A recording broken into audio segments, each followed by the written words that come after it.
A very good morning and welcome to the Incora County Ground for Day 2 of Derbyshire's County Championship match against Worcestershire. Day 1 pretty much belonged to the visitors who closed last night on 326 for 5. Ed Barnard will resume on 18 and night watchman Adam Finch on 5. So still plenty of batting to come.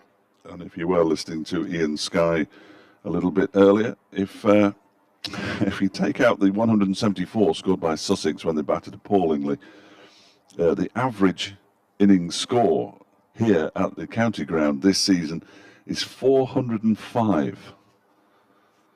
I still would have batted first yesterday. That's a lot, isn't it? But it is a lot. Even if you include all the innings and this one, it's 366, and there's power to add. So, yeah, it's been remarkable. It has been remarkable. And this pitch, from what we're told, has been prepared in exactly the same way as the other two that were used. So you would expect it to behave in a similar kind of way, and that's pretty much how things have turned out. Yeah, I had a chat with Azhar Ali last night, a bit of an interview after the game, and he was saying that he thinks there's still a bit in it. Yeah. And he was very complimentary about Lackmel's bowling yesterday morning, and indeed, you know, if he'd got Azhar Ali fairly early in Worcestershire 50-odd for 3, it's a bit of a different story, but he didn't. So it wasn't. But, yeah, I don't know. Well, you see these pitches far more than me, so... I don't know, will the spinner come into it? Thompson bowled very well yesterday. Thompson did bowl well yesterday. He bowled defensively, didn't he? He didn't, although he got a wicket, it didn't look like it was turning a great deal. Yes, I don't think overall over the course of the full day that the bowlers did themselves justice. I think they are better bowlers than that. I think if they just up their game by 10%, which I'm sure was part of the pre-match or the pre-day's talk in the huddle, then they might be able to get these remaining 5 wickets. But yeah, they lost it a bit just before lunch, didn't they? When but the afternoon, Jack Haynes came in before lunch, and the whole of the afternoon session was a write-off from a Derbyshire perspective. Yeah. I mean, it was terrific for Worcestershire. I thought Jack Haynes, in fairness to him, batted beautifully. Didn't give a chance, did he, till he was out. 130, first class, career best, and hats off to him. That. It is another one of those strange-looking scorecards, though. As I said yesterday, 7, 17, 35, and then you've got the 88 and the 133 with a partnership of 187. Yeah, and that has been something of a theme as well, because Wayne Madsen and Shan Masood have added a couple of hundred on one game, and then we've seen a couple of hundred added by Wayne Madsen and Brooke Guest. Anyway, Sam Connors is going to open the bowling from the racecourse end, and he's bowling to Ed Barnard, who pushes it out into the offside backward of square, and they go through for a quick single, and they're up and running. Oh, I've seen one ball, that's enough. That absolutely. Don't want to be overworking at this early stage of the day.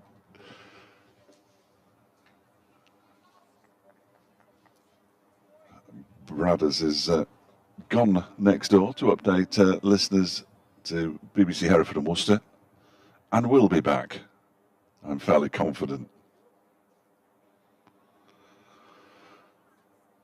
The night watchman, Adam Finch, to face his first ball of the day. With 2 slips in place, as Connors just skips at the start of his run, and it is in, and bowls a delivery that he does well to keep out there, Finch. Jack on news today, that's exciting.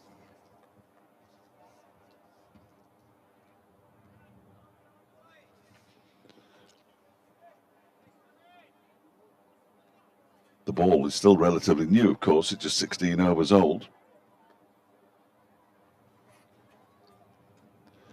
Which is good news.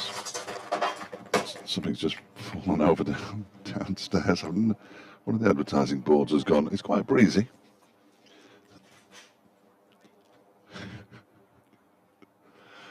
Came down with quite the crash.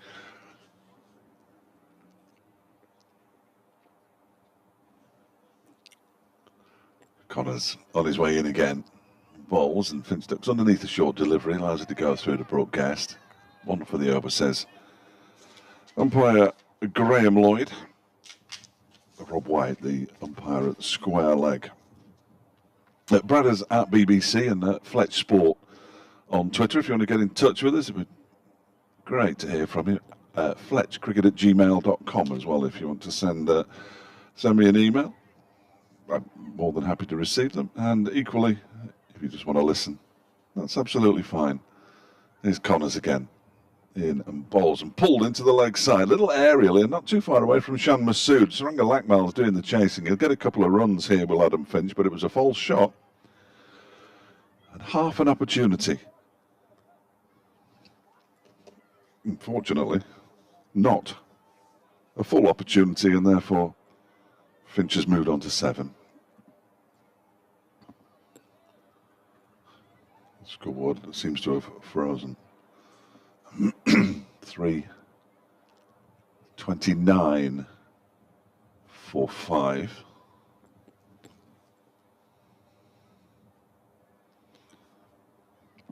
As Connors is in again, and that one is defended by Finch. Out into the offside. Saranga Lakmal goes through his bowling action, getting ready to take the ball from the City end. I think they might have to reboot the scoreboard if it doesn't kick into life. There's the update coming up. It is Jack, and they're just coming to the end of the first over of the second day. It's been bowled by Sam Connors. They have added to their overnight total, Worcestershire. In fact, they've just got another leg by as well. They're 330 for 5 with Ed Barnard on 19. And the night watchman, Adam Finch, has moved on to 7. Derbyshire need wickets, and they need them quickly, having decided to put Worcestershire in yesterday. The visitors 330 for 5.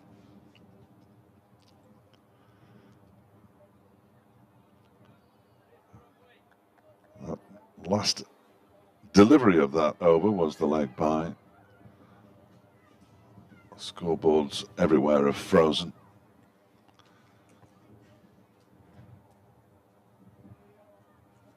You can hear the plaintive cries of the scorer next door saying, "Help! Help!"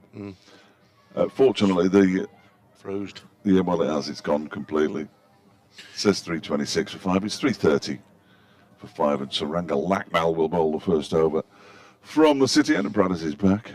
Is it 3:30 or is it 3:29? I think it's 3:30. They've got a leg by off that last delivery. They've got a couple. They've got a single early doors. And leg by. Then they got the 2 runs from Finch with the ball that didn't land too far away from Shan Masood. No. Finch it is facing up to Lakmal, and Finch opens the face of the bat, runs this down to third man where Masood is the fielder. No mug with the bat, Finch. He's coming as night watchman, but he knows which end of the bat to hold, and hung around for a long time in the match against Durham, which took time out of the game, which meant that Durham got less time to try and bowl Worcestershire out to win the game, if you see what I mean. Highest first-class score of 33, so, as I say, he knows what he's doing. Somebody's just asked me what's happening with the radio feed. Oh, okay. It's, hello, can I take your order, please, sir? Here's No, that's not good. coming in, and this time it's Ed Barnard who faces. Barnard beaten by this one outside the off stump. Lakmal bowled beautifully yesterday morning. I'd have to go and rectify this. Okay, mate, do some rectifying. He's very good at rectifying it. Our man Fletch. So we are going out on the club feed, so I believe. So those listening on the BBC website do not have our glorious award-winning commentary to listen to, but soon will. Lakmal, City end, couple of slips in. This ball is in its 18th over, so it's not an old one. Lakmal bowls, and this time Barnard forward very solidly pushes away into the offside. He will not get a run for his efforts. Who's that there? Deploy at extra cover. So we've got a mid-off, extra cover, cover point, third man, 2 slips. I presume a fine leg, although he's out of my sight, a square leg, and a mid-on. Fierce breeze across the ground today. We were on about it yesterday when it didn't really stop blowing, but I think it's a lot stronger wind today. Lakmal, if he can use it, will get it coming into the right-handed Barnard, who pushes it away on the offside. Anij Dal at cover point, trots in, simple stop for him. But yeah, the crowd in the permanent temporary stand at the far end are huddled up, I would say. If you can get out the wind today, I think it would be, and certainly away to our right, there is a stand with the roof on, which would give you some cover, although not a great view, to be honest. Here's Lackmel's next delivery, and Barnard just tries to turn this one square. Gets almost too much bat on it and plays it up to mid-on. Billy Godwin would have miscounted then. He was jogging down to the other end, and I think there's only 5 balls gone. So the scoreboard is given up altogether. 331 for 5, I can tell you, from our screen. And the big scoreboard is back up and running. 331 for 5, indeed it is. Lackmel to Barnard. And this one sees Barnard letting the ball go by outside the off stump. That is the end of the over, and Worcestershire are 331 for 5. Do we have all platforms working? Well, we don't, because Leicestershire had dialed in on our streamline, Oh, which very. I hadn't dialed in time. So I've been told to wait 45 seconds and press this green button. Press button B, you get your money back. Yes, indeed. But of course, that won't help any people who are trying to tune into the stream. They'll just have lost Leicestershire, which they didn't want in the first place. No. And they will then get Derbyshire and Worcestershire, and hopefully everything. It was my fault initially, but it's turning into a bit of a problem. So what I'm going to do now is you will hear the number being dialed. Don't dial this number at home. Okay, those bounders at Leicester using our. Anyway, back here on the field is Connors in right arm over bowls. Finch plays this down towards mid-on. Won't get a run for his efforts there, as it's far too close to Lackmel. What I would say is welcome to listeners who wanted to listen to Derbyshire against Worcestershire on the BBC Sport website and app, because we're now up and running. We're here. We can't tell you whose fault it was, because that would incriminate me. No, but it was somebody not a million miles from where we're sat now. From where I'm very much close to where I'm sitting right now, yeah, absolutely, and I apologise profusely. Here's Connors, and this time Finch plays nicely off the back foot, but it's straight to Anij Dal in that cover point, slightly backward of cover position. Everybody out there got their big jumpers on today and the slips, and Wayne Madsen straight away, hands in the pockets, because it is a chilly old day blowing across the ground. We're there, good stuff. Yeah. The wind really ruffling the shirt of Connors as he races away from us and bowls, and Finch plays a lovely cover drive, but the ball goes out through square leg for 4. So there we are. He's got a good bat there. That was definitely, I would have thought, mid-off extra cover area, but as thick an inside edge as you can get, and that raced away for 4. So Worcestershire go to 339 for 5. Have I beaten the scoreboard? 335 for 5. Finch goes to 12. 335. And thanks to Ken Davies, who got in touch with me to point out the error of my ways. Hopefully all is well now, Ken.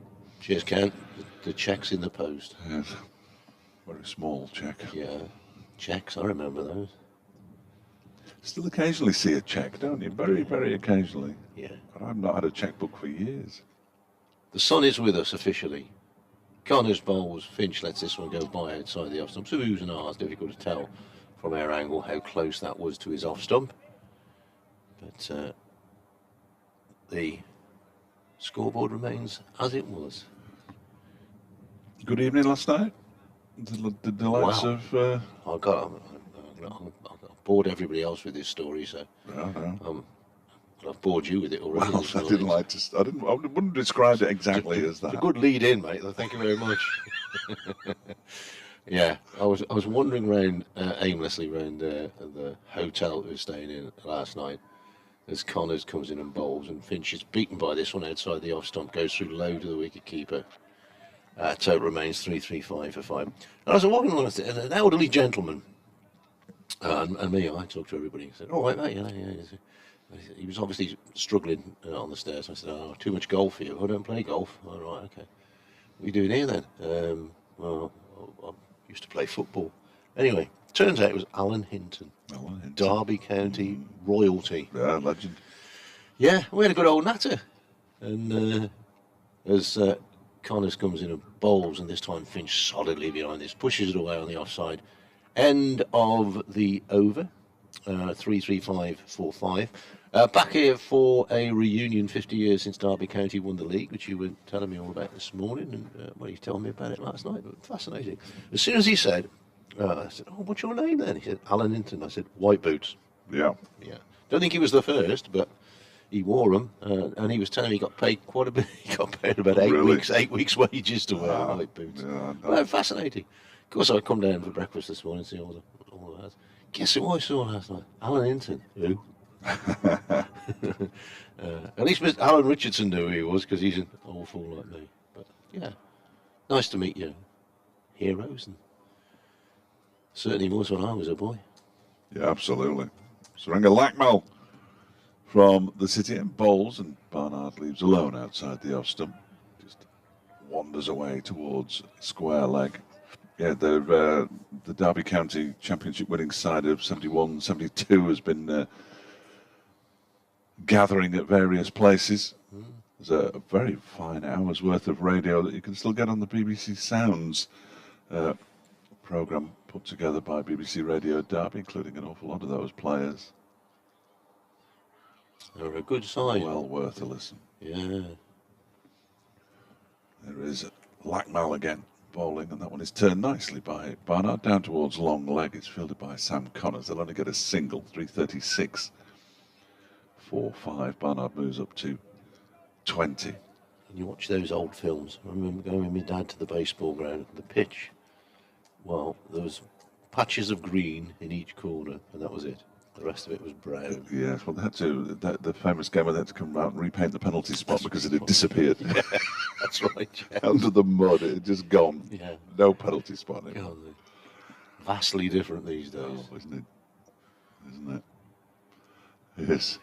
Lackmel in and bowls, and that's wide of the off stump, quite a considerable way wide of the off stump, so Finch can comfortably leave it alone.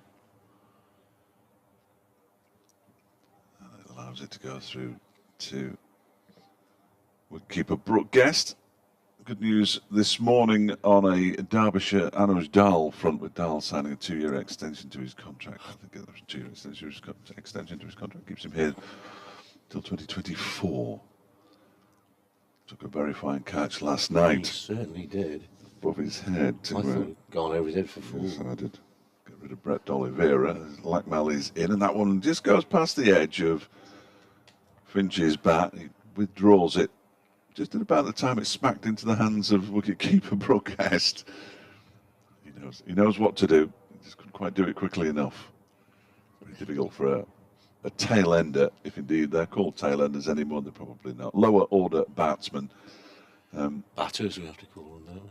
I still call them batsmen. Well, yes, it's a very difficult habit to get out of, isn't it? Very difficult you're habit to not get wrong. out of. Finch waits, and Lackmel bowls wide of the off stump again. This time he does what he should have done to the previous delivery and lets his bat out of the way. Has nothing to do with it. The over eight's +2. That's Thompson bowled a fair bit, didn't he? Well, he did, but we still didn't finish till 6:20. No, How does that work? No, don't go into that. No. It's far too. I asked the question once, and 3 hours later, I got the answer. Did you understand it? No. Excellent.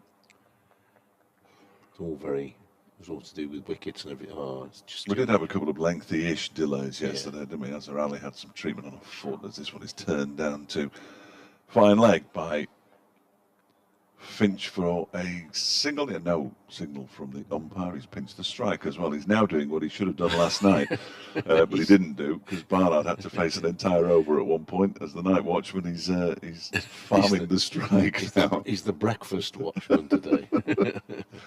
Well, yeah, then Barnard's having something done to his bat. He's a bit shaved off the bottom by the look of it. He indicated something to the umpire halfway through that over, and then Mr. Lloyd is very kindly. They do carry a penknife, don't they? Everything. Yeah. I haven't seen them checking that. Presumably, all the bats that were the wrong size have now disappeared from circulation because I haven't seen anybody check the no. size of a bat this season. I don't think they used to do that regularly, didn't they? With a Yeah. special little thing that they could put up the blade of the bat. But That's true.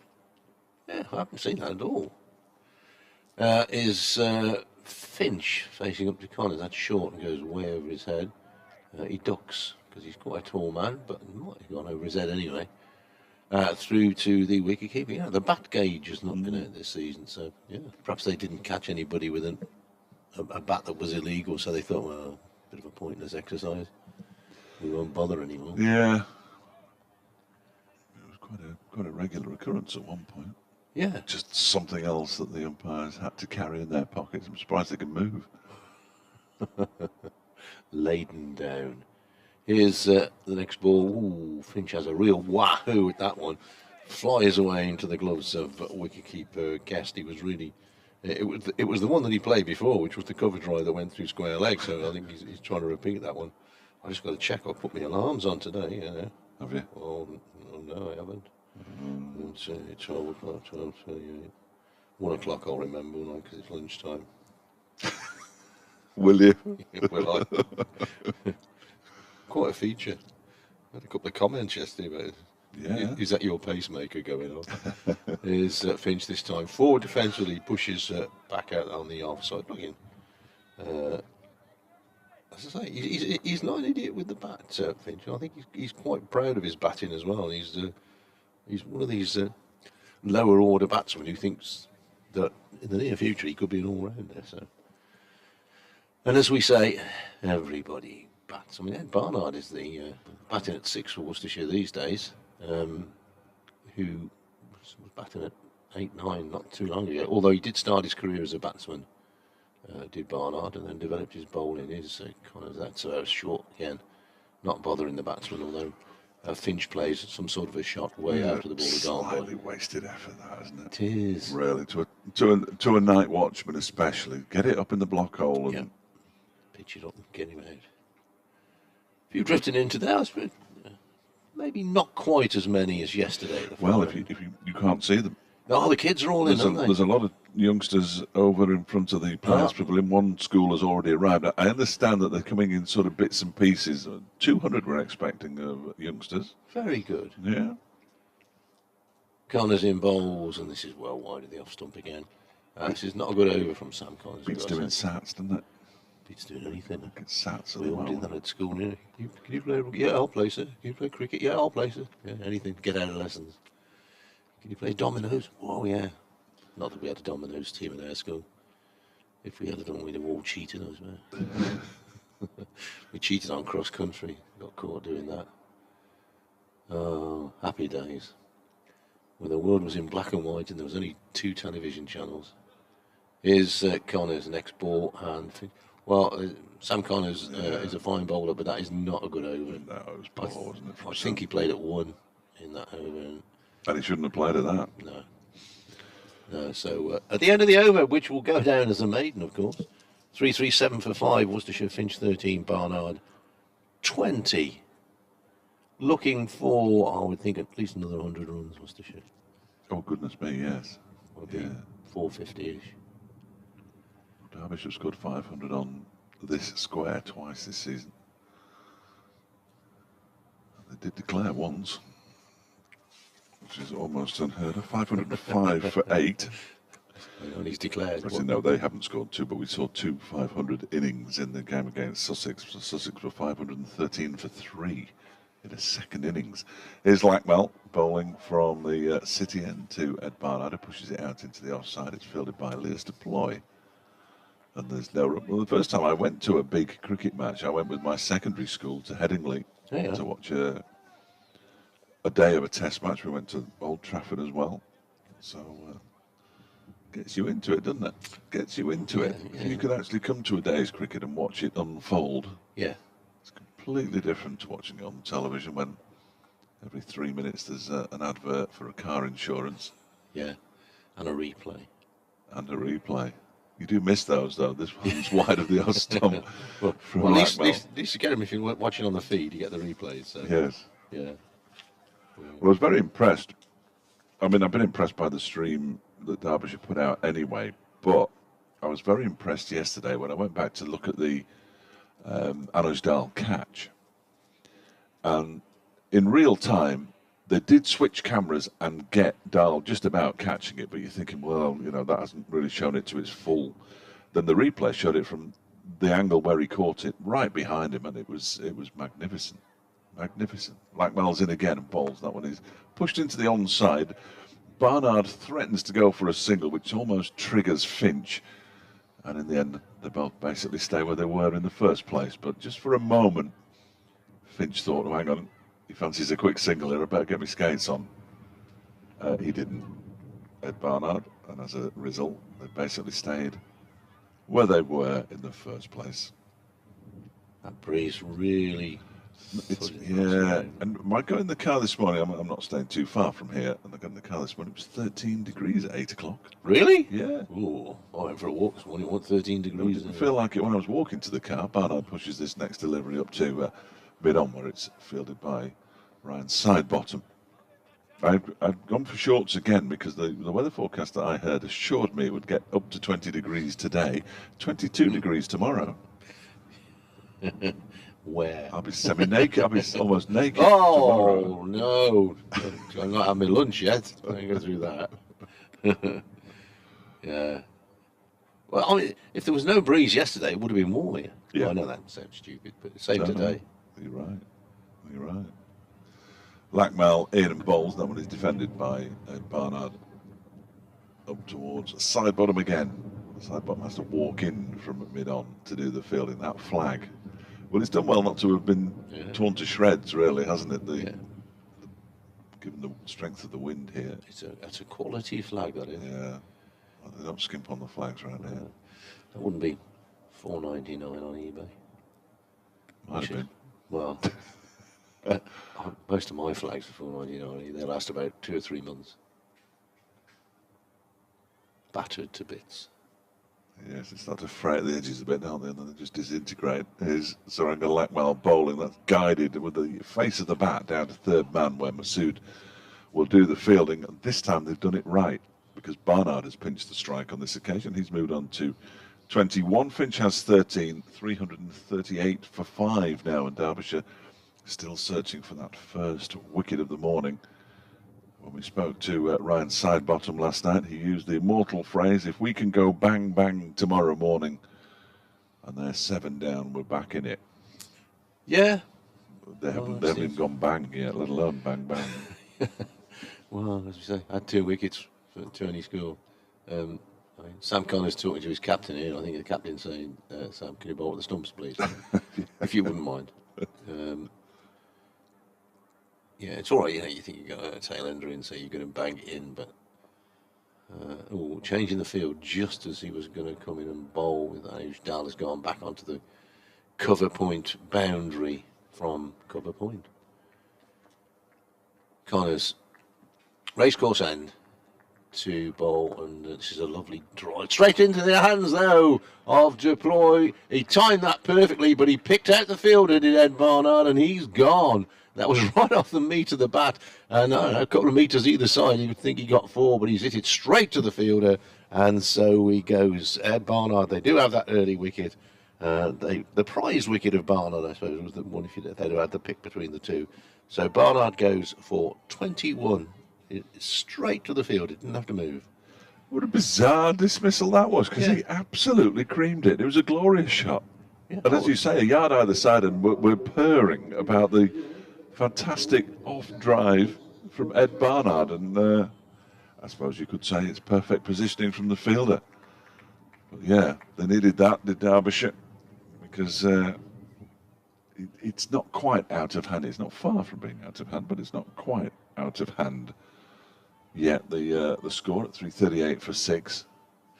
Yeah, they've gone bang. They just need to go bang again now. I think I just missed the replay. But he really was right off the meat of the bat, and deploy in the right place. He was deployed in the right place, you could say. You probably wouldn't, but you could. You could, yeah, if you wanted to say that, you could say that. Yeah. You could say that. Josh Baker is obviously a superstitious character. I know, this is... Ben Cox. Oh, is it Ben Cox? I beg your pardon. Of course it's Ben Cox. I've gone down below Ed Barnard there for no apparent reason. He stopped at the rope. Yes. Yeah. And then raced onto the pitch. Yeah. Does he do that? Always do that? Yeah. Always does that. Stops at the rope, stands on the rope, and then runs onto the pitch. Yeah. That's clearly a little superstition that he's got. Yeah. Fully expecting to hear an alarm go off in a minute. Won't be long. An alarm? You're on your phone. Oh. Sorry, mate. I'm not with it yet this morning. I think it's on 11:28, this one. Yeah. It's going to sit, it's like watching a kettle boil. You sit and wait for your phone to go It's ding, ding. amazing how long 2 minutes can be when you're looking at a clock. Watching paint dry. I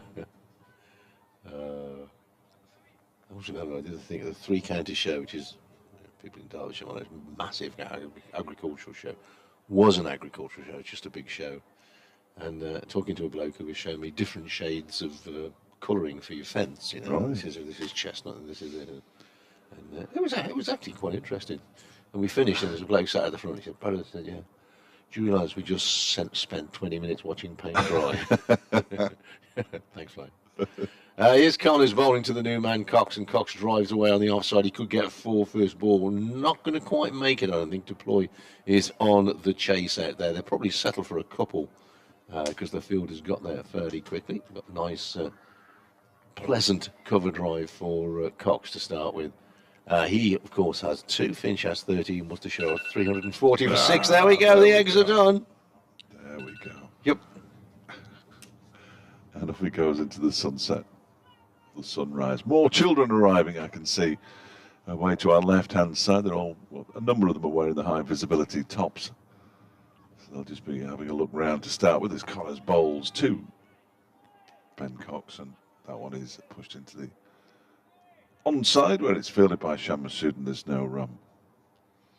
Almost certainly we'll have an update for BBC Radio Derby at some point in the next 3 or 4 minutes. Casper and Claire looking after things back at base today. We'll be perfectly fine in 5, I would imagine. Always listening. Here's Sam Connors from the racecourse, and he's in bowling to Ben Cox, who struck on the pad. Big appeal for leg before wicket and given. And Sam Connors has got 2 in and over. 2 in 4 balls to be precise. And Ben Cox looks crestfallen, but he's got to go. And the bang bang has happened. 2 wickets in quick succession for Derbyshire inside the opening half hour. Worcestershire 340 for 7 now.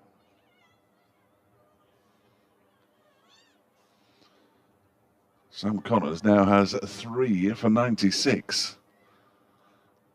So he will have cheered up considerably. I think just 2 from 3 deliveries. Ben Cox, those youngsters were delighted. You could almost hear them shrieking in the background as one of the big covers threatens to take off. Away to our left-hand side due to the wind. I think that will have to be looked at by the ground staff. I'm sure they'll be on red alert. Away to our right-hand side. It's right on the other side of the ground, the groundsman's quarters. It's not really a hut or a shed. It's a brick building. This is probably Josh Baker. Called Josh Baker earlier, but I think this is in fact Josh Baker. He's certainly gone up on the scoreboard. 340 for 7 now, having started the day at 326 for 5, and it's exactly as Ryan Sidebottom told us last night. 2 quick wickets in amongst it.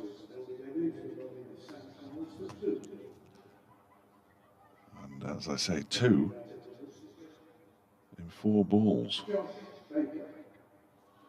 which is exactly what Derbyshire needed.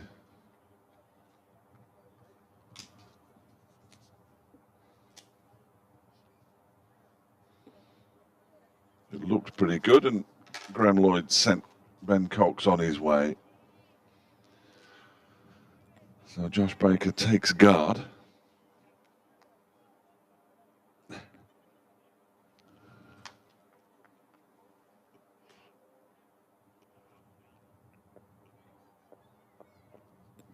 Here is Connors.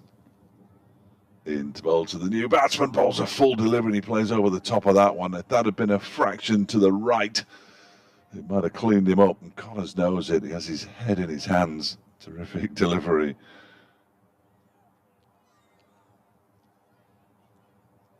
From Sam Connors, who gets a little special round of applause from Saranga Lakmal as he walks back to his mark.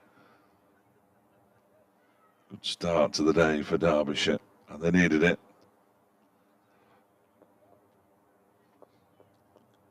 Next delivery from Connors, bowls, and that one is left alone by Baker outside the off stump. End of the over. 2 wickets and 2 runs from it. Connors has got 3 for 96 from his 26 overs now, and he's going to get a couple of pats on the back here. First from Brooke Guest and then from Wayne Madsen, and he'll feel a lot better about life. Well, Sam Connors, the previous over was, well, it was very ordinary. That one, much better, although you have to say that Ed Barnard's shot was a pretty decent-looking shot, in all honesty. And he will be hugely disappointed to have got out. Ben Cox, on the other hand, leg before wicket. So 2 in 4 balls, and Saranga Lakmal will be looking to join in the fun now from the city end as he continues. It's his 24th over, and he bowls outside the off stump. And Finch, the night watchman, lets that one go past, and that's the interesting thing is that night watchman, I've just got to nip away now, so do you want to pick up? Oh, well. Thanks very much.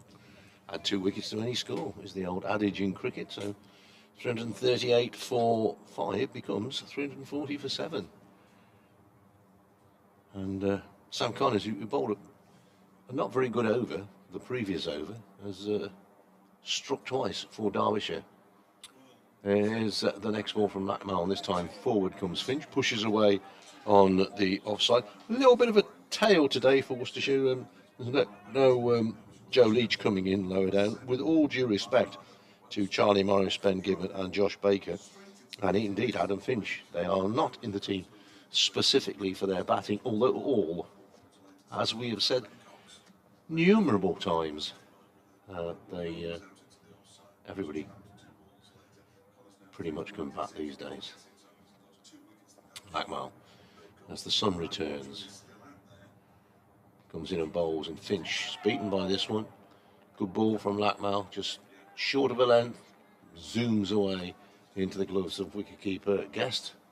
As Dave was saying, another herd of school children have come into the ground, and good stuff. County's working hard to encourage youngsters. Worcestershire, even under 17s, get in for nothing to any county championship game. He's got to book a ticket online, and it's good to see. Here's Lakmal's next delivery. This is down the leg side. That's gone away for 4 somethings. It may have come off the bat. It's come off the pad, says umpire Warren. So 4 to the Worcestershire total. A welcome 4, because they've got sort of bobbed down. So umpire Warren, it's Rob White, of course, at the far end. 344 for 7. As the hang on. Right, well, there's a few technicalities this morning. My screen is just completely frozen. Now we're back with it. See, the problem is that we get so used to using technological things that when they stop working, we've had it. Here's Lakmal in again. The ball's Finch solidly in behind a good delivery. This one cuts back into him, and Finch in exactly the right place to play it back down the pitch. Are you back with us? I'm back with you, yes. I'm just watching that, just looking at the dismissal of Ed Barnard. And as soon as he played the shot, he knew he'd hit it well, but he also knew he'd hit it straight to Leah's deploy because his head went back. Yeah. I just wanted to see the leg before. I don't know if you've had a chance to look at that one. I have not. Oh dear. Is it, oh, it's quite out. Yeah, yeah. It might have been leg stumpish, but it looked out to me. It looked a good shout, even from here, didn't it? You can generally tell. I think Ben Cox was over happy with it, but find me a batsman who's happy to be given that LBW. Last ball of the over. Finch plays it out on the offside. There is no run. Finch has 13. Baker yet to get off the mark. And Worcestershire are 344 for 7 out. This morning, Barnard, Cook deploy, Bowl Connors 21, Cox LBW to Connors 4-2. And they've got the two, what you would describe as recognised batsmen out, which is should give them plenty of heart, shouldn't it? It's not one of the 2 wickets this morning hasn't been the night watchman, which is interesting. Yeah. So that will cheer them, no doubt. I'm saying with a little bit of a tail today. I'll up your tail and give you Derbyshire. Sam Connors bowls and it's edged and caught. He's got another one. He wasn't for walking there, Baker, but he's sent on his way by Graham Lloyd. And Sam Connors now has 3 wickets this morning. And, well, he's got 3 wickets in 7 deliveries. And yet the over he bowled before he done was hopeless. Rubbish. Yeah, but hopeless. There you go. He's got it right. And fair dues to him. He's changed within 2 overs that he's bowled. He's changed the whole complex, whole contrast of the day. Yeah, that's Baker who's gone, isn't it? It is. Josh Baker's gone. Did I say that? I can't remember what I said now. I think you did. Excellent. Yeah, so that's 3. I put down 2 in 4 balls. It's now 3 in 7 deliveries from Sam Connors. And all of a sudden, he's got 4 for 96, which looks a lot better than 0 for 94, which is what it started at. Yeah, nobody wants 0 for 94. Baker lasts just 3 deliveries as Connors picks up his 3rd of the morning. A straightforward catch in the end for Brooke Guest. And, well, the game's changed. And games do change, of course. Oh, well, that's the great thing, isn't it? Oh, that's the great thing about the game. You can never tell what's going to happen on any given day. Derbyshire will be hoping that when their batsmen get a chance, sooner rather than later, even potentially now before lunch, that they can bat as Worcestershire's batsmen. For the most part, Paddy, but again, I go back to that strange-looking scoreboard. 7-17, 35-21, 2-0, 88 and 133. So you only really need 2 batsmen to have a day out to get yourself a decent score. Charlie Morris is the new batsman. Well, I think Worcestershire going to be way under par here. I think they'll be disappointed, aren't they? I think they will be disappointed to have lost the 3 wickets so far this morning as Morris waits to face his first delivery. Connors bowls to him with his tail up, and that's an edge that goes through the gully down towards a wideish 3rd man. A gully in place, first morning of the match. Who knows? But at the moment, just 2 slips, and Morris is off the mark with a single. Genuine edge.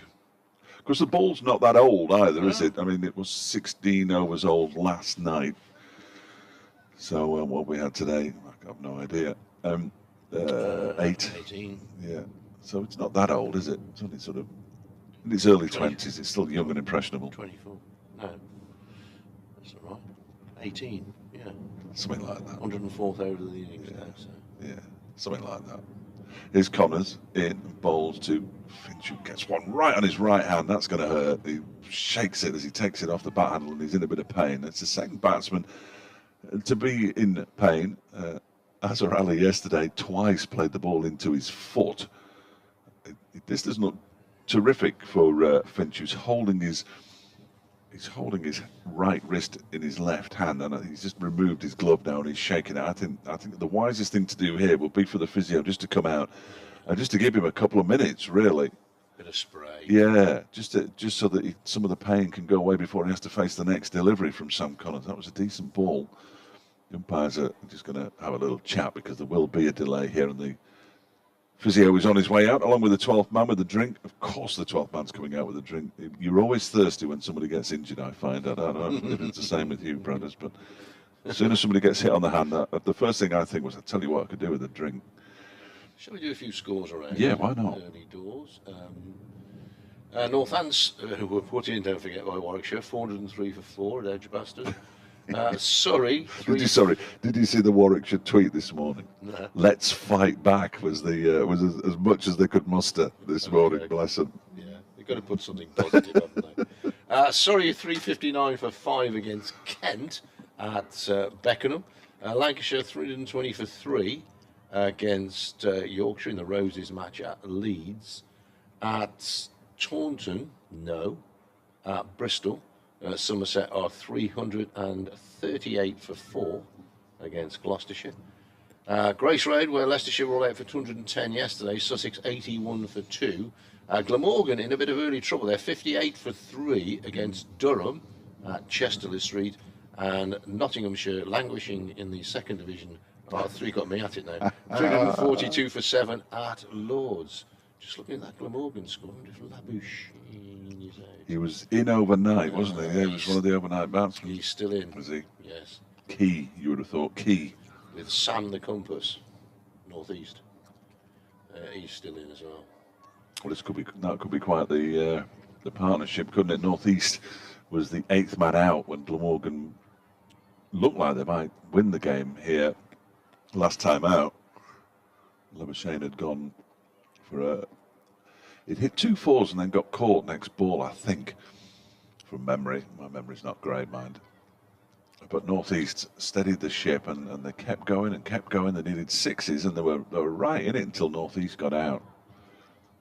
Shut up shop about 9 deliveries from the end at 6:25 on a Sunday evening, which is about as late as I've seen a game finish for a while. Yeah, on the last day. On the last day. But it was thrilling. It was exactly what you want county championship cricket to be. So I was not for moaning about that one. Finch is all right. He's had his Finch's finger fixed. Sensation. Connors in. Racecourse end. Bowls to Finch, who drives very pleasantly but straight to Leas Deploy along the floor. Unlike poor old Ed Barnard, who absolutely smashed one to Leas Deploy, who I don't think he could possibly have got out of the way of it, so he had to catch it. It was hit so well. Yeah, one of those. If you don't catch it, you're going to wear it. He certainly would have, and probably would have stuck in some part of his clothing. Connors. A couple of balls left in this current over. Is in again, and that one is driven but not timed. Saranga Lackmal comes around from mid-on and makes a bit of a meal of fielding. It gets applause from Billy Godleman. Down on both knees by the time he got to it. I think he probably could have just thrown his cap on it. Couldn't he, really? Stuck his boot out. Yeah. Well, we've seen him do that. Yeah. We've always seen him do that. You don't see many these days. No, he's a proper... Well, we've had a couple over... In my time, I mean, Ravi Rampal was famous for basically stopping the ball with his foot and doing the minimum he could possibly get away with. This Connors is in again, and that one is pulled into the leg side. It's in the air. It's going to land just short, is it, of the fielder out there racing in from the boundary. I think he might have got his hands to it on the full. The batsmen have come through. Have they run 3? 2. 2. I beg your pardon. They've run 2. I'm trying to see that. I think it might be the youngster Nick Potts out there. He did very well to get there. He did well to get there, didn't he? And he is just a young man. I think it is Potts who's just come back onto the field. It would have been Shan Masood's catch, and he's only just come back onto the field. So a good effort by Potts, who's now, his reward for not catching that ball is to leave the field.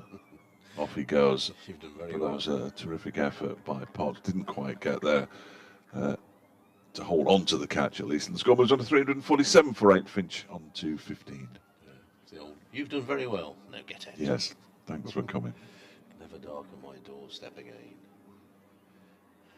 The familiar wail of a siren of an emergency vehicle somewhere in the near distance as Lackmal begins another over from the city end, bowling to Charlie Morris, and Morris gets something onto it as it flies down towards fine leg. I think this is off a pad. Oh, brilliant fielding. They've come back for 2. It's out of my sight. So Yeah, Connors sliding around the boundary. It was almost out of my sight.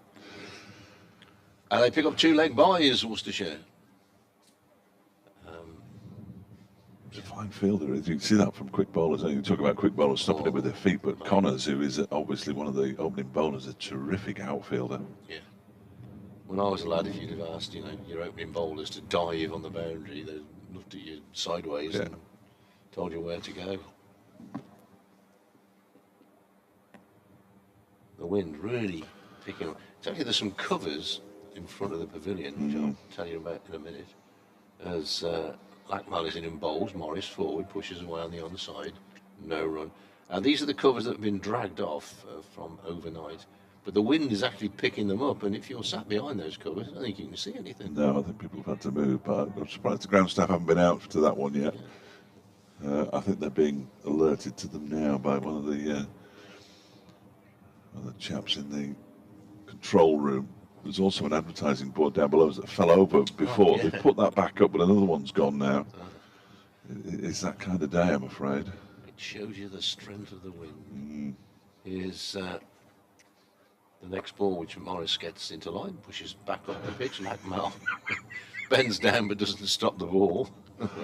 Get anywhere near it. Just trickles past him. I'm a fast bowler. I'm not stopping that. I'll look as if I'm trying to stop it, but I'm not going to really. Yeah, you could be on the Skegness seafront this morning. It's that blowy. There will be people who are. There will. Yeah. I bet it's glorious there, though. Nothing better than a sea breeze. Well, I say breeze. In the winter. Yeah. Here's Lackmell's next ball, which is played out to mid-on, and there is no run. I think we've been to Pembrokeshire 3 times since Christmas, me and the Mems are. Get on the beach. Well, we caught the middle of, I don't know, Storm Doris or whatever it was. Went out on the cliff tops, and I am quite a big chap. It literally blew me off my feet. Blimey. I went flying. I thought, that's a good effort. 9 out of 10 for the hurricane or whatever it was. Here's Lackmell. Morris, bat held high, and plays and misses at this one. Good ball from Lackmell, just a bit shorter than the last 2, which drew Morris into the shot, and then just doesn't have to move a lot, just moving past the edge of his bat. Our friend the steward, who was stewarding not very much all day yesterday, is not there this morning, so perhaps he's found himself a more interesting job. I couldn't think of a less interesting job, to be honest. Fairly dull, wasn't it? We're back to watching the old paint dry. Here's Lackmell's next delivery, and this is well played by Morris. Jumps up on his toes, plays it out on the offside. Anuj Dal does the fielding. There is no run. Worcestershire are 349 for 8. Out today, Barnard for 21, Cox for 2, and Baker without scoring. All to the bowling of Sam Connors. 3 wickets in 7 balls. He's going to carry on, unsurprisingly. Sam Connors, wicket with the first ball of his last over and 2 in the over before that. I don't know where. The wind won't be helping him in any way. I don't think it's basically blowing towards him. Notice that the storms are coming up from France that we're supposed to get. Yeah. Some French storms on the way. Ooh la la. If they can get through border control. Here's Connors in bowls, and that one is defended by Finch out into the offside. It's deployed as the fielding. And the roadworks on the M1 as well. Yes, yeah.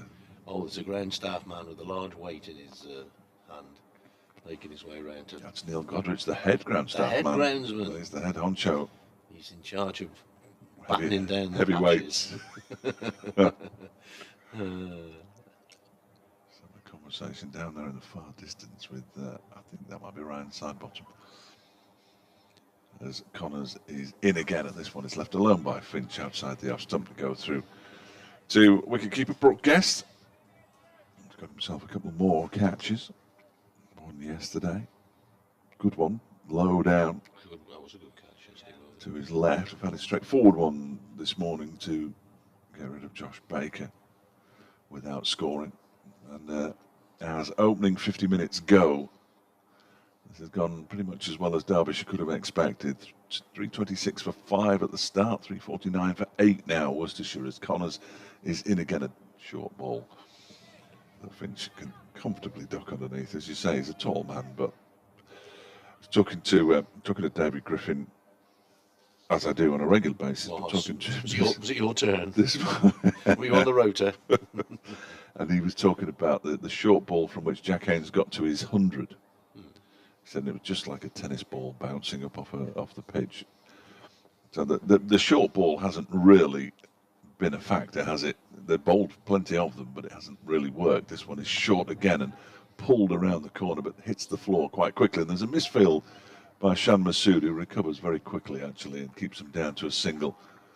And Finch moves on to 16. The 350's up for Worcestershire, and they will pick up a fourth batting bonus point. 4 more overs, in fact, slightly less than that. 3 overs and 2 balls in which to collect any further bonus points. So I think the 5th batting bonus point's gone out of the window. Yeah. Derbyshire need 1 more wicket for maximum bowling points, which looked some considerable distance off when we began today. The heavyweight has been applied to the cover. Keith's out there as well, one of the head stewards. Ooh, this one keeps a little bit low. It's turning to the leg side by Morris, who scampers through for a single. Saranga Lackmell moving across to his right-hand side from mid-on to do the fielding. All hands to the pump as far as the big covers are concerned, and Neil's going to do the complete lap now as he went round once. It could have been further away from him now. I said that earlier, and it's right opposite the groundsman's quarters. Keith's going to have another look at them. He doesn't look 100% happy, Keith, over there, so we'll have another look. Here is Connors again, in and bowls. That's a short delivery, and it's a wasted, well, it's a waste of effort, in all honesty, because Finch ducks underneath it. Allows it to go through to the wicket-keeper. 351 for 8 at the end of the over. Finch has 16, Morris has 2. And we now have 3 more overs in which bonus points can be gathered. So it's pretty much whether Derbyshire get their 3rd bowling bonus point. Yeah, very much. The almost thought they were going to change a bowl now, but Lackmell to continue from the city end.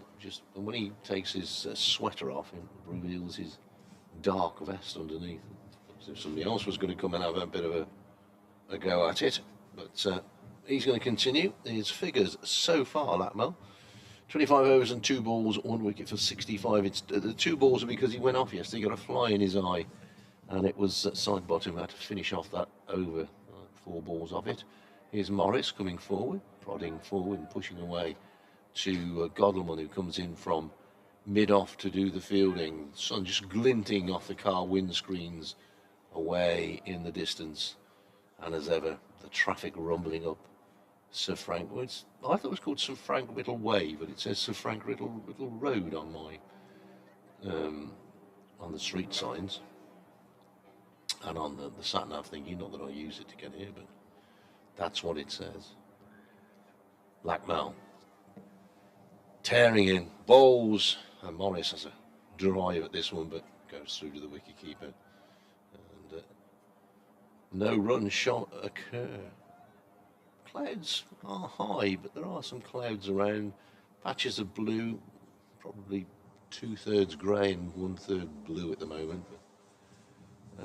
We are, as we keep saying, we're promised there shall be no rain. There was just a few drops falling yesterday evening when we're driving away. Yeah, wandering around. Nothing to write home about.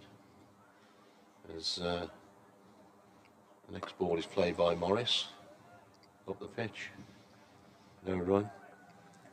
Lackmell uses his foot. Yeah, kicks it. Deflects it away from Billy Godleman. Yeah, it's not a good first touch, as they say in the association football game. Couldn't trap a bag of sand. Yeah.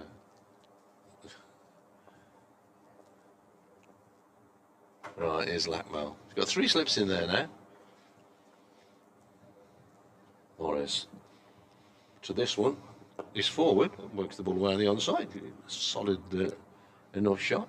Sadly, he gets straight to Reese, who's at just in front of the umpire. So, nothing for Morris, who has 2 to his name. Finch has 16. But it's almost crease occupation, isn't it, for Worcestershire? Try and build something.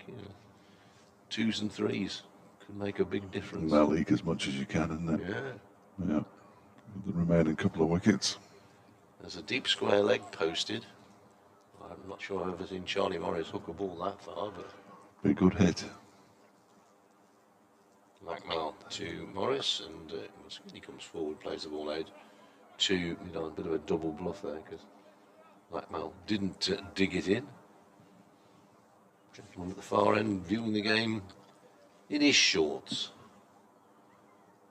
So there are a few more optimists other than you, Fletcher. One season I want to match every single day that David Griffin wears his shorts, but it's just not going to happen. No. There's Blackmel bowls. This is a short one, and Morris ducks underneath it.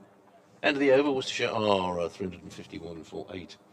There's a lad called Des, who's the kit man. Derek, his real name. He's the kit man for the Worcester Warriors, and he wears shorts every day. I've never seen him in trousers. I'm sure if he got married, he'd get married in shorts. I think it must be a kitman thing, because Halifax Town had a kitman called Ian Helliwell, who I never saw in anything but shorts, and he used to do laps of pitches home and away before matches, and used to obviously get the abuse that goes with it at football grounds, and used to love it. Relatively confrontational character. Got his finally got his just rewards when Halifax Town won the FA Trophy at Wembley. Saw Halifax Town play at Wembley before he was released by the club. We'll not go there. Here is Sam Connors bowling from the racecourse end, and that is defended by Finch with the minimum of foot movement, I think it's fair to say. It's another group of school children arrived. That's 3 groups are in now. This is terrific. There's one large group occupying most of a section of the stand in front of the Players Pavilion. The second group have arrived and are taking up pretty much the next section to them. And a further group of youngsters are arriving. They've missed all the excitement of the first hour when 3 wickets have fallen. Getting close to the end of the first hour as Connors is in again, and that one is defended once more by Finch, going back in towards his stumps and onto his toes as Anuj Dal warms up at point. I believe they use the trips not just to watch the cricket, but they use it for maths and all sorts of things, don't they, to work out the scores and all that. So, very good. Scorers of the future. Yeah. Who knows of the present? Tell you what, they're in short supply, cricket club scorers. Yeah. You can earn decent money. Well, it's better than a paper round, isn't it? Yeah. You don't have to get up early. This one is driven by Finch, but straight to Leah's deploy. It was in the air momentarily, but not for long. Chris Evans has been on. 2 things we were talking about. Pacemakers. He's going to have his battery checked next week. Do they recharge them? They plug you into the mains. And the second, has anyone ever told you you look uncanny like Burl Ives? Who's Burl Ives? I've never heard of Burl Ives. He must have been old. I think he was around when you were a kid. I have actually, but there you go. Next delivery to the off stump from Sam Connors. I'm just getting Burl Ives. Is that you or me? Who? Burl Ives. Me, I think. Okay. I had one yesterday that said we looked like a ZZ Top tribute act. I can see that. Was quite rude, that was. Burl Ives there with a Russian hat on and his goatee. Yeah, I can see that. Burl Ives did that. Oh, the bluebird sing and the lemonade. The big rock candy mountain. Did he? The soda water fountain. Only he did it in tune. Next delivery from Connors is off an inside edge down to fine leg. He'll pick up a single there, will Finch. Move on to 17. 352 for 8. Did you set a midday one? Oh, yes, you did. Yeah, excellent. It doesn't work until you say something. I think it's voice activated. I just had the news build. Excellent work. Bradders will return in 3.5 minutes to be precise. Unless he trips up over something on the way back. In comes Connors again.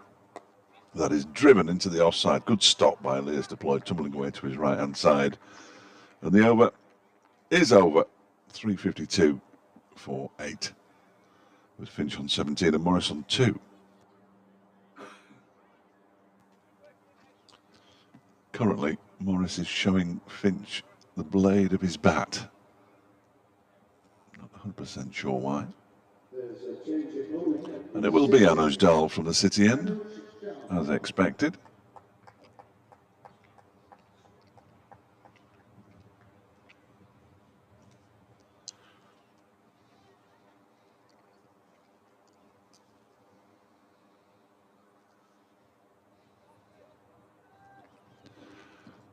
Well, just going through a few practice deliveries in a way that it's not unique to him, but it's unique to him in this Derbyshire side. He bowls it and the ball goes right up in the air.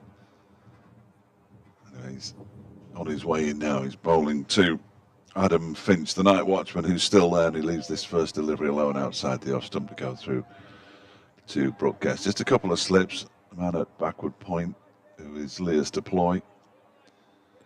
Shan Masood is in the covers. There's a third man, Saranga Lackmal. Billy Gottleman at mid-off. Ryan Sidebottom will be fielding at mid-on. Lewis Rees is at mid-wicket. And Sam Connors is at backward square leg, quite deep, close to the youngsters on the boundary away to our left-hand side. Who I'm sure are enjoying what they're seeing. I just hope they're warm enough, because one or two of them don't appear to have sweaters on. Next delivery is crashed away by Finch, but fielded comfortably enough by Lears to deploy a backward point.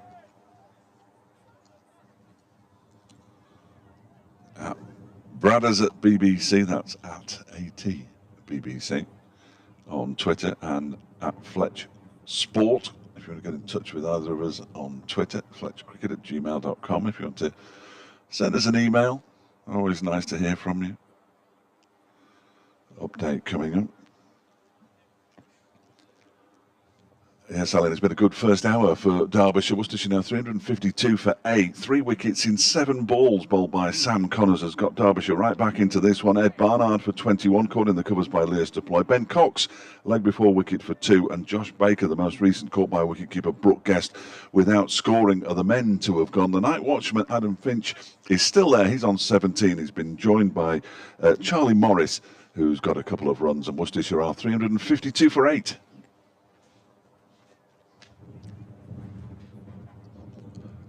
Update complete, and here is Anecdotes to bowl the next delivery, having just changed his field slightly. There is only one slip now. The second slip, or it was indeed the first slip as it was, who is Alex Thompson, has gone out into a short cover position. There's an orthodox cover as well, that's Shan Masood, but Thompson's in at short cover. He's about 2.5 strips away from the batsman Adam Finch, who waits now as Dal bowls, and this one is guided off the edge of his bat down to third man. Saranga Lackmal will do the fielding down below as they'll pick up another single. Finch will move to 18, 353 for 8. A couple of the white cars I saw disappear yesterday have arrived again today and are parked around the back of the media centre. I've never seen so many white cars in my life. I'm not sure whether white's a good idea for a car or not. Dal bowls. That one again off the edge of the bat, wide of the man at slip, Wayne Madsen. And Morris picks up a single down to third man. Lackmal again does the fielding. End of the Dal over. Morris on 3, Finch on 18. Worcestershire 354 for 8 now. And that is the end of the bonus points. With Derbyshire picking up 2 and Worcestershire 4.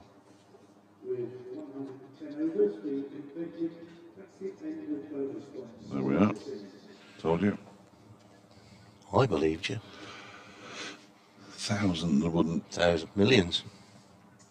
Well, we do have a worldwide audience. We do, yeah. Good morning, good evening, good night to everybody out there. That was the Truman Show, wasn't it? Good morning, and if I don't see you later, good afternoon and good night. I watched that at the end of it. It was on something late at night. Here is Connors, and this is a waft at a ball outside the off stump by Charlie Morris, which he does not get any bat onto. Yeah, he's a good film, The Truman Show, clever, almost came true. Who's this? Oh, Joe, morning, Joe. This is Jack Haynes' mom, who is selling the Jack Haynes. No, hang on, I'll get this right. Her dad. So Jack Haynes' granddad loved the commentary yesterday. Loved the cricket too. Good to hear from Joe. Next ball, and Charlie Morris does get hold of this one, whacks it straight to mid-off, where the ball goes straight to Billy Godwin. Sorry, I'm trying to talk and read messages at the same time. No, I mean, I'm rubbish at talking. Doing a fine job. Never mind messages at the same time.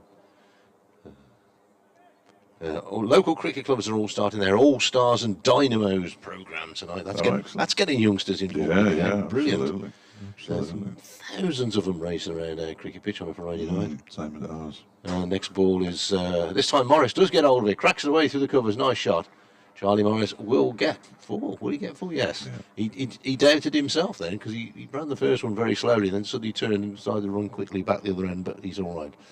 He's got 4. He goes to 7, and Worcestershire go to 358 for 8.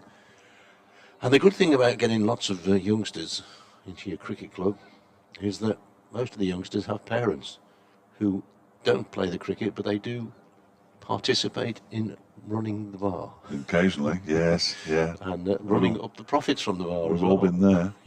We've all been there. What else would you want on a nice summer's evening? Connor's in bowl with Morris this time forward, pushes away on the offside. Well, my cricket club has just extended the pavilion, so they built. The extension is basically where the players get changed now. So where the changing rooms where they put into like a members bar. It's only £10 to join as a member for the season. You get a little discount on your beverages. I think it's absolutely terrific. They've sold an awful lot of them at £10, which they wouldn't ordinarily have sold.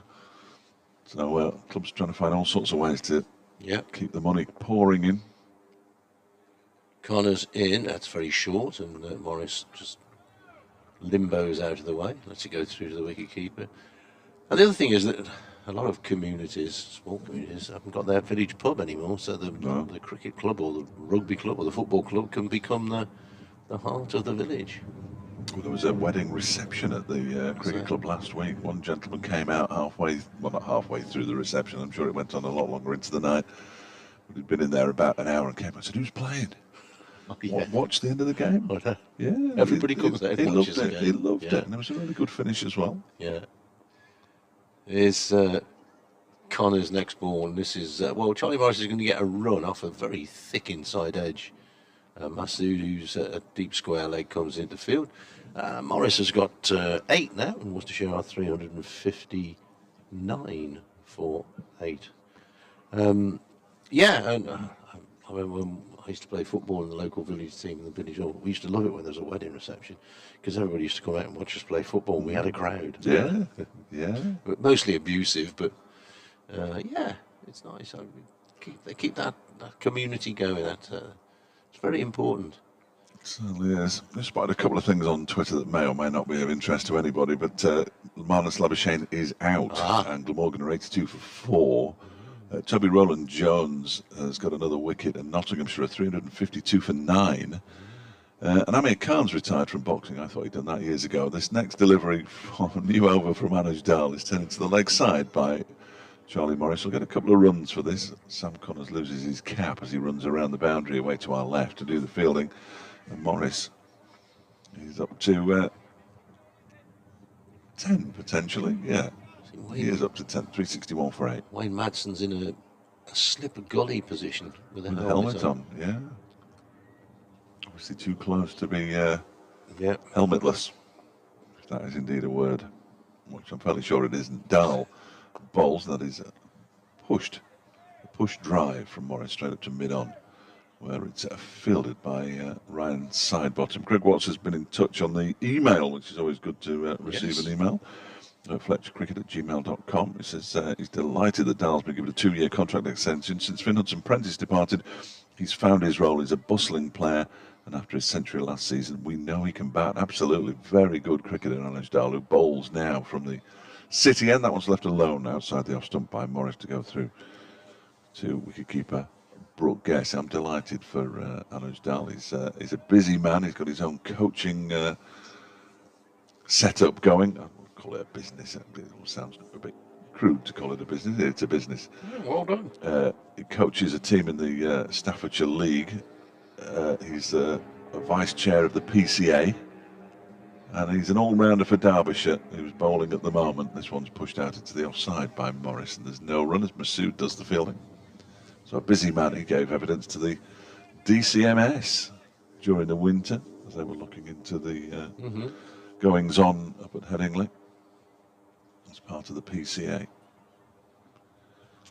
He's a very intelligent young man. A lot of people who've been involved with the PCA have gone on to get things in and out of cricket. Absolutely. Next delivery is wide of the off stump and through to the keeper. He may well have joined the board of the PCA when Darryl Mitchell was he the chairman? He was the chairman. Yeah, I thought he was. He now works for the PCA Trust, which does very good work, particularly for players who have recently retired or players who've got one or two problems to deal with. Does a great job.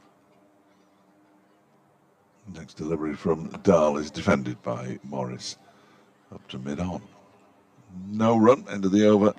361 for 8, Finch 18, Morris 10. A good first hour for Derbyshire. Just need to polish off these last 2 wickets if they possibly can now. We're going to see a change at the racecourse end as well as Ryan Sidebottom, who used the immortal phrase bang bang last night. Well, if he bang bang bang. Well, if he can go bang bang, then it's job done for Derbyshire. So we'll see. We'll see if he can live up to his. But self-effacing isn't in it. He came out and he said, "Have you run out of people to talk to?" Oh, I said, great. Ryan, stop it. Yeah. Get out here. We've not spoken to you since you arrived. Yeah. Explained how frustrated he'd been at Middlesex picking up that injury so soon, and he's a thoroughly nice young man, as you might expect. Wind's blown the bails off at the non-striker's end. I'll make a note of that.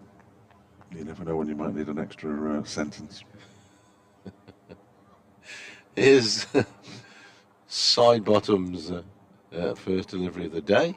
This is short and Finch has pulled it away. It's in the air and he's gone. Masood coming in, taking a good catch. Judged it well because the wind is blowing across the ground, so it would have held it up.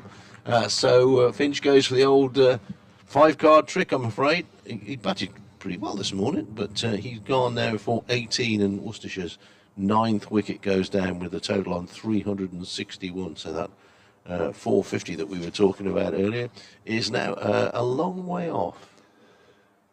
He's going to earn himself a reputation, is Ryan Sidebottom. Yesterday, he took a wicket with his 3rd ball.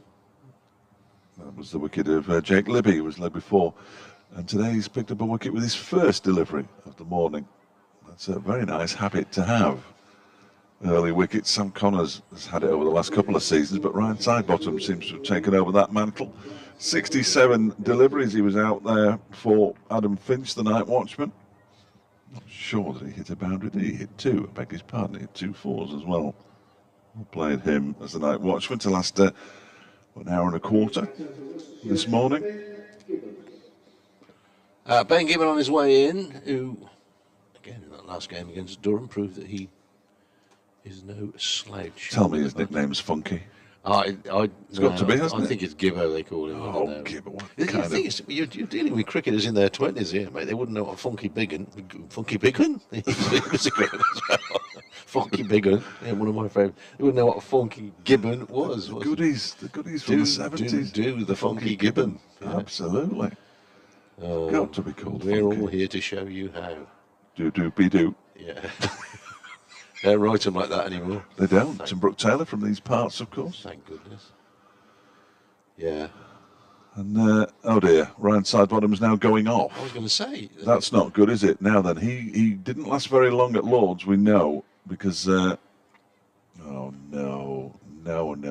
I reckon that could be a little tweak he's felt there, and he's been sent on his way. So this morning, Ryan Sidebottom has bowled 0.1 overs, no maidens, 1 for none. And he's just having a word with Billy Godleman, who'd left the field temporarily while the wicket had fallen, and he's now in conversation with him. And that is terrible for the young man who's only here on a loan from Warwickshire. And, well, he's walking from the field, and that is the worst feeling in the world, I'm sure. Yeah. He doesn't appear to be limping. No, he doesn't. So maybe he has just tweaked something in the physio saying, "Oh, lad, come on, get off, because if you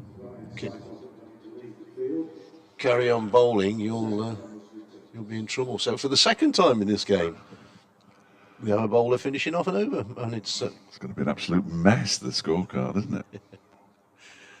And this ball is driven into the offside by Gibbon, who gets off the mark at first ball.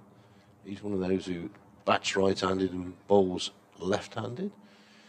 So he gets a single, and it's Sam Connors who's thought he was going to have a little blow there. Thought he was going to have a break, but he's been called back into the action. And Charlie Morris is now the senior partner, with all of 10 to his name. Connors bowls. Morris plays it delightfully off the back foot. Calls for a single. Oh, now Billy Godleman didn't pick it up cleanly, because if he had done, it might have been a bit close, that one. Umpire Lloyd was scampering into position to get side on, but Charlie Morris, A, judging a run well, and B, having confidence in his partner.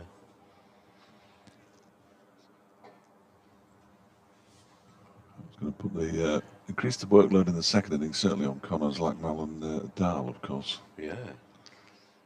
Here's the next ball, which is a full length outside the off stump. Gibbon sees it nice and early and lets it travel on its way through to the wicket keeper.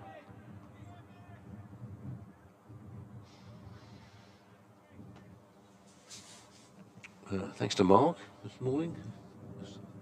Tweeted us, listening in. He put the south of France. It's a big area, isn't it? The south of France. Quite large in the south of France. Walk across it. Whereabouts are you in the south of France? Oh boy, good to have you with us. Next ball is very short and very wide. It's some guy who bowled a rubbish over then, took 3 wickets in 7 balls, and I think he's back into the. He's put the wrong chip in, and he's back into his first mode. When he gets it right, he gets it right.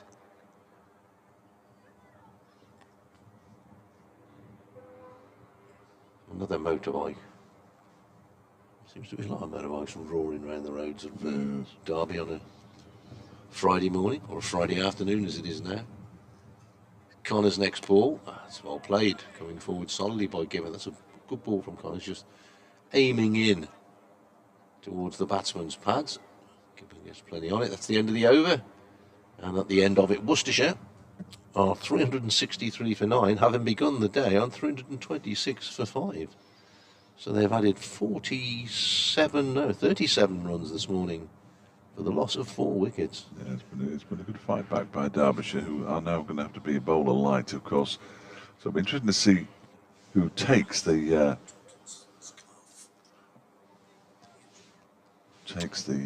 ball from this end, or whether they carry on bowling with Sam Connors.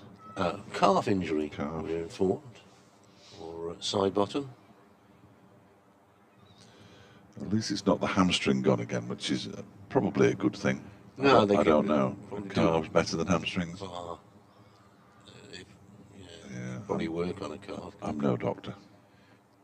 Dahl begins a new over from the city end and bowls to Morris, who defends this one. I guess if you're a Frisian cow, you'd have a calf from a hamstring, wouldn't you? Yes. We now have a bizarre bowling card which says Connors 30.5 overs, 4 for 109. Lackmell 26.2 overs, 1 for 65. Side bottom 19.5 overs, 3 for 76.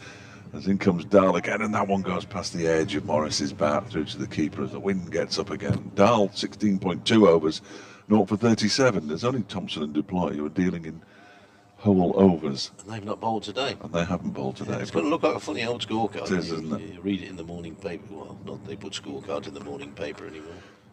Oh, they were the good old days, weren't they? Oh, you had a report on every game. Well, I used to work for a newspaper in Halifax, and we'd get scorecards, updated scorecard in that day's evening paper. Yeah. Because we'd have an edition at 2:30, 3 o'clock. Yeah. Dahl in again. Morris always beaten again. Bowled on Dahl, but not quite taking the edge. Just the 1 wicket to go until the Derbyshire bowlers can put their feet up. When I first started in newspapers, which was a long time ago, it was a discussion. What's the last race we're going to put in the stop press? The 5:15 at Haydock will be the last one for the city final. The late final, the city final. Yeah. Now nothing. Day before. Next delivery from Dahl is down into the ground off the edge of the bat, well fielded by Wayne Madsen, still in the fielding helmet, gets a little fist pump from Leas Deploy, running in from point. Madsen's a sort of short gully, it's very short. Good reactions. He's going to have pretty good reactions if he's going to take a catch there. I think he went a step closer there. He's now looking around to see where his mark was. I think he's just taken a step back, which is perhaps wise, as Dahl is in again. And that's off an edge, and in between the slip and the gully, along the floor pretty much, down to Lackmall at third man for a single to Morris, who moves on to 12. 364 for 9. Of course, the internet and local radio did away with late final newspapers. It's only way you could get the information. We used to watch the ticker tape come through for the cricket scores and everything else. Yeah. I was remember when it came through Derbyshire playing Lancashire, snow stopped play. Buxton. At Buxton on, was it the 6th of June? Something like that, yeah. Famous occasion. Played the next day. Yes, lost by a lot. Here's Dahl in and bowls to the number 11, Gibbon, who he's number 10 really, but he's the number 11 batsman. He's going to get 4 runs as that one is edged down into the ground and between first and second slip on this occasion. And Anish Dahl didn't have an awful lot of luck in that over. Gibbon's on 5, Morris has 12, 368 for 9 now, Worcestershire. Live cricket come to you from Derby this morning, or this afternoon, from the Incora County Ground with myself, Dave Bradley and Dave Fletcher. The umpires are on the walkie-talkie. Are they talking to the scorers about something? Do you know there was one short called yesterday? Was there? Yeah, we I missed it. I didn't find out until later in the evening. Do like a short. Apparently the scorers missed it as well. The umpires were on the radio saying one short. It was when Brett D'Oliveira and Ed Barnard were. One short, of course, folks, I'm sure you all know, is when the batsman doesn't ground his bat while turning for a run. So it's relatively rare. It is, isn't it? The great signal. Yeah. The elbow bending and the arm touching the shoulder. Yeah. I do like the signal for It's one like short. a bookie's tic-tac. Yeah. Connors is going to be bowling and Charlie Morris is batting and Morris slashes that. Oh, it was another brilliant catch. Anish Dahl has taken 2 in this match. He got Brett D'Oliveira yesterday. He's just leapt way above his head to catch Charlie Morris there. Charlie Morris, I think himself a bit unfortunate because he got a lot of bat on that. And, well, I think Anish Dahl is about plus 40 before he goes into bat in this game. So Charlie Morris goes and Worcestershire are all out for 368. But that's a... He's not a tall man. No, he's not. I mean, if you've got a tall man, if you've got Thompson there, who reaches above his head to catch it, you think, you know, but blimey. Just the replay of that, that's just outstanding. And Connors finishes with some very good figures this morning. He finishes with 509? Surely. Yeah. Hasn't gone on. Yes, 5 for 109. It's not career best. He has a 5 for previous to this. His best is at 5 for 83, but it might only be his second first-class 5. I'm just going to check on that. And it is his second first-class 5-wicket haul. So well bowled, Sam Connors, who's getting applauded from the field and in the time-honoured fashion, is holding the ball up. David Griffin just making sure he gets the shot of Sam Connors leaving the field of play, holding the ball up. I think what the umpires were doing was radioing the ground staff to say what kind of roller may have been requested. I don't know. The ground staff are out there now doing their bit, and we will be back doing our bit in 6 or 7 minutes' time. We'll probably get the updates in the meantime.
Masood will face the first delivery from the race course. And it'll be bowled by Charlie Morris. It will be Shan Masood, who's got 713 runs, which is no mean feat by this time of the year. Billy Godleman has got 118. Hasn't quite had the start to his start to the season he would have wanted. Billy Godleman, he's at the non-strikers. Then Shan Masood, the Pakistan international opening batsman. As I say, 713 runs at 118. Not bad. A strike rate of 70.94. We did ask about the 1,000 runs in May from the statistician man. 3 slips. The first delivery is pushed out into the offside, and Shan Masood has got 714 runs for the season because he picks up a single and gets off the mark. So we were talking yesterday about innings, weren't we? How many innings players had taken to get to that. So apparently Don Bradman took 7 in the one season. WG took 8. Yeah. And then there's quite a few took 9 innings and 10 innings. Masood's got 7, has had 6 so far. Right. So in theory, he could still equal that record. In theory. In theory, if you got 200 and something. Billy Godleman's on strike now. As Morris is on his way in, bowls, and Godleman pushes that out into the offside. Brett D'Oliveira races in to do the fielding. There is no run. I might have to dash at any moment because I haven't done my half-past yet. Never good bit of dashing before lunch. Never be allowed. Charlie Morris just moving his bowling marker. I wonder if he's going to bowl round the wicket, but he's not bowling over the wicket to the left-handed Godleman. 3 slips, a crouching. Morris bowls, and this is played, just doubles out on the leg side from Godleman. Oh dear. That's another boundary board gone, I think, isn't it? 2. 2 have gone. A sudden gust of wind.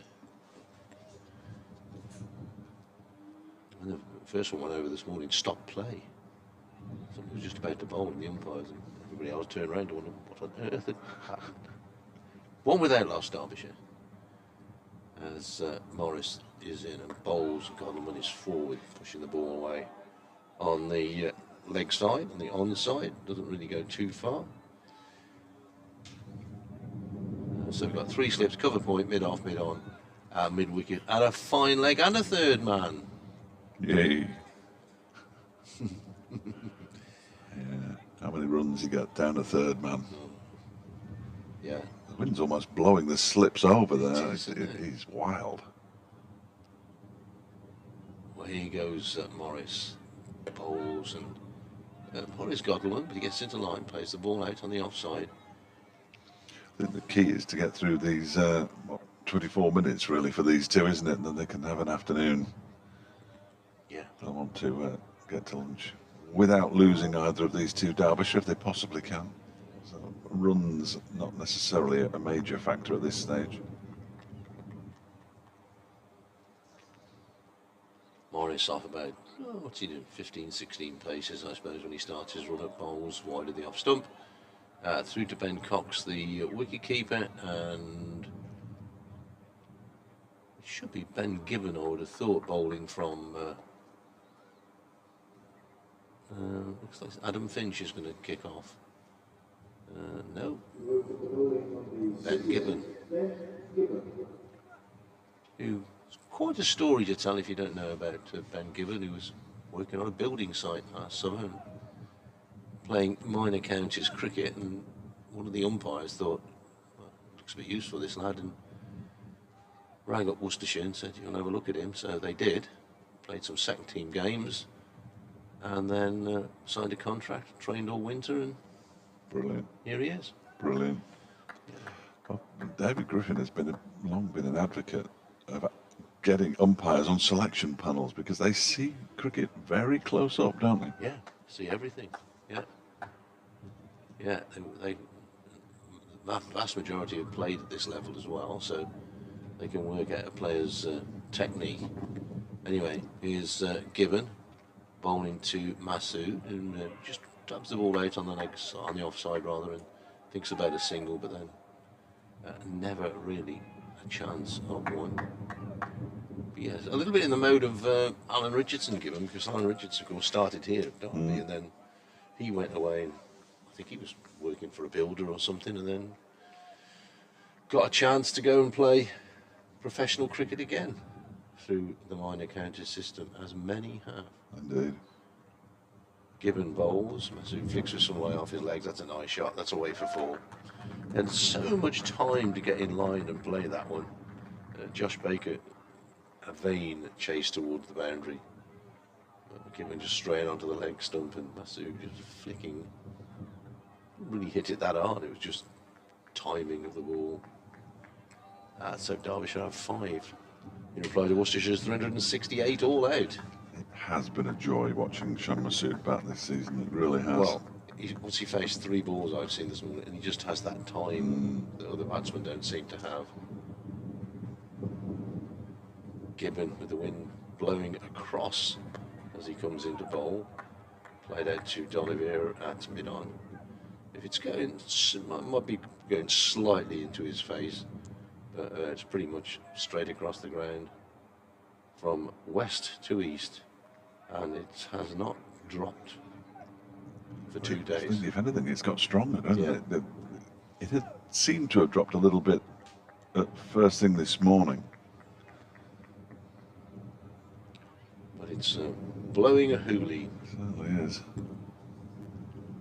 Masood waits, Gibbon bowls, wraps the pad, going down the leg side. They'll pick up a comfortable leg bite. Not much support for Gibbon's appeal from the slips or the wicket keeper. It got the run, so it's clearly hit the inside edge of the bat. Oh, right, did not signal. No signal, yeah. Right.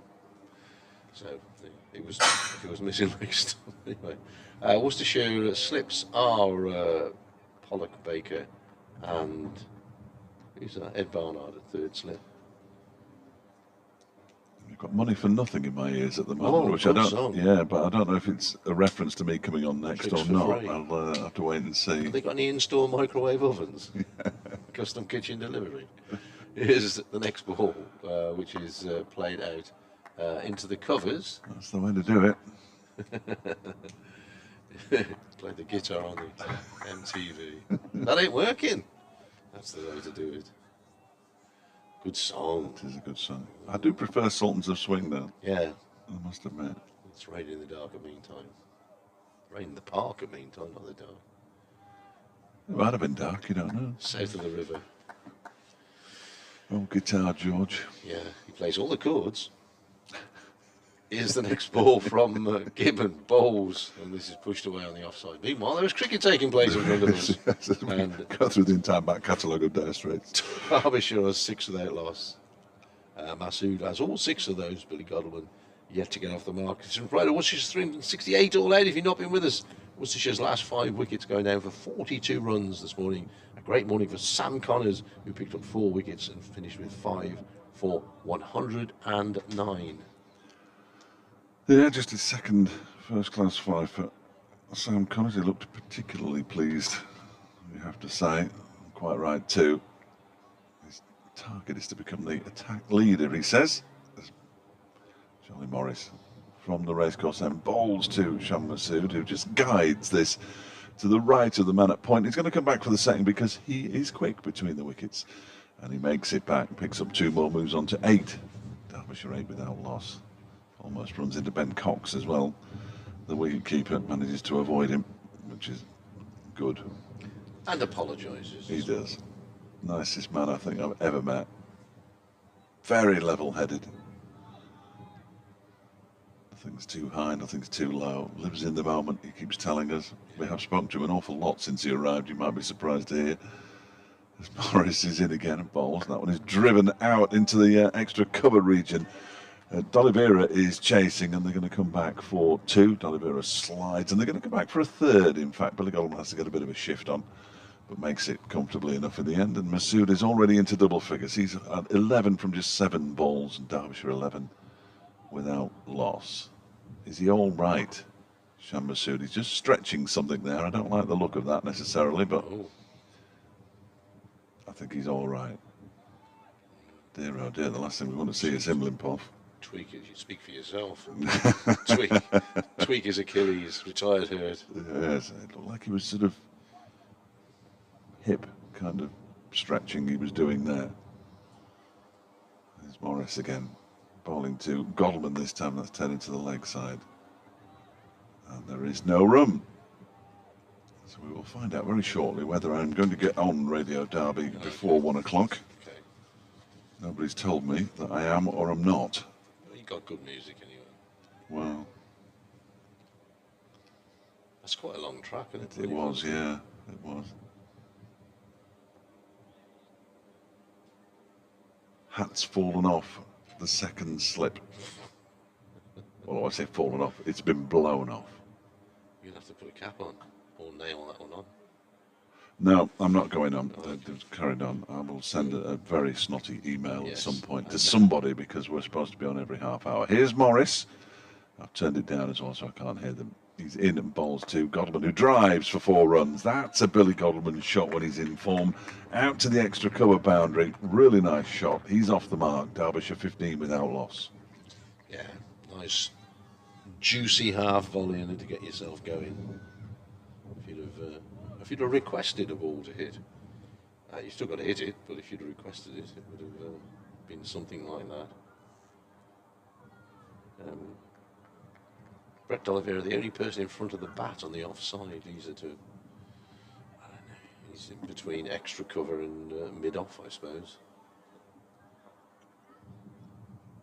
See how much confidence that's given Billy Godalming. He's had a pretty wretched time of it so far this season. He waits now as Morris bowls to him and he just defends this up to a very straight mid-off, and there's no runs. D'Oliveira comes around to do the fielding.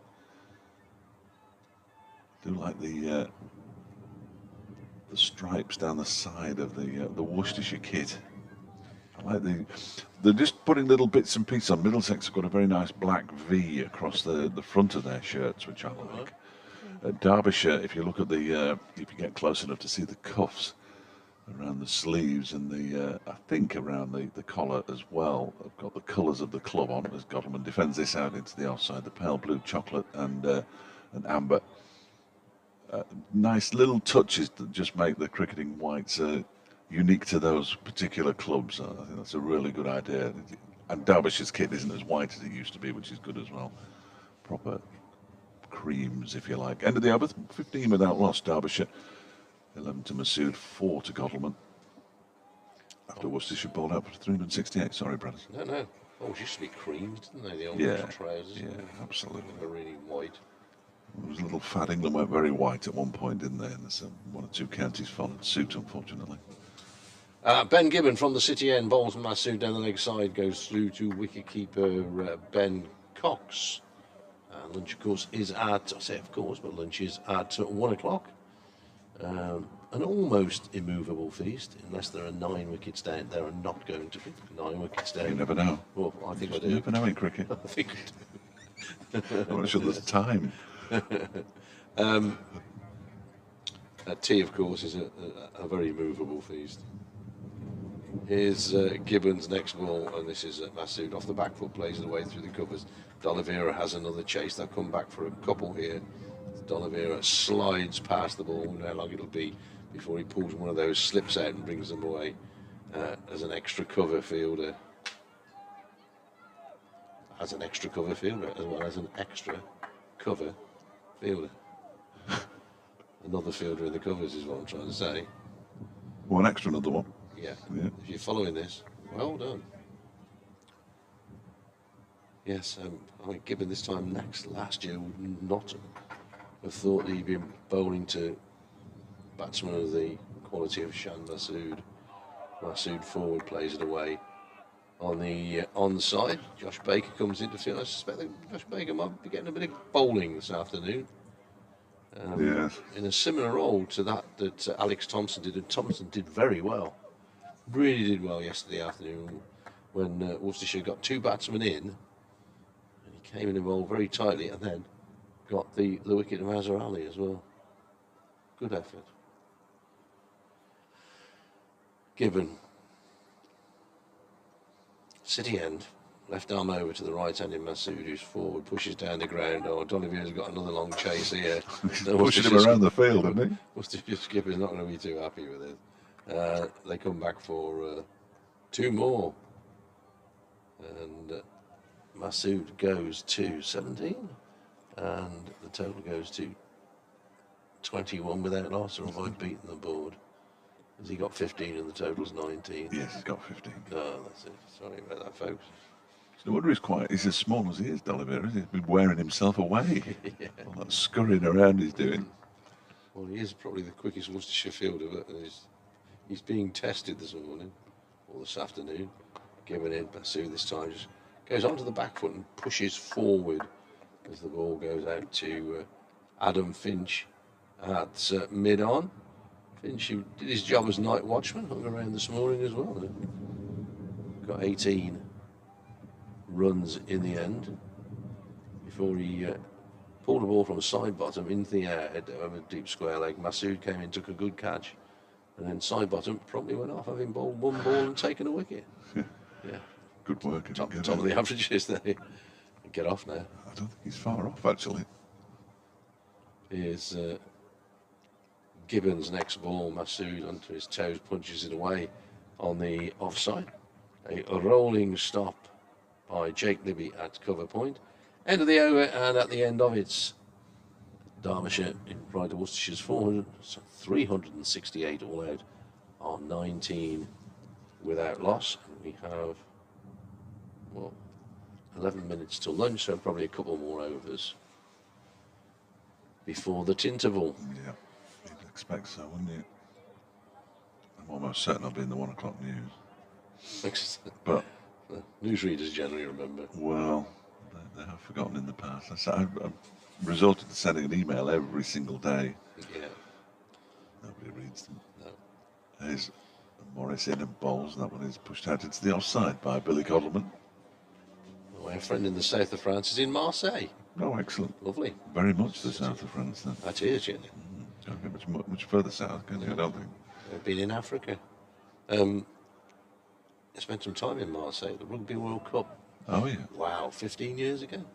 A great time. Really enjoyed it. But back in France next year, is it? It is, yeah. Can't afford it now, though. Got 2 dogs and a mortgage. Here's Charlie Morris. In balls to Goldman, who just turns this down a fine leg for a single. Be a good title for a book, that. 2 dogs and a mortgage. Or an album. An album, probably. An album, yeah. I'm not sure many people would buy that particular book. Well, no. I don't know about your musical talent, but well, yeah. I think it's more of an album musical talent. I'm here next to you, mate. That sums up my musical talent. Well, we had a bit of Burl Ives this morning, that was all. Yeah. A bit of Dire Straits. Right. There's a difference between liking music and being able to do anything about it. Here's Morris bowls to Masood, who pushes this one out to the offside. It's fielded there by Ed Barnard. One of the first man out this morning, in fact. Caught in the covers by Leicester Ploy. Just crashed it straight into his hands. Yard either side, 4 runs, different story. Yeah. Yeah, as you said this morning, he couldn't get out of the way if he'd have wanted to. No, it was absolutely like a tracer bullet at him. There's only 2 slips now. It's Morris. He's in and bowls to Masood, who defends it with the full face of the bat, back to the bowler, and Brett D'Oliveira got very excited. Yeah. He's pulled on those slips out, hasn't he? He's got that extra man in the covers. Yeah. I think for Masood it makes sense because he's in pretty good touch so far this season. I was looking back, he played first-class cricket in Pakistan for Baluchistan. Right. And he got 2 or 3 hundreds in his last 3 or 4 matches for them as well before the PSL began. He waits now as Morris bowls to him, and that's turned into the leg side, but straight to Josh Baker, who's fielding at mid-wicket. Did he play some domestic cricket here for Loughborough, was it? come over and play? Well, he certainly he was at Durham University, and he did a long distance form of education at Loughborough. Right. He was at Stanford School for a couple of years. And then went back to Pakistan and made a career. Born in Kuwait. As I understand it, his family fled Kuwait when it was invaded, and they went to Pakistan from Kuwait as this next delivery is defended by Masood. I'd love to sit him down for half an hour and go through his life story, because it would be fascinating. Educated, of course, in this country, as I said, and when he talks, he reminds me very much of Imran Khan. You know, that kind of voice that he's got. Yeah. Very measured as well. And, Yeah. Yeah, just a thoroughly decent individual. Who is no longer the president of Pakistan. Is he not? Has that ended? I thought I don't follow it that closely, I have to say. But I think he was kind of outvoted, but then put in an objection or something. I'm like you now. I don't really. I knew there was some rumblings. Here's Gibbon, what could be the last over before lunch. Bowling to Billy Godleman. Godleman lets that one go by. Outside the off stump. We might get another one in. Yeah, I think so. Before the alarm goes off. No, I don't think I've got a 1 o'clock alarm, because I'll remember that one. Of course you will. How could you forget it? Yeah. I haven't forgot one though. I think I only forgot one last away game. And that was a Sunday afternoon at 4:30. Yeah. Everybody would have been asleep by then. Yeah. Out in the garden or something. Gibbon to Godleman. Godleman hurried a little bit on this occasion, but gets into line and plays it away on the offside. And there is no run. Notts 414 for 9 against Middlesex at Lords, having been put into bat. Well done. Glamorgan subsiding rather now. 151 for 5 against Durham, still trailing by 160 at Chester Street. Northants, another put-in team, 464 for 4. Collapsed this morning. Yeah, that's poor form, isn't it, really? There's a lot of runs in the first division. What's happening here? Billy needs a new bat. Billy needs a new bat. Billy gets a new bat. Take us to lunch. It will. I was just thinking that he's holding his bat by the blade, and he's suggesting that the handle's gone, I think. So Shan Masood says, "I'll have a look at it. That's all right. That. What's wrong with that?" I thought for a minute Shan Masood was going to say, "Yeah, I finished off in mine. Borrow mine." Like you did at school. Drop the bat and run. There's some runs in this one, mate. Yeah. Try that. There's nothing wrong with that. That's all right. I'll give you a £5 for that one. As my old mate Les used to say, I've had the same bat for 20 years. 4 new blades and 3 new handles, but it's the same bat. It was Trigger's broom, wasn't it? Trigger's broom, yeah. Same broom for 20 years. Chris Seeley tells me via email that Imran Khan was regime changed. Yeah. Hey, that sounds a bit painful to me. Doesn't sound great, does it? I think he got voted out by the Parliament, didn't he? I mean, there's a certain amount of army backing required as well, isn't there, in Pakistan politics, I think. My knowledge of, I know my mastermind, the politics of Pakistan will not be my chosen. But it's interesting because, as I said earlier this week, my degree is in political theory and institutions, so I really ought to know this kind of thing. But when I did it, well, it was a while ago. And you have been in a few institutions since then. That's one or two. Billy's got a new bat. And with this, he pushes the next delivery from Gibbon out into the offside. No run to be taken. I've got 12:57, and we've got 3 balls left. Yeah, I think we're going to get another one, aren't we? Might well do. Depends if the umpires are hungry or cold. I think they'll be both. Yeah. Neither of them got gloves on though today. So no, it's something, a little bit warmer. Gibbon from the city end bowls. Godleman turns this nicely on the leg side. He's only going to get a single. Probably didn't time that as well as I initially thought he did. And Baker goes scrambling in the dust of the practice wickets and gets up hobbling a little bit. Like a comedy hobble, I think. Yeah. Billy Godwin gets one more, so he goes to 6, and Masood has 15. 210 without loss, replying to Worcestershire's 368 all out.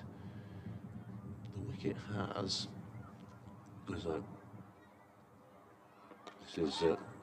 This is timed a lot better by Masood. Flicked away, kind of nonchalantly, really, for 4 through mid-wicket.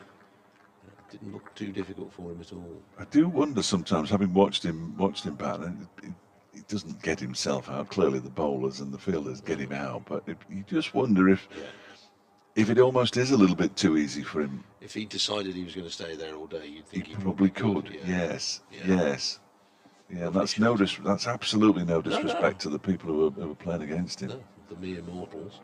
Masood 19, Godleman 625 without loss. Gibbon with what could be the last ball before lunch, and that is smashed away. Just giving him a bit of width. Smashed through extra cover for 4. And we are going to get another over, and Josh Baker is going to bowl it a bit of spin. That makes sense, doesn't it? That gives us a chance to get lunch before we get to our updates. 29 without loss. 23 off 19 balls. The wicket yesterday morning had a tinge of green in it. I can't see that there. No, it's gone, hasn't it? It has gone. But I think that was the green tinge was a red herring, if anything. and it may well have fooled Derbyshire. I thought back this morning, but overnight at 326 for 5, they were staring down the barrel, really. When I wrote the usual, Derbyshire will be looking for quick wickets at the start of day 2, without much conviction, if I'm entirely honest, for the bulletins this morning. 5 wickets for 42 runs, they'd have shaken your hand on that. They certainly would. This morning. Certainly would. But you're right, there is no green at all in this pitch now, and it looks like basically Derbyshire would want now to bat for the next 2 days, wouldn't they? Yes. Bat until tomorrow night. Yeah, and get in front if they can, and then potentially put a bit of pressure on Worcestershire on the final day. That's how they're going to do it. It must be 1 o'clock. Boiled eggs for lunch for Bradders. As Baker begins the over from that turned a lot, but the Godwin left it alone. Didn't play a shot. It pitched a long way outside the off stump, and therefore almost certainly pitched in the footmarks. News has already started in my ears. Baker's in again, bowls, and Godleman just guides this out into the offside, and they'll go through for a quick single.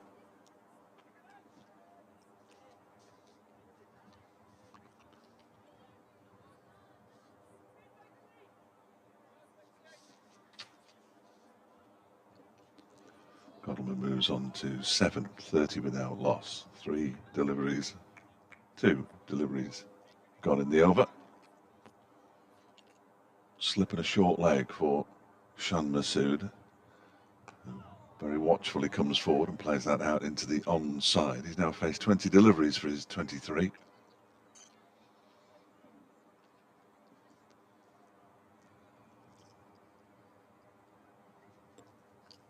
Next delivery is defended again. 736 runs for the season now, Shan Masood. 86 boundaries and a 6. Miles in front of everybody else in the Derbyshire rankings, as this next one is pushed out into the offside. And there will be one more ball to go until lunch.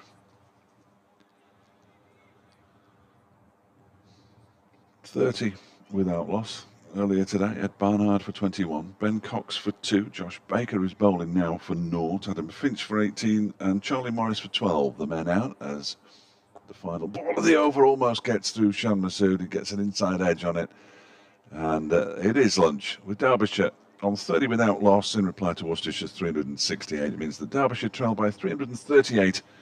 We'll be back online and on the sport stream, on the club stream, in around about 40 minutes.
brief period of time about taking the single, but they decide against it.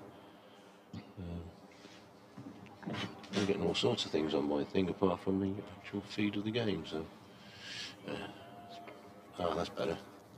Now we have cricket on there. The morning session, Worcestershire lost 5 wickets for 42 runs, if you weren't with us.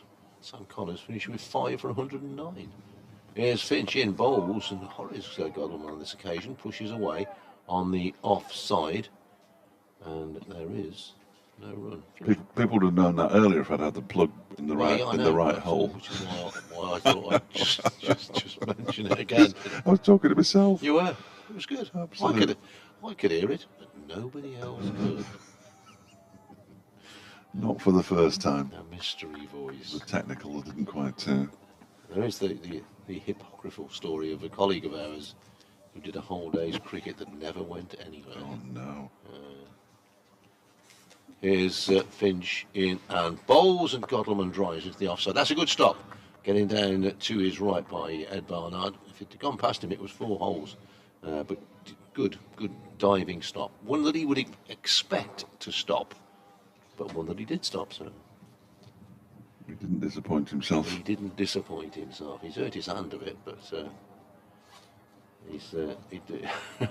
the ball is going back through the circle back to the bowler, and he didn't want it. Don't throw it to me. I'll hurt my hand. Godleman awaits Finch's next delivery, and once again comes forward, plays the ball away on the offside. Once again, a little hurriedly, shall we say. Finch with the wind coming across, and there's no real favouritism with the bowlers to say I want to bowl with the wind behind me, because it's coming directly across the ground. If anything, it might be slightly in Finch's face, but it is very marginal if it is. Sun comes back and brightens the scene. Finch's next ball, Godleman lets it go by outside the off stump.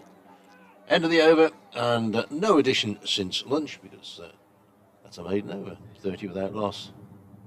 Replying to Worcestershire's 368 all out.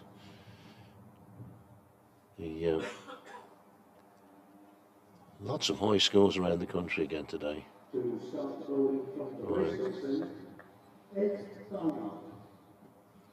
So a double change for Worcestershire post lunch, who began with Gibbon and Charlie Morris.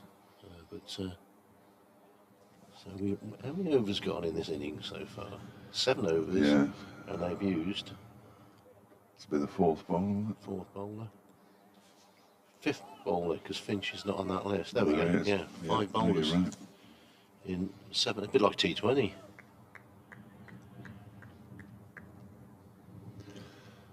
Here we go. Ed Barnard from the racecourse, end bowling to Sean Masood, who leaves the first delivery alone, and it goes through at shin height to Ben Cox, the wicketkeeper, which is a little lower than you might have expected. Something came loose there from, I think Ed Barnard's got a strap on or something around his waist that gives him maybe a bit of back protection. Oh yeah. But it's come off.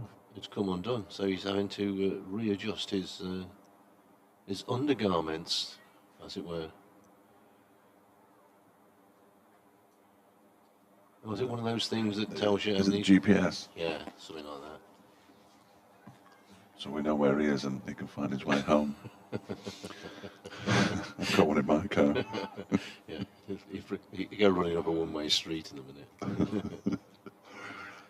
Hard in again. 2 slips in place. Masood drives out into the covers, where it is fielded comfortably enough by Josh Baker. I need to go back to Belper before I go back to Worcestershire this weekend, because I need to find that street that you drive up. You can't turn right because it's a no entry, and you can't turn left because it's a no entry. So I need to go back up that street just to make sure I wasn't completely crazy. He's taken the belt off now and put it in his pocket. As you had reverse up it, just in case. At least you might be facing the right way. It's Barnard again. There's GPS in his pocket. Bowls to Sean Masood, who drives it up to Charlie Morris at mid-off, and there's no run. Be tempted to give it to somebody else, wouldn't you? Yeah.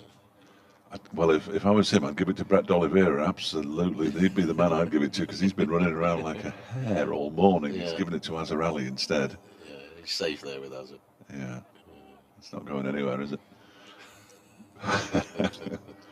How come you stood in the same spot all afternoon and managed to bowl 13 overs? Barnard in again. And that one is turned into the leg side by Shan Masood. He's run the first one quickly. He will come back for the second. Billy Godwin hesitated, but he's not running to the danger end, so that's okay.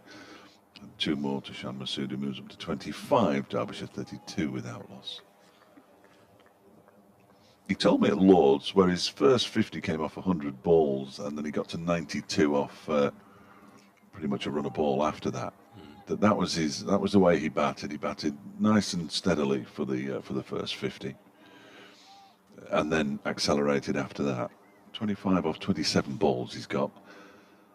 There's Barnard bowls trim, and he cracks this away into the offside. Oh, and he didn't time it, and the bounce has just beaten the man in the offside. I think it's Josh Baker. And it doesn't get all the way to the boundary. Charlie Morris chases it down. It was a little unfortunate for Baker. He's slapping his hands together now because he's frustrated, but very, very unfortunate as Masood picks up 3 and moves on to 28. Derbyshire to 35 without loss. It did come off the bat at a fair old rate. Well, I thought he'd timed it much better than he actually had, and perhaps in his defence, Baker thought the same and thought, I better get down quickly. And by the time he got down, it was bouncing over him. So it was a little unfortunate, I thought, that. Goldman back on strike. He's faced 3 deliveries fewer than Masood. He's got 21 runs less. This next delivery is just guided into the offside by Godleman. It's fielded by Baker, and it's the end of the Barnard over. His first conceded 5 runs from it. Derbyshire 35 without loss, 28 of them to Shan Masood, and Godleman has the other 7. A group of youngsters moving around. Is there an ice cream on the ground or something? They're all racing around. Yeah, I don't know why they've moved it to that. I think they've hit a dead end there because they can't go in front of the pavilion. They have to go around the back of it if they want to go and sit in the permanent temporary stand at the far end of the ground. Oh, they'll be happy about that, the members, won't they? Yeah. A couple of dozen squawking kids turning up. Yeah, that's the way to encourage them to come, isn't it? Complain that they're making noise at a cricket ground. Is Finch in bowls, and Masood turns this on the leg side. I'm not sure Charlie Morris is going to get to this one. In fact, he does get to it and cuts it off, and they pick up 2 runs. But Masood kind of caresses the ball in the direction he wants it to go. He doesn't hit it that hard. No, he doesn't. I just thank Mick Wood for the kind words on Twitter. I'm not going to read them out, but I hope you're coping okay with long COVID and you get better soon. Dear. Yeah, get better, mate. Finch, City End, turns with the blowing sight screen behind him. Bowls, Masood forward, drives down the ground. D'Oliveira, as ever, has work to do, and it's a good throw from D'Oliveira. Hits the stumps, but Masood has got to his ground, and in fact, they pick up an extra run, a buzzer, as David Lloyd would call them, as the ball ricochets off the stumps, and Charlie Morris has to come in from what was fine leg to do the fielding. That law needs changing, doesn't it? Yeah. That law needs changing. Yeah, it's a good throw from D'Oliveira. Batsman's home fairly comfortably, but to concede a run, yeah. No reward for the attempt to run out. In fact, you get penalised by another run. It seems very harsh to me. 39 without loss. Derbyshire as Finch is in and bowls. Forward comes Masood, pushes the ball away on the offside. Barnard in enthusiastically from extra cover to do the fielding. The trees away to where, well, the blossom, it's not good for the blossom, this breeze. No. If you've got a few fruit trees out, you could be losing a few apples or cherries or whatever should be on them. Isn't it supposed to blow off, that? Finch bowls, and oof. Hit down into the ground, not far away from the off stump by Masood. I don't really understand horticulture, so No, I think needs to be on to be what's it by the bees and that. that's it. Yeah. Yeah, what's it? Yeah. Pollinated. That's the word I was looking for. Attenborough uses that phrase all the time. Need to be what's it by the bees.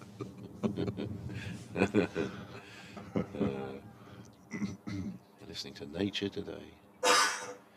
Is Finch.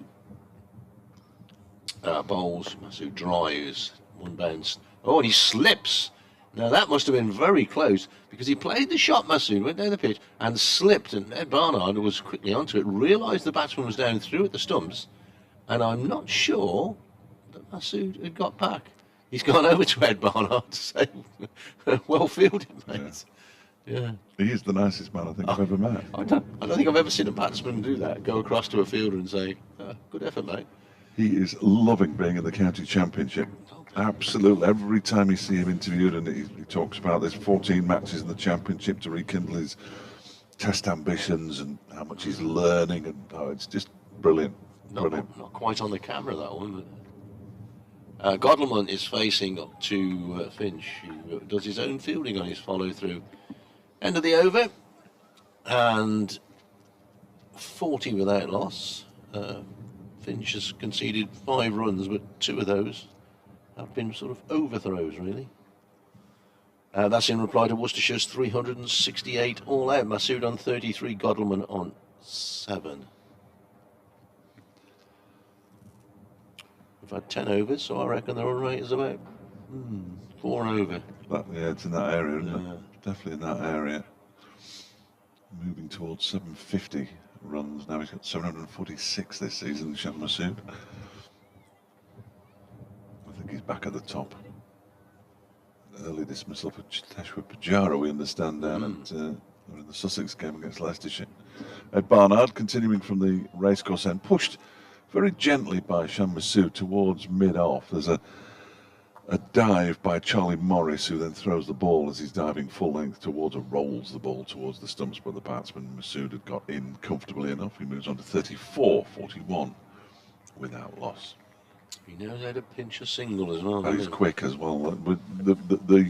The dream scenario, although it would mean an awful lot of batsmen have to get out, so it's not that much of a dream scenario, in all honesty, as Barnard is in, and that's left alone by Godleman outside the off stump to go through to wicketkeeper Cox, is to see Shan Masood batting with Anuj Dal.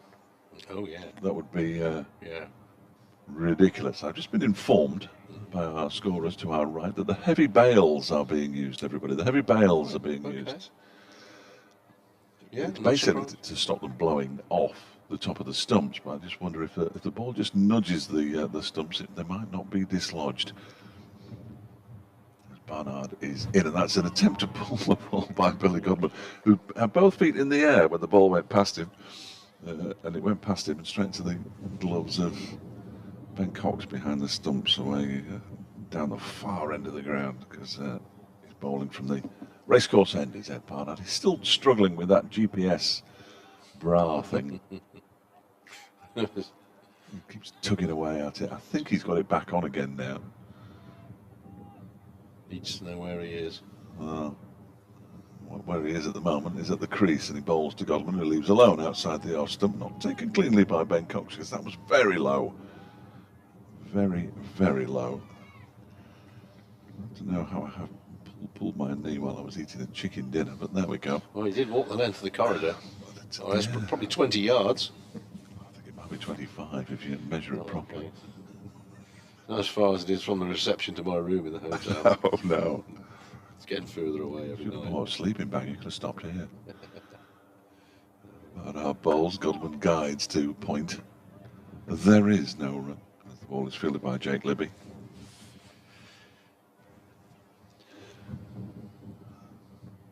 The breeze is ridiculous. It is, isn't it? Trees away to the poplars away to the right. There used to be a lot more. A whole row of poplars out there, which used to shield the batsman's eyes when the sun got low. Then they chopped them down and realised they had a problem. They're swaying rather violently in the breeze as this next delivery is left alone by Billy Godleman to go through to the keeper. It's the end of the Barnard over. 41 without loss, Derbyshire.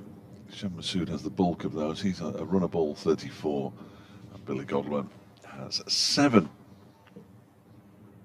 Derbyshire's deficit now 3-2-7. And we have 2 full sessions remaining in the day's play now, even though we're almost 2 o'clock. There are 64 overs left.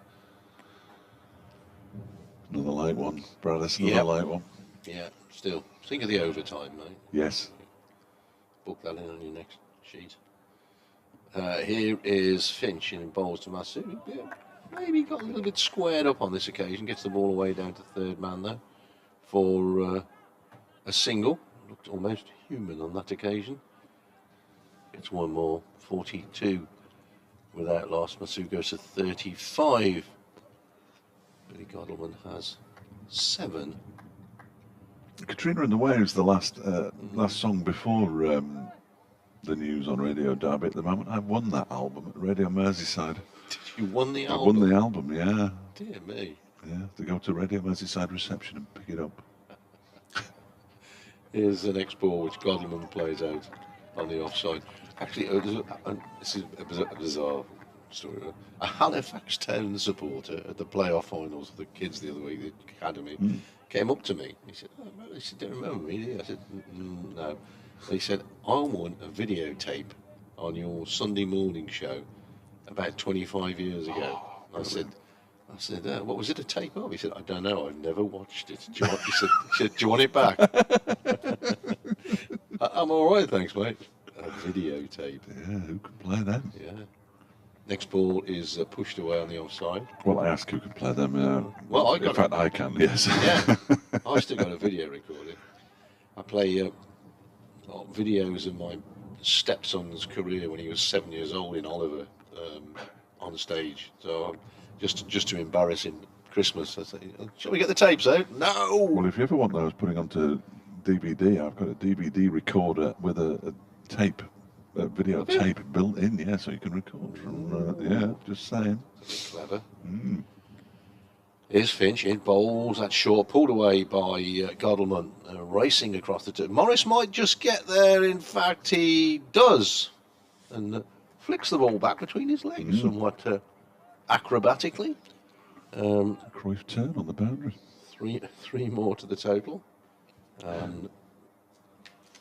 Must be about time for the next. Oh, we've got plenty of time before the next alarm, haven't we? Yeah, or at least 3 minutes. Yeah. The alarm. They were a good group. South Wales group. North Wales. Were they North Wales? Yeah, North Wales. Who was the lad who was the singer? Mike. Yeah. Mike Crofone. Here's Finch back at the cricket. Bowls, and this is pushed away to mid-on. Had a great record called New South Wales. Yes, which may have led you to believe that they were from South Wales. Yeah, 68 guns and where were you hiding? Yeah. Third Light was a good one. It was all about the you only ever lit 2 cigarettes with the one match because when the third one was the one that got shot. Yeah. Yeah. The first one they saw, the second one they took sight of, and the That's last right. one. The last one there was the one that pulled the trigger. Yeah. Here's the next ball, which is short, and he thinks about hooking it, but then realises that he actually can't reach it. So it goes through to wicketkeeper Ben Cox. That's the end of the over, and Derbyshire replied to Worcestershire's 368 all out. I'll get that right in a minute. Are 45 without loss. Masood almost a runner ball, 35. He said 37 balls. Godwin has 10, and Worcestershire seeking a wicket here. So if they don't get one of these two, well, if these two were together at tea, I think Worcestershire could be looking down the barrel. Well, there's Ed Barnard bowling to Billy Godwin, Derbyshire's skipper, who guides, well, he does more than guide it, he drives it out to extra cover for 4 runs. Nobody's going to stop that one. That was another well-timed cover drive from Billy Godwin. We've seen 2 of those from him so far this morning, or so far today. Billy Godwin moves on to 14. Derbyshire up to 49 without loss. Cue the alarm. Oh, here it goes. God bless the New South Wales. Let's see if I can remember his name. Mike, somebody, if without me looking it up, somebody will tweet me. He wasn't so well recently, but he's okay again now. I think as his next delivery is left alone by Billy Godalming in a rather extravagant manner.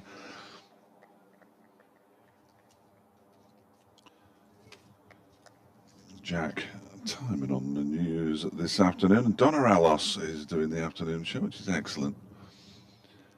I've now lost Q, which isn't great, because if he comes to me,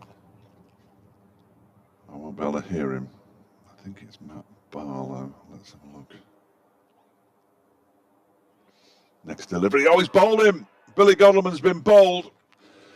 His leg stump is out of the ground, and Billy Godalming's poor run of scores continues. He's been bowled by Ed Barnard for 14, and Derbyshire are 49 for 1, still trailing by 319. He had quite the go at that ball.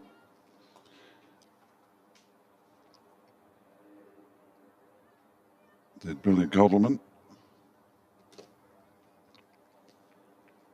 Hoping that Matt Barlow's still in the studio, but if he isn't, we're all in trouble, because I'm not going to hear the cue from the cricket.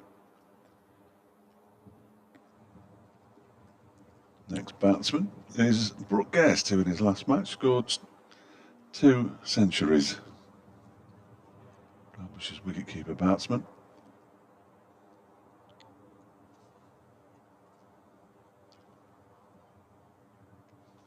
I wonder if Dynamite, I don't know. So we'll see.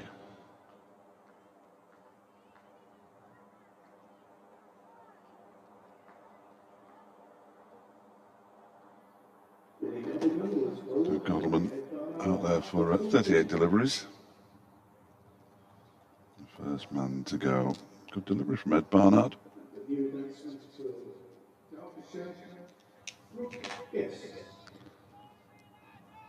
Guest on strike in a moment. So back-to-back centuries in the last innings, 109 and 136 against Glamorgan.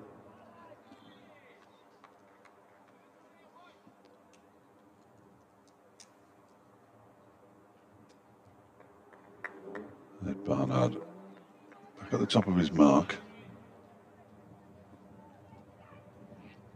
On his way in now.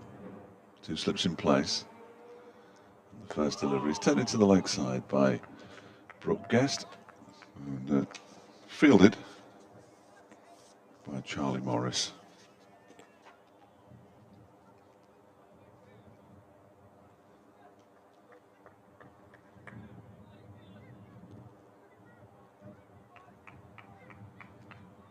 I bet Dawes is listening, watching, preparing. He might be off today. Can they tell somebody in the studio to help me out here? This one comes off a thick inside edge of Brooke Guest's bat out into the leg side, fielded by Josh Baker. He's off the mark with a single. And the 50 is up for Derbyshire. 50 for 1. Masood has 35 of those. Brooke Guest has the other.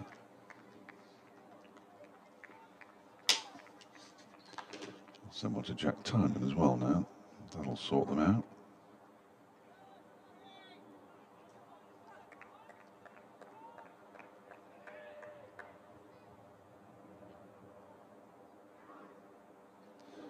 Barnard in and bowls to Masood. Just guides this one out into the offside. And there is no run.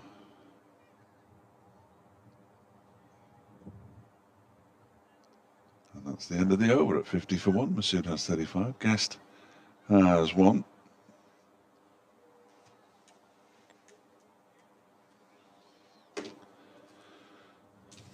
Oh no, no! I'm listening to Sarah now. Oh, good. That's nice. I like her. She's really good. Who? I've no idea. Oh. There we are. So, with a bonus wicket, that was the inside edge. Was it? We went hard at it though, didn't he? He's having a poor old trot. Finch in bowls, good ball. Just come in, yes, and that one really sent in limboing to get out of the way. A good bouncer. Northants bat on and on and on at. Good for them. Remember, they were put in 506 for 5. Good decision. Well, at least Surrey chose to bat there 490 for 6 against Kent. Lancashire, who were put in 426 for 4. Good decision for the Yorkies there.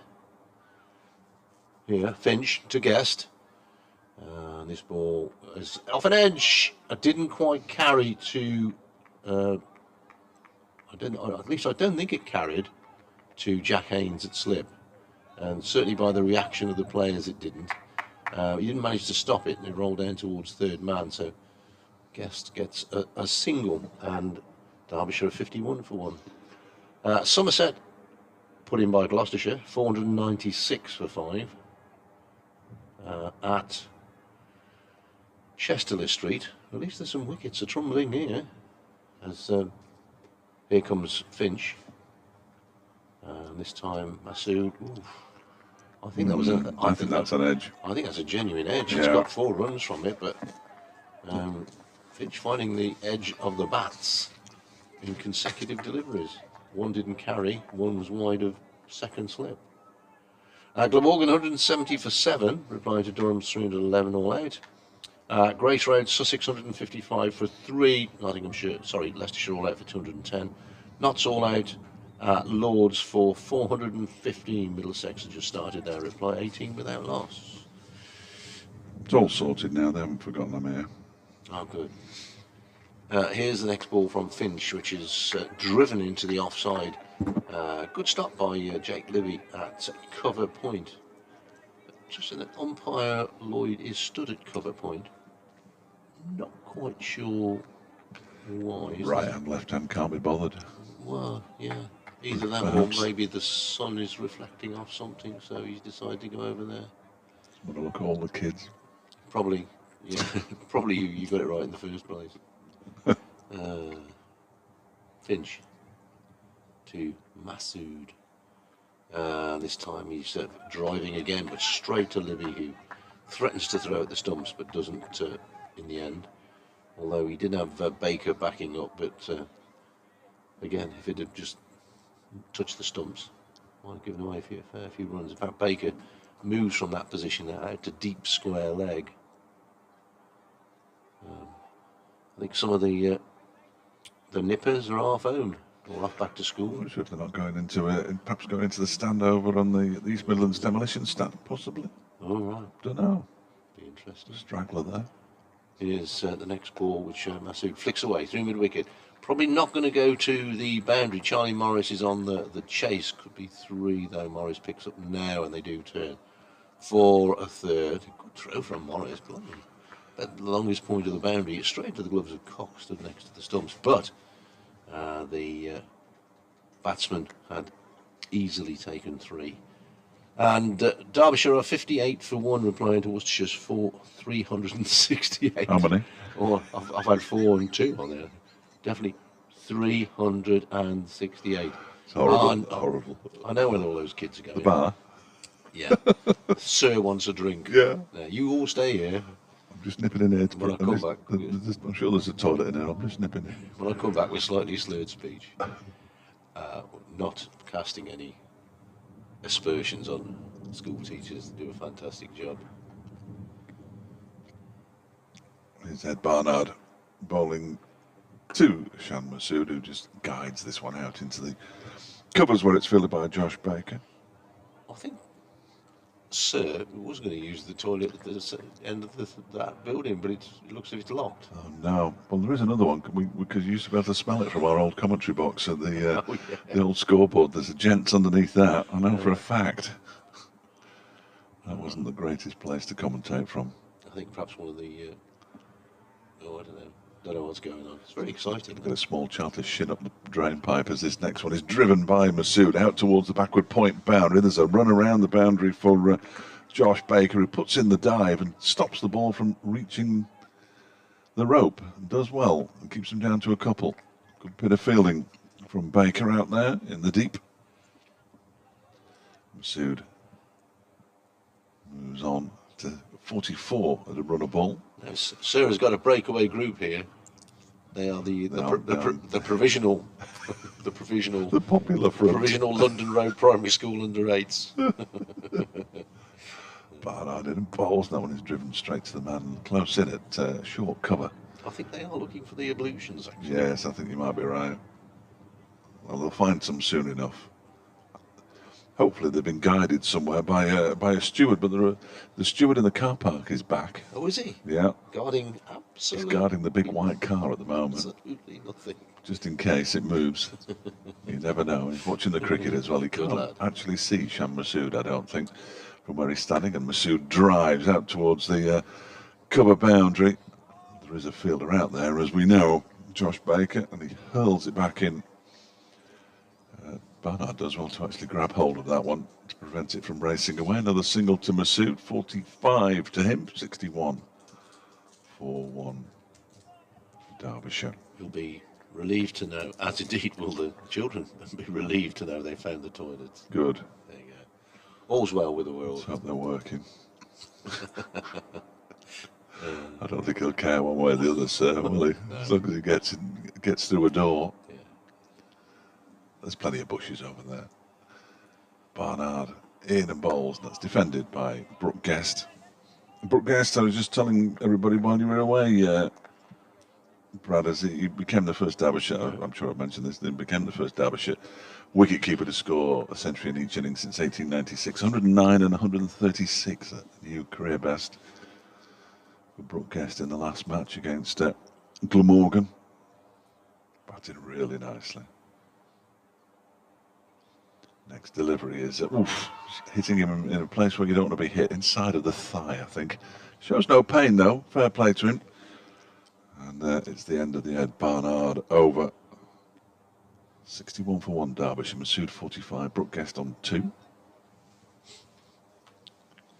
Born in the UK but brought up in Australia? Guess, does that remember I got that right? Born in Manchester, brought up in Perth. Yeah. Lovely city, Perth. Yeah, and came back. He actually played for Australia under 19s. Oh, yeah. Yeah. Yeah, I was lucky enough to go to Perth in the millennium year, 2000. Yeah. Is that 22 years ago? Lovely city. So one of the guys on there said, we're 1,000,000 miles away from nowhere. Oh, the big black crows back. Yeah. Oh, that's exciting. Here's Finch in, bowls, Masood forward, pushes away, back up the pitch. Finch on his follow through, does the fielding. Interesting little session of cricket, this. I mean, if Derbyshire don't lose another, I know it's a long time till tea, if they don't lose another wicket till tea, they will be, for me, in a very good position. Yeah, if they should be. do, I mean, if they were to lose Masood, let's say, then Worcestershire's tails would be well and truly up. I think they realise it's going to be hard work on this pitch to take wickets anyway. I'd be daft if they don't. Finch in, bowls, Masood clubs this one out towards extra cover and picks up a single and one more to the total, which goes to 62 for 1. Masood moves on to 46 off 48 balls. He's moved beyond his, I hesitate to call it, worst score of the season, which was in his last innings when he only made 42 against Glamorgan. It's the only innings so far in which he's failed to reach a half century. Masood. Finch to Guest. Guest forward, pushes away on the offside. He's going to get a single because it's hits the ground in frustration there. There's Jake Libby as he can't cut that one off. And Charlie Morris at third man does the fielding. One more to the total. Field changes for the left-handed Masood. Tall man Masood. I'm sure if you're watching the stream you'll realise that, but those of you listening on what used to be called radio, he's tall and seems to have a lot of time to play cricket. It's the ice cream man. Finch bowls, Masood punches this one up to mid-on, and as soon as he plays the shot he calls for a single. It was pretty straightforward, to be honest, because it was to the left of Ben Gibbon Although, given his left-handed, he couldn't quite get there. It's only coincidental that the ice cream vans started and now those school children are being diverted If you were the back. entrepreneurial ice cream man, you'd be parked outside the ground, wouldn't you?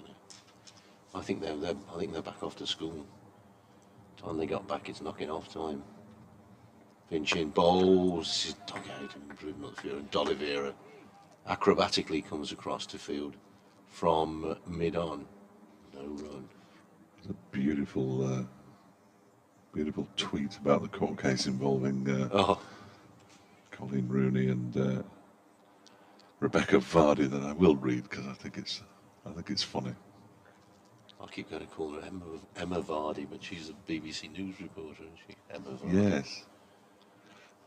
The girl who was in, and she was a girl. Oh God, I can't remember the name of the program now. Forget that. It might come to me. It won't. Is Finch in bowls? Horror's guest on this occasion, but he's forward solidly, plays the ball back up the pitch. Finch, you've got a good little spell here, Finch. He's a bit, he will say, unlucky, but he's bowled pretty quick since lunch. Charlie Morris is doing some warming up, so maybe he's going to take over shortly. So Colleen Rooney is giving evidence and says she believes Rebecca Vardy was the leaker. Hugh Tomlinson, QC for Vardy, says beliefs do not count as evidence. You might believe Derby County might win the Premiership in 2 years' time. It's not evidence, is it? Wayne does not react. Excellent. Good work by the old QC working that one in. Very good. Very good. Yeah. Thanks to Chris Doidge back at base for Consistently, yeah. highlighting that. Excellent. Yeah, well, at least you got a better defence than Derby County or something. That'll be a good one. Here is Ed Barnard who bowls to Shan Masood, who drives it out towards the cover boundary, where they pick up a single as it's fielded by the left-handed Josh Baker. Hurls the ball back in. Well, this is concerning. I've now been tagged in a photograph by somebody I used to work. Of course, it's Evo at Leeds. He's a Worcestershire fan, isn't he? Had a marvellously entertaining afternoon yesterday listening to these giants of broadcasting. Really? Many topics covered, including phone alarms, crow, and chips in the washing at flat 2A, as this one is pushed out down towards third man by Brooke Guest for a single. He moves on to 466 for 1-0, and a decent battling pairs batting performance, he says. Hashtag top double act. That's very kind of you, Andy. I don't know if you're listening now. I've just given him a like. He's also put a picture of the pair of us from the... And thanks to Chris Bridden, Mike Peters was the singer from The Alarm. Peters, yeah, yes it was. Yes, it was. Yes. Yeah, Chris has just told me. I knew that as well, but I couldn't recall it. Oh, now then, they think about taking off for a single here, but the ball's gone straight into the hands of Charlie Morris at mid-off, and they decide against it quite correctly in the end. Yeah, Mike Peters. And he's got a picture of you and me. Yes, and Ed Dawes is quite right to point out that a point of order, if we please, Derby were not relegated because they were rubbish. You're absolutely right, Ed. They were relegated because the management of the club was rubbish. Here is Ed Barnard. That's not the manager. There's bowling to Shan Masood, who drives it fairly straight, but it's a good piece of fielding, tumbling away to his left-hand side by Charlie Morris. Yeah, I think it is only fair to point out that had Derby County not been docked 21 points, they wouldn't have been relegated. No. Nor would they have had all the various sanctions imposed against them. We look like we're having a very good in-depth conversation on that photograph there. Right. All right. Oh, can I have a copy of that? I want to keep the grandkids away from the photo. Barnard bowls and Masood drives into the ground and bounces over the man at point. They're going to come back for a second run as well. He might have to get a move on now. It's comfortable. And it's a half century for Shan Masood. Another half century for Shan Masood, the Pakistan international batsman, who now has 4 half centuries to go with his 2 double centuries in his innings for Derbyshire. It's been a phenomenal start, an absolutely phenomenal start to his Derbyshire career for Shan Masood, who now, I think, has 762 first-class runs so far this season. Remarkable man. As comfortable a half century as I've seen this season. I think one went off the edge, didn't it? Yes. From Yeah, finishing. yeah. Apart from that, He's not happy with that one, was he? Barnard in and bowls two, but he just guides this one into the ground and up towards mid-off where it's fielded by Charlie Morris. It was a no ball. I haven't seen a no ball for a while. We saw plenty yesterday. Was it 7 in the end? 6 or 7? Was it 8? I think so. It was plenty. The score's gone up to 70 without loss. Derbyshire trail now by less than 300. It's 298, the deficit. If Sham Masood carries on in this fashion, it'll be wiped off by the close of play. It will, yeah. They need to get in Worcestershire, but we've said that about all sides that Derbyshire have played so far. That was driven off an inside edge and almost got past the man at mid-off. Not quite. It's the end of the over. Masood has 50, Guest has 4. He's got 4 in a partnership of 21, incidentally. And Derbyshire have 70 for 1. They don't have it, they are 70 for 1. Well, I've seen Pajara this season. Yes. Batting twice for Sussex. Worcestershire got him relatively cheaply, second innings. Dylan Pennington removing his middle stump. But this guy looks a class above that. He's got too much time to play shots. It's slightly annoying, actually, Masood, in that he makes the game look easy. Yes. Yeah. Yes. You know, it isn't that easy. Cheerful Charlie Morris is going to have a bowl. Right arm over to the right-handed Guest, who is, well, that's gone down to the boundary off something. 4 buys. No, off his bat. Oh, off his bat. Yeah, Oh, yeah. he didn't indicate I the didn't, buys, I did he? didn't, I didn't think the arm went up, but No. I'll wait and see, but I'm No. fairly sure it was, Yeah. he flicked it away somehow.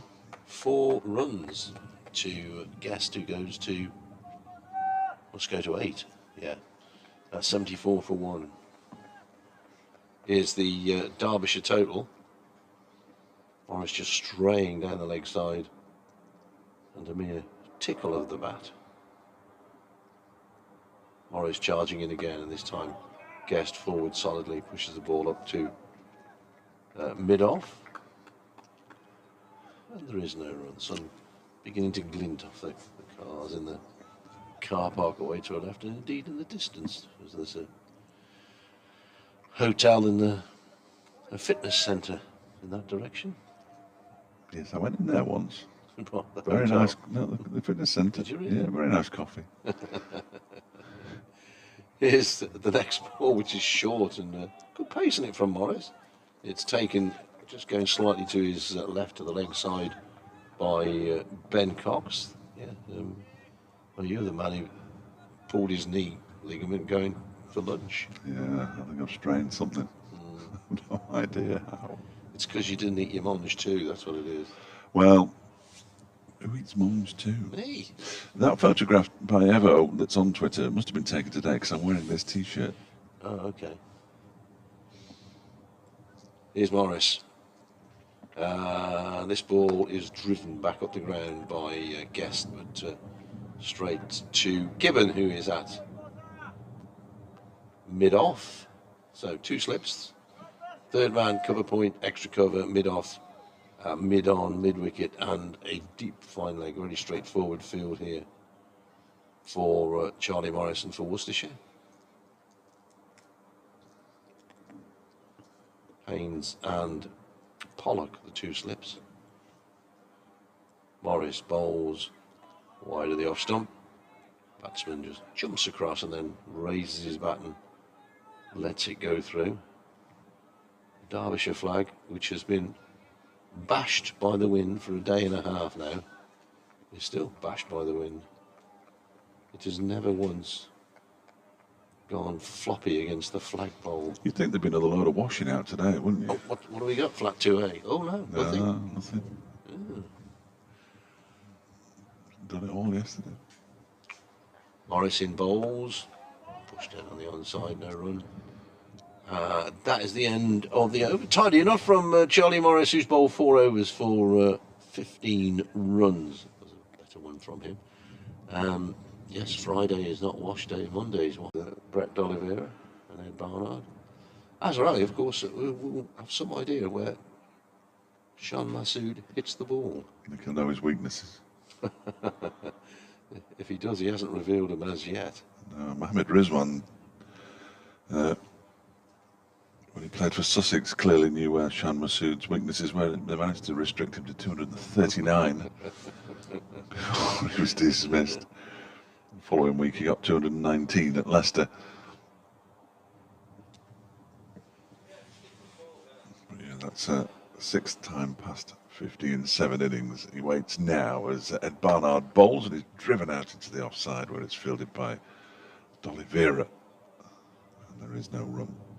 Well, I've got this short extra cover in now, who is Haynes, who's been hauled out of the slips. Put a hat next to his name because he's the only one wearing a floppy sun hat. I'm delighted to say he is the only one wearing one because they're an absolute nuisance.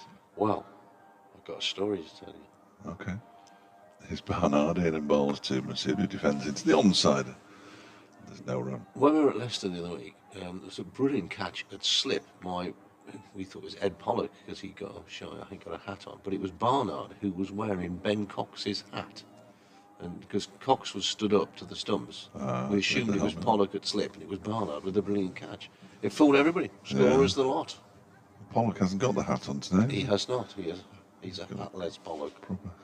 Proper cap, as this one is chopped into the ground backward and square on the offside. They're going to come back for a second as well. He might have to hurry, but no. He gets there comfortably enough in the end. He puts pressure on the fielders all the time, Shan Masood, and that throw, it wasn't wild by any stretch of the imagination, but it was to the right of the wicketkeeper Ben Cox, and he couldn't gather it in. There was a good bit of backing up, to be fair, on the leg side in the end. But he knows when there's a run to be had. Oh yes, yes, yeah, and he doesn't mind running everybody's runs as well. You know what I mean? He's not somebody who will.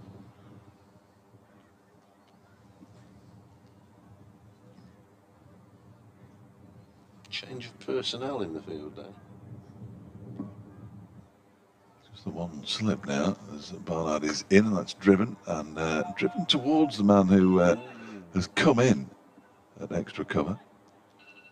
Hey up. Yeah, I thought you were going to ignore that one. To near it. Yeah.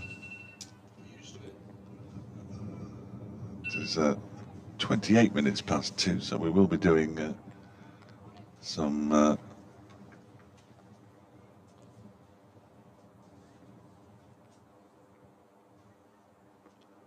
This next one is driven into the ground.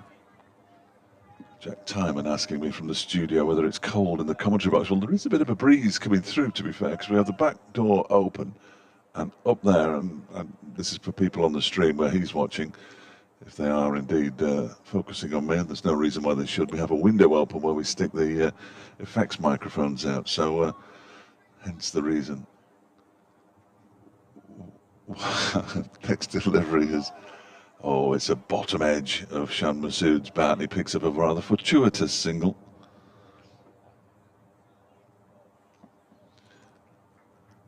I've just been mentioned in a rap song on Radio Derby now as well. The world's gone completely bonkers.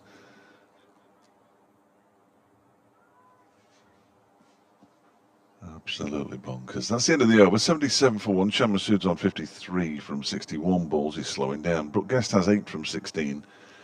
Partnership already worth 28, and the deficit now 291.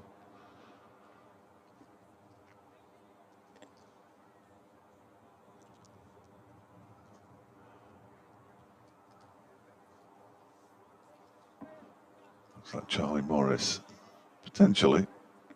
Oh, he's back. Have you done one? Well, that was quick. Oh, we've got a proper presenter on this afternoon. Well, we have too, but they're playing a rap song at the moment. A rap song? Yeah, I have no idea what's going on.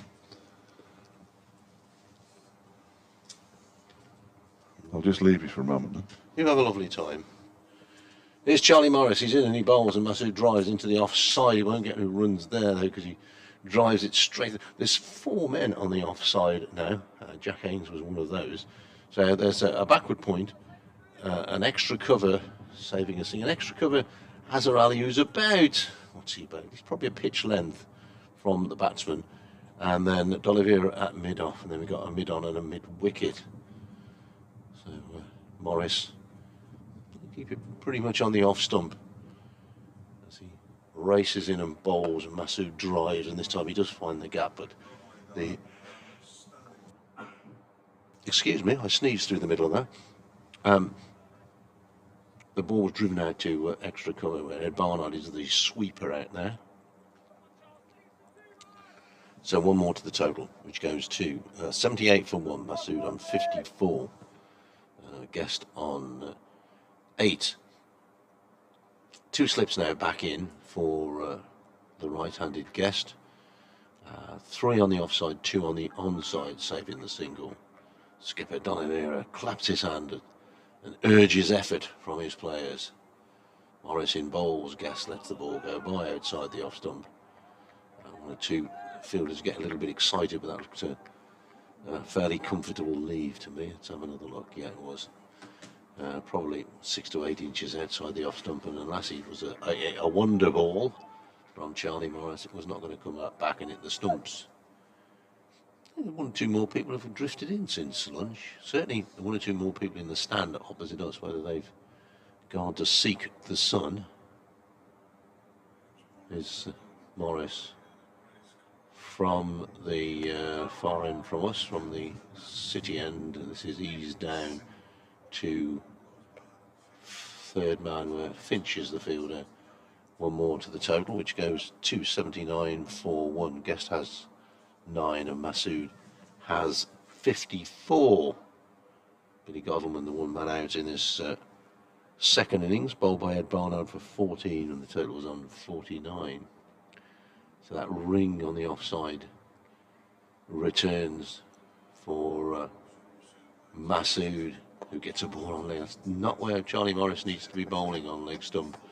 Eased away through the onside, and it's Ben Gibbon who chases it down. They come back for 2. Charlie Morris had his hands on his head after he bowled that one. Whether it did a bit impossible to tell from here, but looked a fairly straightforward push from Masood. There's a conversation between skipper D'Oliveira and bowler Morris. The wind once again blowing that sheeting that is the bottom of the side screen at the city end. Is Morris's next ball. Masood drives into the offside. They've gone through for a quick single. Good pick up and throw from Haynes, but these two very quickly into their work. Blimey, it is blowing. You can hear the wind on air effects mode, because it suddenly picks up again. End of the over, and at the end of it, Derbyshire are 82 for 1, with Masood on 57, Guest on 9. Morris 4 overs for 20, Gibbon 3 overs for 18, Baker 1 over for 1 run just before lunch, Finch 5 overs for 20, and Barnard 6 overs 1 wicket for 23. He it is who will continue from the racecourse end. Some discussion on the Facebook site, not a cricket Facebook site this morning, about the old Derby racecourse. Next ball is clubbed away on the offside, and there's work here for Libby. Does well to get to it. They're coming back for a second. They'll have to be quick, and Libby's throw is a good one, but these two are lightning between the wickets. Masood, he certainly knows how to pick up a single, or how to pick up a second run on that occasion. You're all done? I'm all done now, yes. Yes. Very good. Got an email off somebody. Oh dear. They're not good. No, I'm slightly perturbed. Okay. They spelled dismissal incorrectly. Yes. The next ball from Barnard, that's a nice shot, just easing down. Doesn't get anything for it. Good fielding there by it's D'Oliveira, it is. D'Oliveira at backward point. Opened the face of the bat. Masood played a lovely shot, timed it, but D'Oliveira was very quickly scrambling across to his right to cut off any run. He just told me that Mickey Arthur's on the balcony with the Pakistan wicketkeeper, who is Mohammed Rizwan, of course, but he plays for Sussex, but he's not playing today. All right. Here's the next ball from Barnard, and this time he does split that tight offside field Masood picks up a single out to Libby, who's the sweeper on the cover point boundary. Not sure why Mohammed Rizwan would be here rather than Grace Road, apart from the fact that he may well be very good friends with Shan Masood, and happy to see how he gets on. And at the moment, I can see a conversation going on between Azhar Ali and Shan Masood. They're definitely talking there to each other. Oh yeah, yeah. A couple of nice blokes. Yeah, absolutely. Mohammed Rizwan did an interview while he was here as well. He got a decent score, and another fine chap by all accounts. Is Barnard bowls, and he's going to get at least a couple here. Baker dives away to his right, but doesn't get a hand on it, so they're going to come back for 3. Guest will go to 12, and Derbyshire will go to 88 for 1. Extra round of applause there. Did I miss something? No, I don't think so. No, not a 50th partnership. No. Oh, well. 50th ball of the partnership, but I don't think they don't normally. No. Hawk-eyed spectators don't normally pick that one out, do they? It's a tricky one to spot. Not on a Friday afternoon at Derby, with all due respect. Lancashire were 12 for 2 yesterday, weren't they, early in that game at Headingley? They're now 465 for 5. Put in. Barnard in bowls, and it's Libby and that deep point boundary who does the fielding as Masood eases the ball out there. Still having trouble with his whatever it is, his chest thing at Barnard, pulling it up and down. So he's got this thing on his, which we think is some sort of GPS thing, and it's been troubling him all day. Well, all afternoon anyway. Last ball of the over? Yep. Yeah, I think so. Barnard 7th. Couple of slips in. Barnard to Guest, who whips this one away.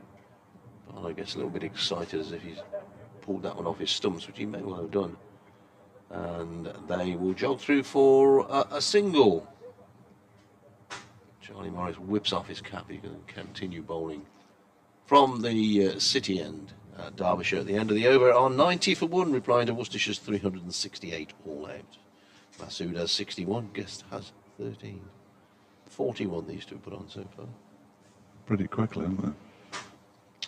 Came together in the 13th over, and we're now in the 21st, so yeah. Just Cyril's in Tenbury Wells. Excellent. Hi, Cyril. Listening in his shed, he said. Good man. It's the only place to listen to cricket is in your shed.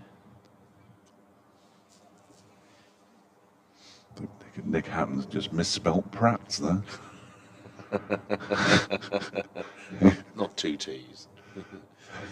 Over from Charlie Morris. The first ball is driven by Brooke Guest out towards the extra cover boundary. They've come back for 2, and that's what they will settle for. He's reacted to that photograph of us by putting the word icons. I'm sure that's not how you spell Pratt.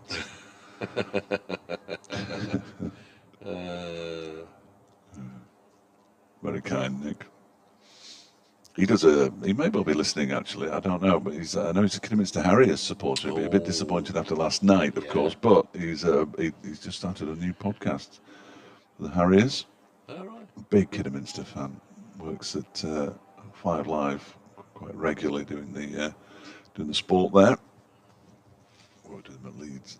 92 for 1. Derbyshire Brook Guest on 15 after those couple of runs, and now he's clipping the ball into the leg side. They're thinking about taking a run for not a misfield by any manner of means. It was a parry diving to the left by the fielder out there, Josh Baker, but Shan Masood quite correctly, very firmly sends Brooke Guest back, and as a result, Baker has gone jogging out to the mid-wicket boundary now. He's in a different postcode to the pitch. If that's not 100 yards, I don't know what is. Long way. It is a long, long way. The next delivery is guided into the offside by Brooke Guest, and there's no run. Yes, those IPL stars who hit 73 sixes in an innings would do well to get one into the seats in front of the players' pavilion. Yeah. I'll tell you that for nothing. Those boundaries are about 50 yards, aren't they? So The average club ground would be bigger. They track the ball into the stand and they go, that's massive, that's gone all the way, 63 metres. Thanks very much for coming. Have a word. Guest waits. And this next delivery is a short one, and he's not in control of that one, and it's one bounce four as he hooks it down to a very fine leg. There is a man out fine leg, but he didn't get round or couldn't get round in time.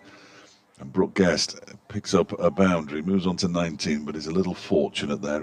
He took on the short delivery from Charlie Morris, and in that respect, fair play to him, but he might be better advised not to in future.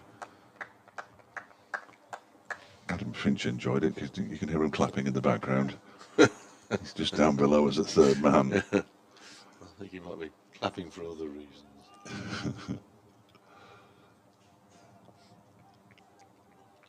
Sun glinting off the back of Brooke Guest's bat as he taps it in the crease, waiting for Morris to set off.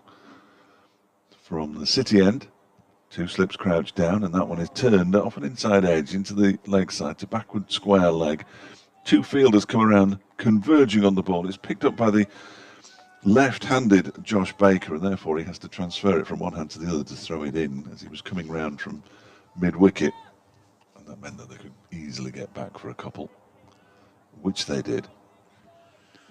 Yes, I think it's Azhar Ali down at fine leg here. I think it is. He's out of my view down there.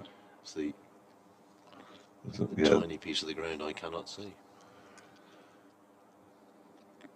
Score moves on to 98 for one. Guest waits. Morris bowls. It's clipped into the leg side. There's only going to be one here, I fancy. There is. It's fielded by D'Oliveira. And he's pinched the strike here, Brooke Guest. And there is the 50 partnership between these two. 58 deliveries. Guest, who didn't score many to start with, has got 22 of them. Shan Masood is on 61 in Derbyshire. At the end of that over, a drink and a potential change of gloves for Shan Masood. Then 99 for one. And a mere 21 overs away from tea. You know, a bit of Ben Gibbon now from the... Always got to see Funky in action. Yes. Go back to football. Kidderminster Harriers went out of the playoffs last night. Lost to Boston United, not the Red Sox. That would have been some effort. Yeah. So at the end of it, a very good season for... Well, terrific FA Cup run. The game against West Ham will live long in the memory, won't it? Yeah. Yeah, absolutely. So unlucky. Yeah, well, they just... Yeah. You pointing out it wasn't the Boston Red Sox is almost as daft as me pointing out this morning that Derbyshire were playing India and Yorkshire in 2 matches in 3 days, and I said they're both at home, aren't they? Indeed they are. Something like that, anyway. Here's Gibbon in bowls wide of the off-stump. Guest. Has nothing to do with it. I've got no objections to being away to India. No, that'd be all right. Yeah. Well, we all got very excited when somebody was saying that the county championship might start off on foreign soil. Trust me, we won't be invited. No, I'm not. I can't say I'm thrilled about going to Iceland in April, which is presumably where the ECB would send it. There are other frozen food shops you can go to. Here's Gibbon racing away with the wind blowing across, and this is he's climbed into that one as Guest smashed it away through the offside. Ed Barnard starts to give it chase, then realises he ain't going to get hold of that. That was a juicy half volley outside the off stump, and he's not going to... Guest is too good a batsman to miss out on those sort of gifts. So 103 for one brings the 100 up for Derbyshire, which is greeted by rapturous applause all round the ground. It's come up in the 23rd over. The Worcestershire 100 person came up in the 36th. Yeah, there you go. While Gibbon in bowls, Guest pushes away on the offside.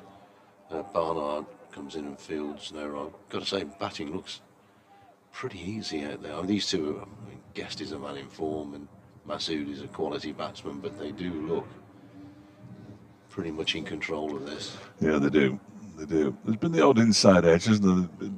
I don't think the ball's doing an awful lot, though, to be fair. sun shining. Yeah. Any of that green, as you pointed out this morning, there is no green at all in that pitch now. It looks like the perfect surface. So that decision to bowl first looks a good one. Next ball is wide of the off stump. As I think I said all along, I'm not sure. I'm sure you did. Yeah, I've destroyed all the tapes. Yeah. Unfortunately. So Watergate. I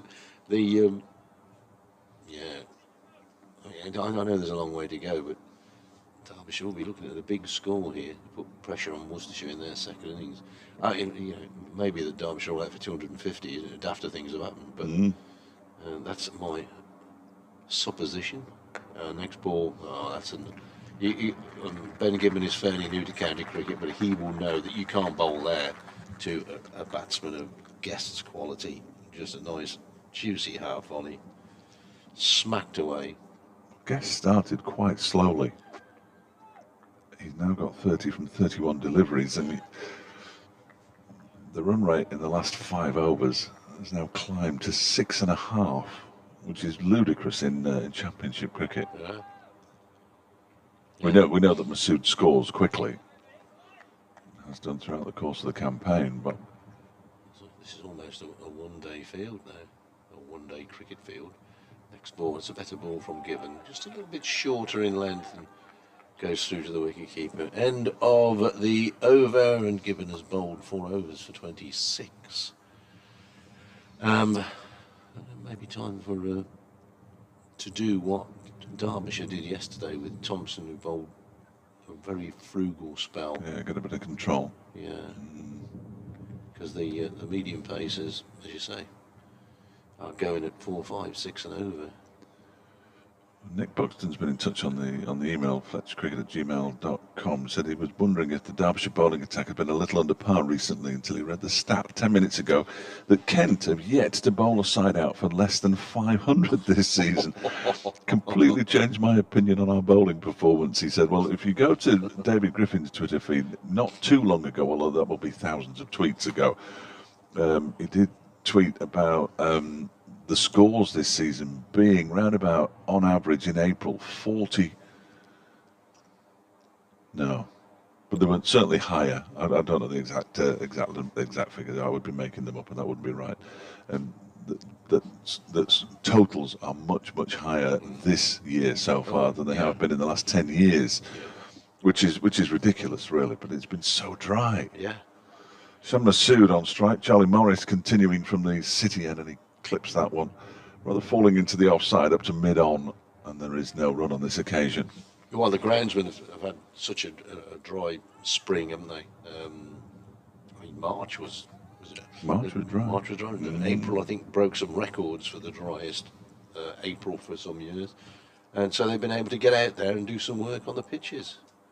Yes, it's been like preparing pitches for the middle of summer, hasn't it? They've had that much time to work on them. They were watering in April. Yeah. Now Neil Godrich has done a lot of watering. Masood waits, and that one is guided very deliberately down to third man by Masood, who moves to 62, 108 for 1. Well, the only place where wickets have really been falling is at Chesterley Street, although they have at Grace Road, not as many. Glamorgan 215 for 7, replied to 311 away. Of course, that is in the frozen north, isn't it, Chesterley Street? Well, it's one of our colleagues. Yes, not tell you. Too far north to rain. Yeah. That's the good thing about it. Hashtag for the north. Don't represent me. Here is Morris again, bowling to Guest, who leaves alone outside the off stump. Yeah, Glamorgan at 215 for 7 now, which means they trail by 96. If they can get a few runs with the last 3 wickets, then the deficit won't be that much, and that game will almost start again over the course of the final 2 days, but they are at least moving along nicely. Middlesex struggling already against Nottinghamshire, despite the fact that they're languishing in the wilderness of the second division. They're doing okay in this round of matches. They've got Middlesex at 22 for 9, trailing by 386. 29 for 2. What did I say? 22 for 9, yes, 29 for 2. That would have been struggling, wouldn't it? That would have been headlines. I beg your pardon. That one is pushed out into the offside. Even Nottinghamshire aren't that good, apparently. And there's no run.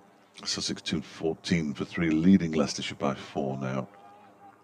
Heading towards a relatively large first innings lead, despite Cheteshwar Pujara not scoring many runs today. Guest waits as Morris is on his way in now. Balls, he cuts at that one and gets a thick edge down to third man. Picks up a single. Gibbon does the fielding down below us. That wasn't a great shot from Brooke Guest. He didn't quite get the ball as he would have liked. Otherwise, he would have powered it away to the backward point boundary. But those runs, not one game of the 4 in the first division has the first innings been completed yet. Ooh. Midway through day 2. Yeah, 557 for 6 Northants against Warwickshire, 529 for 7 Surrey against Kent, 471 for 6 Lancashire against Yorkshire, and 554 for 7 Somerset against Gloucestershire. Morris bowls to Masood, who guides this one down to third man. He's going to pick up a single. It's Azhar Ali doing the fielding down there away to our left-hand side. Masood moves to 63, 110, 4-1. I think all the nippers have gone home. Oh, there might be a few left around the corner. There's a few, yeah. There's 1 or 2 there, 1 or 2 there. There's some more coming later on, I'm told. Oh, right. After school, so there's some, because they've got to get back for the end of school, haven't they, which is do. probably in 20 minutes' time or so. Yeah. That was the end of the over, incidentally, 109 for 1. But more coming. It's a good initiative. There's a lot of clubs doing it now. As you said, under 17s free at New Road, which is excellent. Yeah, get them interested. There's a discussion here between Azhar Ali, Brett D'Oliveira, and the bowler Ben Gibbon as to what they're going to bowl to Masood, which is a difficult conversation, I would think. So there's not much that you can bowl to him, I don't think. So what's happening here? We've got Jake Liver's sweeper on the boundary. We've got a slip. We've got a backward point. And we've got another 3 on the offside. So we got on the leg side, we've got a deep square leg and a mid-on. That's it. So a 7-2 split here from Worcestershire. Ben Gibbon under a bit of pressure to bowl on the off stump, which he does. And it's smashed away for 4 runs. Didn't really work, did it? No. No. No, that didn't work. It went through Ed Barnard at backward point at a rate of knots, and as I said earlier, makes it look so easy, as all class batsmen do. There's the early afternoon emergency vehicle off somewhere. Gibbon looks a little downhearted, shall we say. It's a test of character. It is, and it's a great opportunity for him. He's in again and bowls, and the repeat shot, but this time Barnard gets hands on it and prevents what would have been 4 more runs. He's giving the batsman too much width here. Steve Doggett says he's missed a bit of commentary, which is, you know, Just think yourself lucky. Some people are listening to all of it, mate. He says it's Mike Peters if no one else responded. He must have missed that bit. Friend and fellow Port Vale fan of Roger Green, he says. Good to have you along, Steve. Good to have anybody along, quite frankly.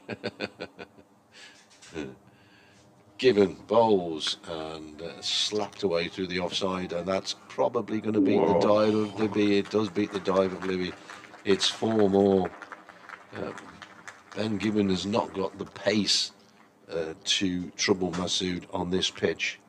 That was brutal, though. It was just giving him too much room.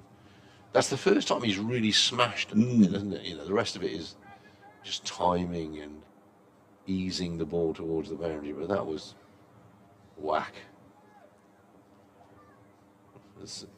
That ring, inner ring, and a sweeper on the offside, it beat all of them. Gibbon in again, bowls. Probably a better ball. Goes to Azhar Ali at mid-on.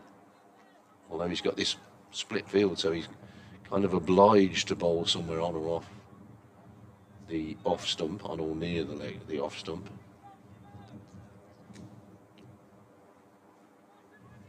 Chris has pointed out, I think we've mentioned it, but it's worth reiterating, only one of those teams in the first division actually won the toss and batted.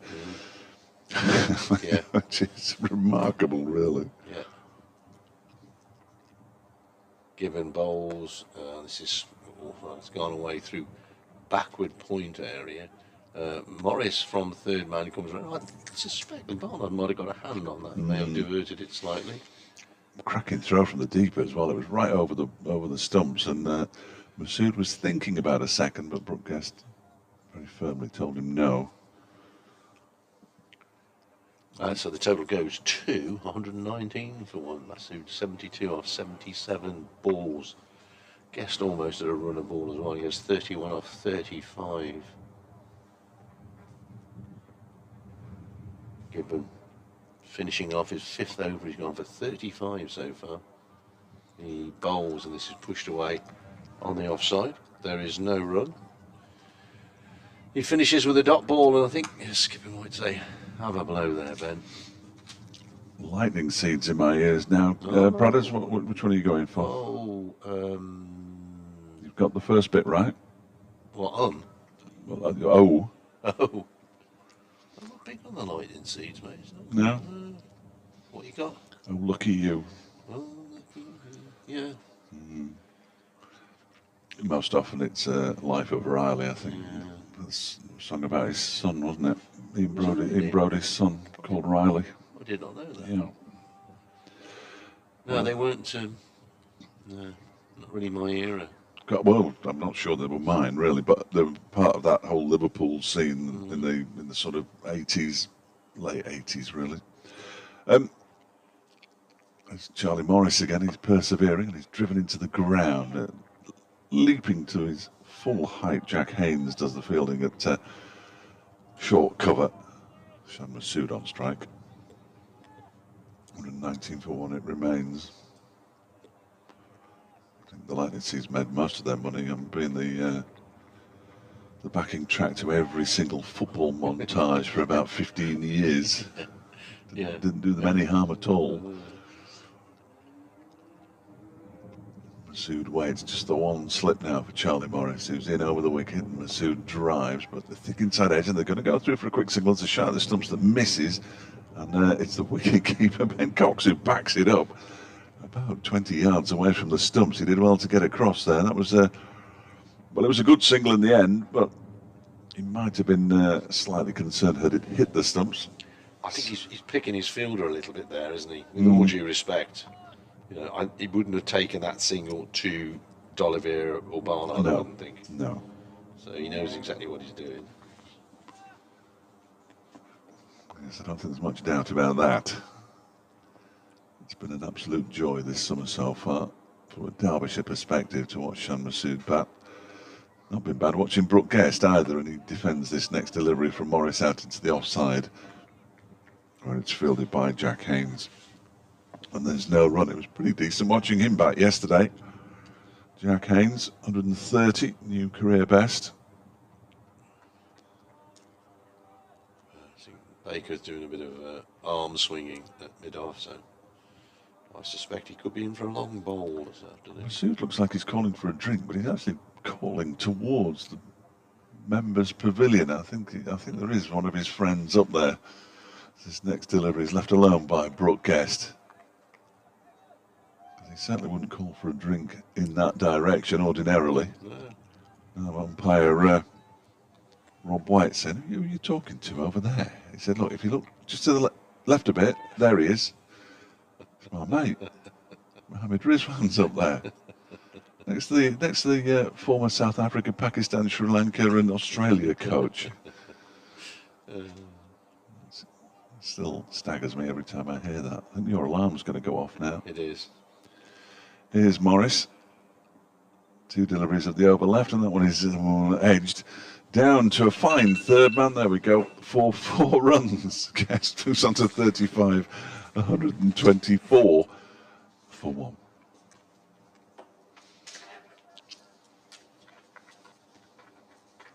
I think it's safe to say this is in no way tempting fate, of course, because there's no such thing.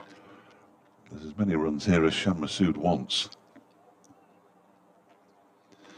moved up to 73.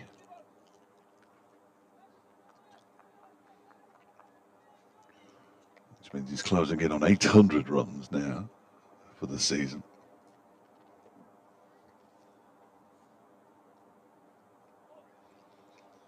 Morris is on his way in again, bowling to Brooke Guest, who defends this one into the onside.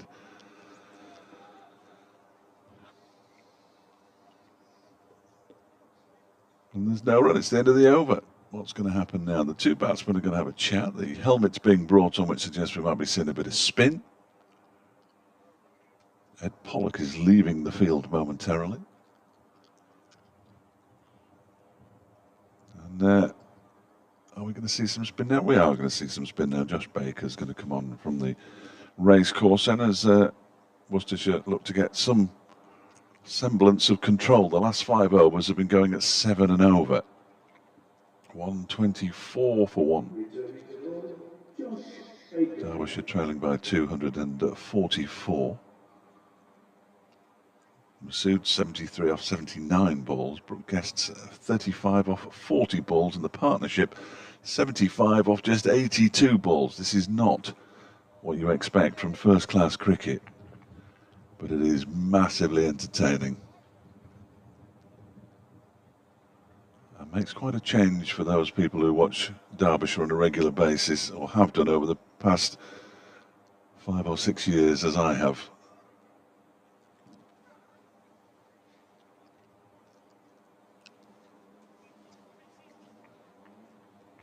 Baker's just discussing with Brett Oliveira where he might put all his fielders. Jake Libby's joining in, as is Azhar Ali.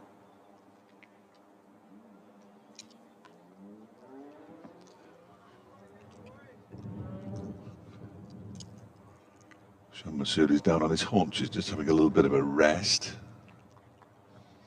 Wicket-keeper Ben Cox is coming down to look at the pitch. And I'm going to do an update.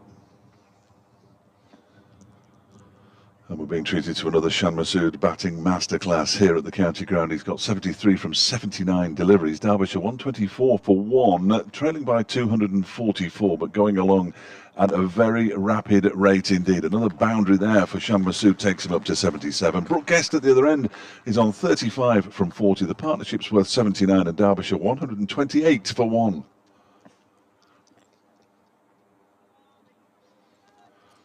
Well, that was just dispatched. That was extremely straightforward for Shan Masood.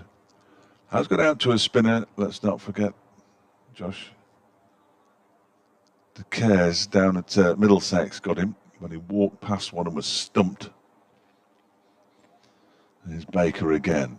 Bowls, and that one is defended as he goes back into his crease by Shan Masood, out into the onside, and there's no run.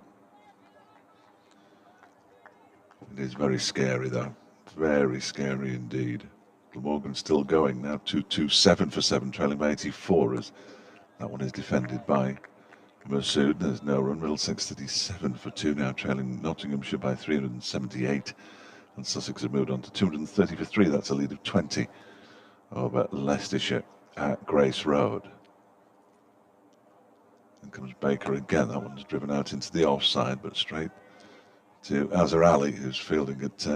It's a sort of extra cover, really. It's a wide mid-off, but it's more of an extra cover. Brett Oliveira is down at long off in front of us with his hands on his hips, wondering how they're going to get rid of these batsmen. That one is pushed out into the offside. Oh, now then, there's a problem here for Shan Masood. He could be run out. There's a shot at the stumps that misses by some considerable distance from Ben Cox, the wicket-keeper. He stayed down as well, which is a slight concern. Whether it's pride, I'm not sure, but it looks like he might have ricked his neck. Picking the ball up and turning it around, he's certainly rubbing the back of his neck. Masood was halfway down there when he was confronted by the batsman at the other end, Brooke Guest, just basically leaning on his bat. There wasn't a run there, I don't think. No. But the ball didn't hit the stumps. Ben Cox is okay. That's the good news. That was he's usually a good judge of a run, but that was a bit suicidal. Yes, it was. It was straight towards Azhar Ali out in the offside. Here is the next delivery from Baker that's pushed out into the offside. And he sets off again. He's a bit jittery. What's going on here? Brooke Guest needs to go down the other end. This is, incidentally, Brooke Guest who is playing in just his 20th first-class match, and try and calm Shan Masood down. I'm not sure whether that's necessarily going to happen. Yeah, needs a bit of a calm down. Yes, it was just he has got jittery on occasions. Now then, the umpire's taking his sweater off now. Oh. Look at that. Young Bumble. I say young Bumble, he's my age. Nearly my age. I don't think he is my age. How old would he be? Young Bumble. Oh, we'll have a look. It's can we find that? This kind of thing? They're in the book. Are they? I don't buy buy the book. I don't believe in books. It's the only one I ever buy. This is. There's no colouring in it either. The Play Fair Cricket Annual, which I think is a bit poor, really. If ever I can find it, it's in here somewhere. Excellent. Where is he? The L's become before the M's, don't they? Graham Lloyd. New over from Charlie Morris. First delivery is pushed into the offside by Brookcast. Oh, you're right. Born in 1969, July 1969. He's 6 years younger than me. He's a mere whippet of a lad. He is, isn't he? He's had a hard life, though, hasn't he? He had a big paper route when he was a kid. Well, there's a lot of hills in Accrington. Yeah.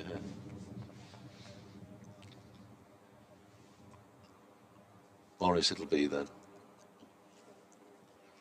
From the city end. Bowling to Guest, and Guest drives out on the offside and straight to Haynes, who is in a short extra cover. The Worcestershire coaching staff of Gidman and Richardson walking around the boundary, probably with a little frown on their faces as to where the next wicket is coming from. A run out looks the more likely at the moment. Guest is on 35. Morris goals. Guest drives in the air. It's wide of Libby at backward point. That's a good effort, but in vain from Gibbon. Running around the boundary, got his hand to the ball, but it just skipped over the rope and picks up 4 there. It was in the air for quite a while. Yes, it was. It wasn't a great shot from Brookcast at all, really, and he knows. And he was told as well by Shan Masood, who made sure he came down and had a word with him. They're both trying to calm each other down now, which I'm not sure is the ideal scenario. Do you want to borrow a tablet? Calm down, calm down. Morris. To Guest, and this time it's short. He pulls it away down towards backwards square. Azhar Ali is closing in on it, as indeed is Ed Barnard. Barnard gets there first. They'll come back for 2. Guest goes to 41. The partnership goes to 85, and the total goes to 134 for 1. Yeah, he mishit that so badly. Yeah. That it fell into no man's land, really, didn't it? And the two fielders were a long way away from it, enabling them to get through for 2. It's difficult this for Brett D'Oliveira. He hasn't got a really quick bowler in his armoury who can come on and bowl 4 or 5 sharpish overs. Morris of medium pace, I would say. He's in and bowls. That's open the face, the back plays it down a backward point and bounce to Jake Libby. The other bowler D'Oliveira's got is himself, really. And then bowled much this season? No, he hasn't. Then you're into the occasionals, aren't you? He's actually top of the Worcestershire bowling average. Is 3 wickets for 64 runs. He's only bowled 16 overs. A bit worth considering. It was very much like we were talking about yesterday, when Derbyshire just needed to do something, didn't they? And they didn't really do it in the afternoon session, and the same thing's happening this afternoon. Yeah, need to make something happen, Worcestershire do. Morris in bowls, and that's short and pulled away again by Guest. Again, it's the same 2 fielders closing in, but this time it's Azhar Ali who gets there first. Doesn't pick it up cleanly, but it doesn't really matter because they're back for 2 runs. Anyway, end of Charlie Morris's over. He has bowled 9 overs for 45. Given 5 overs for 35. Baker 2 overs for 5 runs. Finch 5 overs for 20. And Barnard, 7 overs to 31. He is the only person to have taken a wicket. Baker to continue. Yeah, with his left arm spin. First ball he bowled was dispatched, but after that he was fairly neat and tidy against Shan Masood in the previous over. It'll be Masood who he's bowling to now with a slip. And a couple of fielders close in on either side of the pitch, but that one is turned to the leg side. And there is no run. Wispy clouds up above, but nothing nowhere near the amount of cloud that we had this morning. It was due to disappear, and it has duly done so. It's been blown away for the most part, I think. As its next delivery is full and driven out into the offside by Masood. Again, there is no run. Jake Libby does the fielding.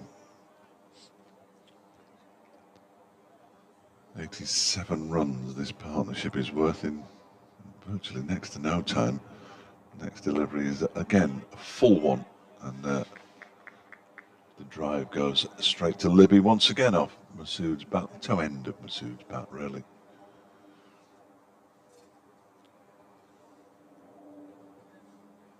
In comes Baker once more. The reverse sweep's come out now, and he's going to get 4 runs for it. He didn't make a particularly good connection with it, but he made enough of a connection with it to send it down to third man, which turned into fine leg. And he moves into, onto rather, 81. He moves into the 80s. That was already on the board. Sometimes it is, sometimes it isn't. And it always makes us look foolish. 140 for now. Derbyshire trailing by 228. Baker's in again. Over the wicket, bowls to Masood, who just guides this beyond the dive of Haynes and up towards Azhar Ali, who's at long on. They trot through for a single. Masood moves to 82, 141 for 1. Baker's given it a bit of air. Yeah, it'd be a temptation with the score and the 2 batsmen in to bowl it a bit flatter, but just needs to bring his length back a touch, doesn't it? If there is any spin, I don't know if there is any, but just try and tempt them a bit. He's in. That's better. Turned into the leg side by Brooke Guest, and it's the end of the over. Another decent one. 5 runs off it, including the boundary for the reverse sweep by Shan Masood. Baker's bowled 3 overs for 10. Derbyshire 141 for 1. Masood has 82. Guest has 43. Partnership is 92 off 100 deliveries. The ever-willing, I was going to say the ever-willing Morris to continue, but he's not. He's had enough. He said, no, I'm not doing another one, Skip. It's Adam Finch who's coming on. Yeah, he just bowled 6 overs for 34 there. Charlie Morris. Yeah. Every Worcestershire bowler struggling against these two. Umpire Lloyd has gone. But he's going to point now from square leg. He was at square leg, but he's decided to go to point now. There must be something in his eye line or something that's. He's looking into the sun now. He's going across there. There's obviously a very good reason for it. Ben Cox and Brett D'Oliveira are in discussion, but they're. Yeah, they've got their backs to the batsman. The backs to the secret, batsman, and it's a secret. So they can't read their lips. They're coming up. Shamus is leaning on his bat and says, I don't care what you're saying. I should say this only once. Yeah, you can say what you want. Coming up with a cunning plan here. And Ben Cox is now orchestrating something. I'm not sure what it is. There's a rally down at third man. Finch. In, bowls. Masood gets a short ball, pulls it away. Down to backward square. Libby, a little misfield, a little juggle. No chance of a second run on this occasion. So Masood goes 283, 142 for 1. Derbyshire.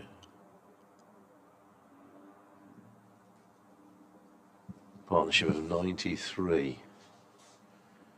Came together in the 13th over. And we're now in the 30th. That's coming 17 overs.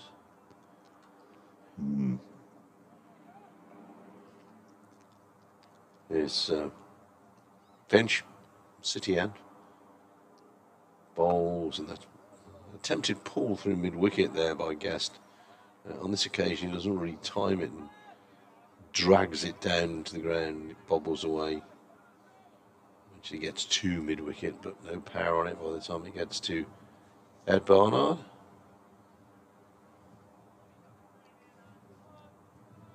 Worcestershire chirping away, trying to pick themselves up. Well, as we saw this morning, you never know what's going to happen in this game. 326 for 5 became bang, bang. 368 all out. It's a funny old game. Now we've got a deep square leg heading out towards the boundary rope. Finch to Guest, and Guest is forward, pushing away on the onside, calls for a single and gets it. Morris didn't have that far to go to his right hand side, but once the batsmen were into their work, it was very comfortable. It was good running, wasn't it, really, because they pushed a couple of fielders back, so he's just gone, right, well, we'll just pinch a single here and move on. Yeah. Also, I suppose, does he want to give Masood the strike? I don't particularly bother them, would it? Either of them, both in very good form. Finch's next ball to Masood. Ooh, a ball goes past his bat, trying to pull it away. And then have a square leg somewhere, and it goes through to wicketkeeper Cox. Just didn't bounce as much as he expected, I think. Again, it's one of those shots where he had to use a certain degree of violence, and he's appears less, he's still fairly comfortable, but he appears slightly less comfortable using violence than easing balls to various parts of the ground, from what I've seen. Finch to Masood, who this time does get bat on ball, pulls it down to deep square leg. There's 3 men out for that shot. There's a deep fine leg, there's a man backward of square, and there is a deep square leg. You can only, of course, have one of those behind the batting crease. That was the phrase I was looking for. I knew it was there somewhere. It was there at the end of the sentence, and I just couldn't get to it. Post lunch on Friday afternoon. Finch's next delivery is just clipped away on the leg side. Nicely timed shot by Guest. He's going to come back for a couple. And deep square leg has to come round to do the fielding. Who I think is Ed Barnard, way out there somewhere. So that's the end of Finch is over. He has not managed the breakthrough. He's bowled 5 overs for 20. And it's going to be Baker to continue. I'm not sure where Worcestershire are going to get a wicket from. Well, I'm sure they're going to get it from out in the middle, but I'm not sure how they're going to get it. It's warming up in here now, isn't it? It's nice. Nicely. Yeah. I'll be asleep in a minute. It's all right. Yeah. It's very somnolent. It's a isn't somnolent it? afternoon. Certainly The is. cricket is drifting along nicely, and we had a very good lunch. Thank you very much, Derbyshire County Cricket Club. Yes, again, Very good. Looked after magnificently here at the Incora County Ground. 97 the partnership then. Shan Masood is on 796 runs for the season. And he pulls this around the corner for a single. He's down on one knee. Not quite the full-blooded sweep, but not far off. He moves to 85, 147 for 1. Brooke Guest now has the opportunity to get to a half-century and complete the century partnership with one blow, should he desire. As soon as he's hit 46 from 50 balls, I don't think he'll be wanting to hang around for too long. In goes Baker, and that one is clipped into the leg side. Is it going to go all the way to the boundary for 4? I don't think it is. It's going to be cut off down below us by Ben Gibbon. And it is the century partnership. Guest moves on to 48. century partnership for the second wicket from 108 balls, which is going some in first-class cricket. Next delivery, it's a full toss. It's certainly turned into a full toss, and he's only going to get a single for it. Is broadcasting rather misses out there. Took a step down the track and bunted it into the square leg region. The 150s up for Derbyshire. Hence the ripple of applause. Guest moves on to 49. Cacophony of applause. No cacophonies, as this one is driven down the ground by Shan Masood. Azhar Ali is down there waiting for the ball to arrive. So I just got to stretch my knees, man. See, I think the problem is catching this knee thing. Nobody else is going to do it. No. Should I have self-isolated when you said you had a bad knee? Yeah, you should, yeah. We've been too close to each other. Guest defends this next delivery from Baker. Back to the bowler. He's on 49, Brooke Guest. Guest waits. In comes Baker, bowls to him down the track. He comes and pushes it out into the offside. It's fielded out there by Ed Pollock. There is no run. It's the end of the over. So he's going to have to wait a few moments for his half century, which would only be his second of his first-class career. But he's got 2 centuries. Yes. He's got 3. So he converts them as the stat that, or the fact that comes from that. Yes, well, he's actually only got 901 first-class runs, which isn't an awful lot. But he's only in his 20th game, and he hasn't been batting at the top of the batting lineup for very long yet. 3 centuries and 1 half century. Here's Finch racing in bowls. Oh, that's gone over the top of the batsman, over the top of the wicket-keeper, and it's gone down 4 buys.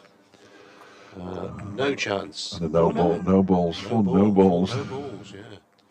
Well, Ben Cox leapt it to his fullest extent and couldn't get anything onto that, so umpire White signalling 4 no balls, so 6 in total, which Worcestershire can hardly afford to give away.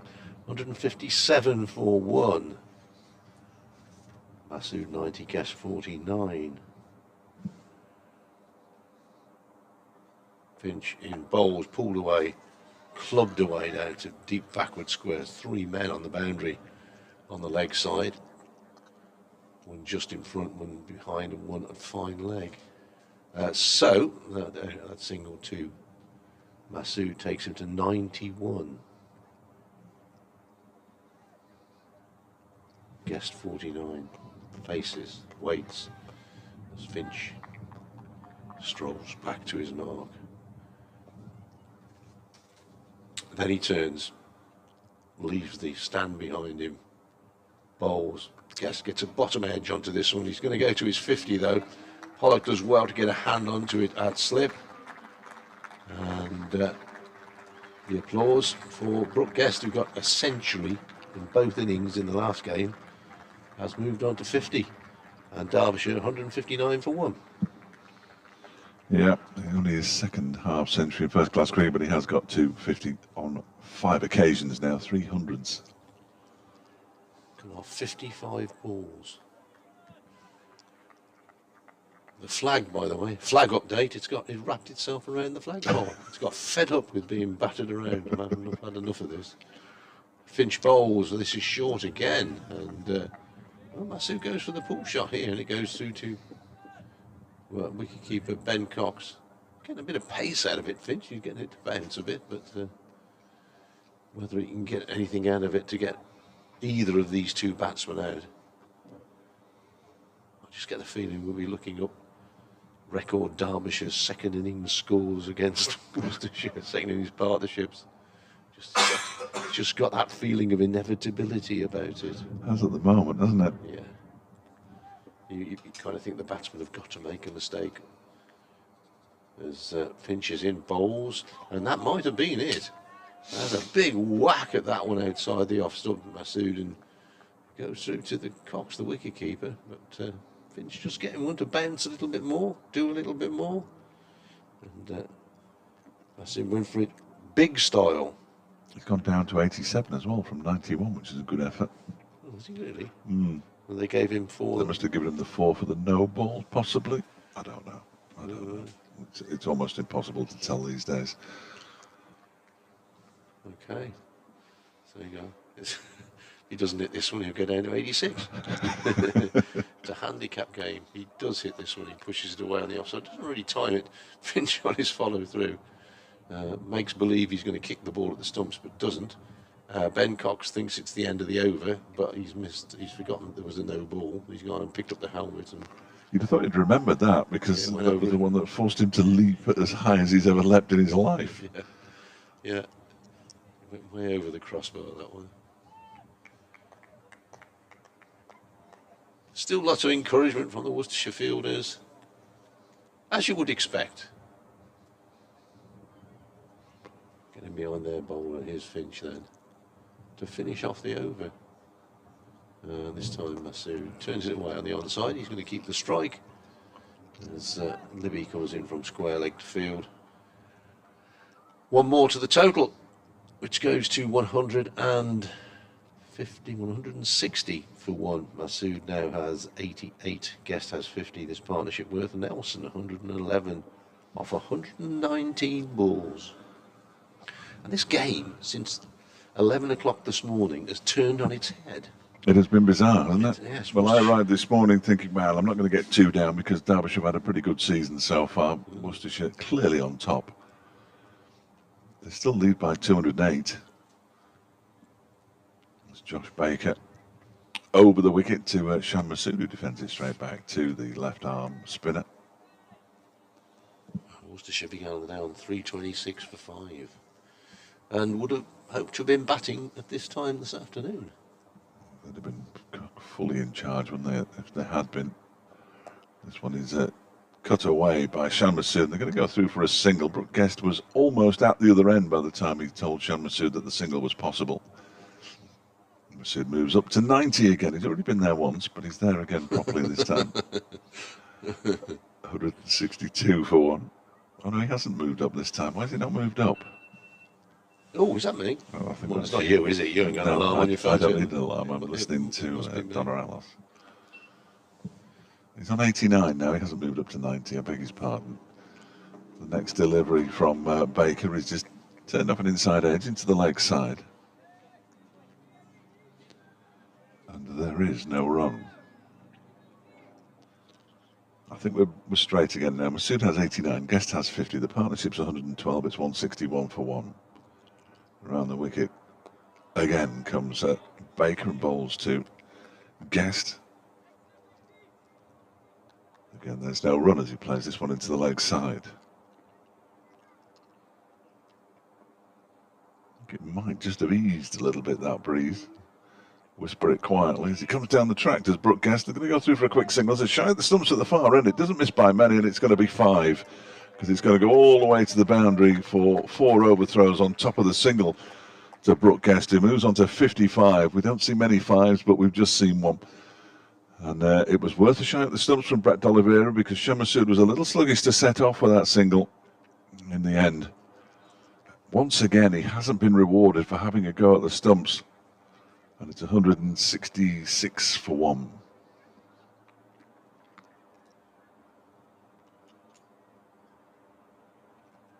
There we go, 166 for 1. Baker, final ball of his 5th over. Is in and bowls. That one is played off an inside edge by Shan Masood out towards long on. He does move to 90 now. In fact, he thinks about coming back for a second as Azhar Ali just slips and drops the ball for a moment. But Brooke Guest was in no position to run the second.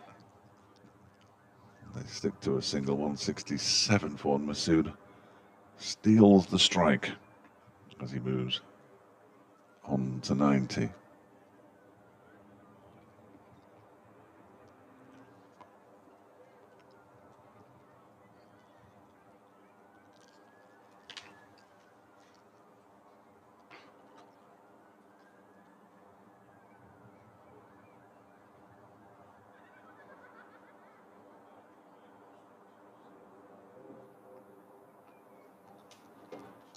New over begins from Finch, and it's pulled into the leg side by Shammasood, but he mistimes that one. Ball dribbles out into the offside. Might be an update coming up here at 3:30. We've got a song first, that's good. Means it might give Brothers the chance to get back in here, and I can go off and talk to Donna on the other line. Masood waits, he's on 90, 167 for one Derbyshire. It's a banged in short and pulled away. That's going to go all the way to the boundary, is it? Not quite. It's hauled back in, and they come back for a second. It was a good piece of fielding by a couple of players down there. One of them was Jack Haynes. The other one wasn't. That was good fielding right on the rope, and Masood moves to 92, 169 for one.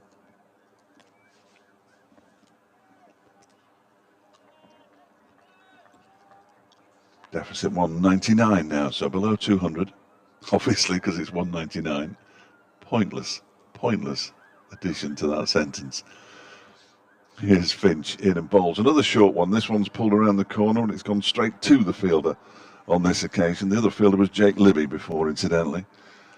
They take a single. Masood moves to 93, 170 for one. More emergency vehicle action in the background. Not so many ice creams going at that speed. Try and get the annual reference into the Morecambe Wise Christmas show.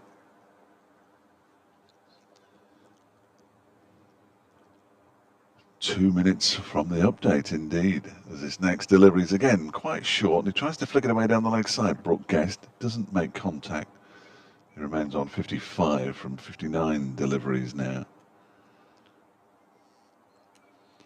Drew Walker says the Masood show goes on and on. Otherwise, you have to feel for Leas deploy. What's the record number of hours for an incoming batsman to be padded up during a season? Well, he seems to have been padded up for most of the season, doesn't he? Behind Shan Masood and Wayne Madsen. In fact, he was padded up for so long in one game that he took his pads off at Leicester. Matty McKiernan came in ahead of him and scored a century. But Leas deploy, I'm fairly sure he won't be padded up just yet. He won't be juggling.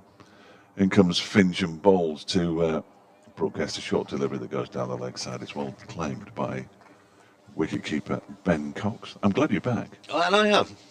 Because I'm going to go. Okay. I'm in a song that I've never heard before, so I've no idea when it's going to end. Oh dear. Shock. Horror. Exclusive.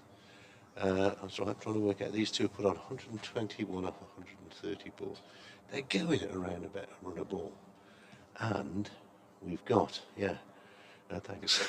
We've got 33 overs. Let's say we've got 33 overs left.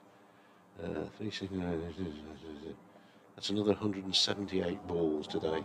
So if they keep going at a run a ball, they're going to be almost, well, they're going to be 340 odd. I was 41 overs remaining today. Okay. That's completely ruined my mathematics. Next ball goes through to the wicketkeeper. So 246 balls. So if they keep going like this, Derbyshire could be in the lead into 400 by the close of play.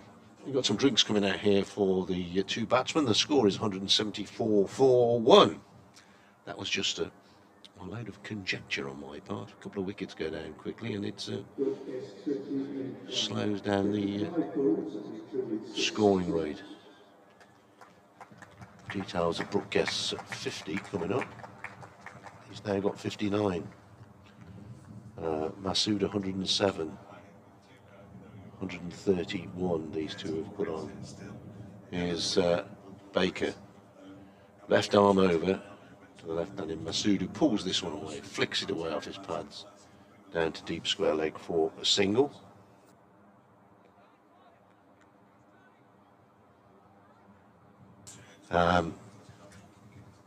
One more to the total, goes to 175 for one. Masood 94, Guest 59.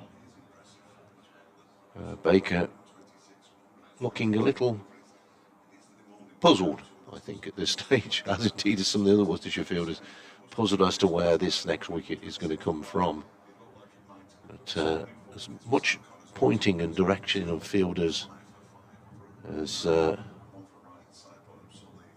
The field eventually settles, and Baker is around the wicket to the right-handed Guest, pushed away into the offside, and there is no run. It's a very pleasant afternoon now. If the wind were to drop, it'd be a very hot afternoon. Baker in again, Guest forward cautiously this time, pushes back out on the offside. Bowler himself does the fielding.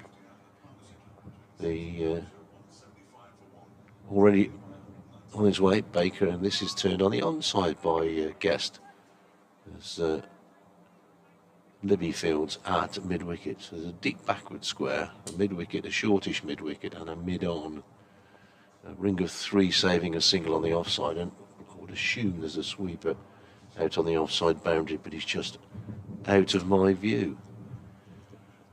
Here's the next ball. Guest is down and driving, and that's a very good stop by Libby at short mid-wicket. That was on its way to the boundary. He got down well. He's fielding on one of the practice pitches as well.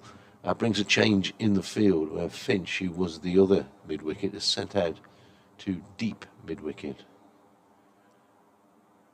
Baker in again. Guest pushes away on the offside. Good over that from Josh Baker. Yeah. It's what they need, isn't it? Yeah. They need the, as you were saying earlier, the Alex Thompson overs from yesterday afternoon, and he did pick up a wicket as well. But he bowled nicely yesterday, Tomo. Hopefully we won't see him with the bat for some time. He can bat. He's got high score this season of 52.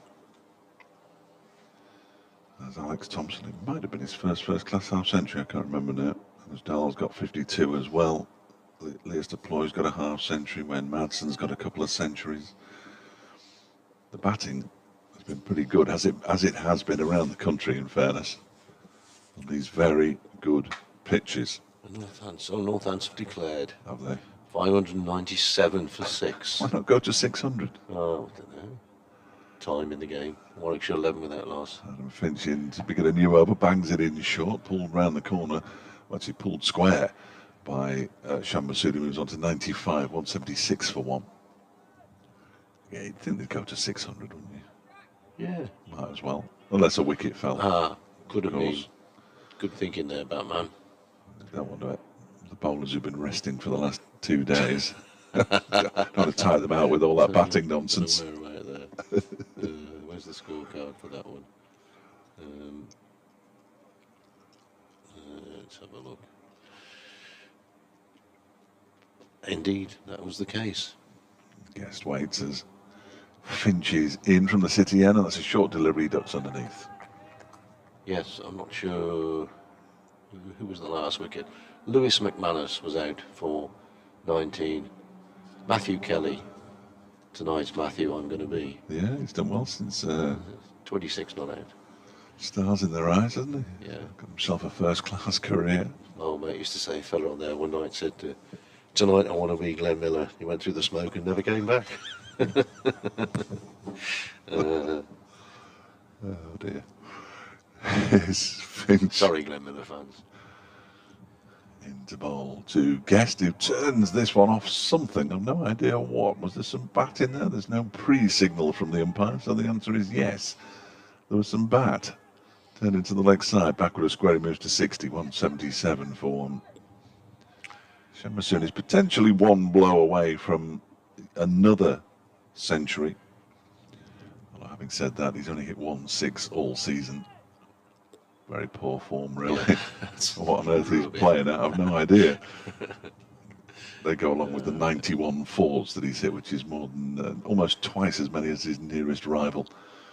He's waiting now as Finch is on his way in from the city, and he bowls a short delivery. It's pulled around the corner. Is that going to go to the boundary? Libby's there, sliding in and keeps them down to a single. Excellent work from Jake Libby, and the throw's pretty good too. And they do just get a single, and Masood moves to 96, 178 for 1. The fielding's been top-notch again. It was pretty much yesterday from Derbyshire while they were toiling away in the afternoon session. Yeah. The Worcestershire fielding has been good. Good to see. course, a good piece of fielding can suddenly turn into a wicket, as we all know. Fairly lengthy run-up, Adam Finch, hasn't he? He's on his way in now. It takes him a while to get there. Passes the umpire, bowls to Guest, who defends it. Back towards the bowler, who allows it to run past his feet, and Jack Haynes picks it up. Yeah, if you can prevent a 3 for a 2, or a single becoming a 2, gives the bowler a bit of a boost, and your rest of your colleagues as well. Yeah, absolutely. It's what Mickey Arthur said he wanted Anuj Dal to do, and he's certainly done that in this game with those couple of catches that he took. Here's Finch again in and bowls to Guest, who turns this one around the corner. Azhar Ali is waiting, fumbles. Just get a single though. And Guest, who pinches the strike with that single, moves to 61 potentially. Yeah, 61, 179 for one. Shan Masood on 96.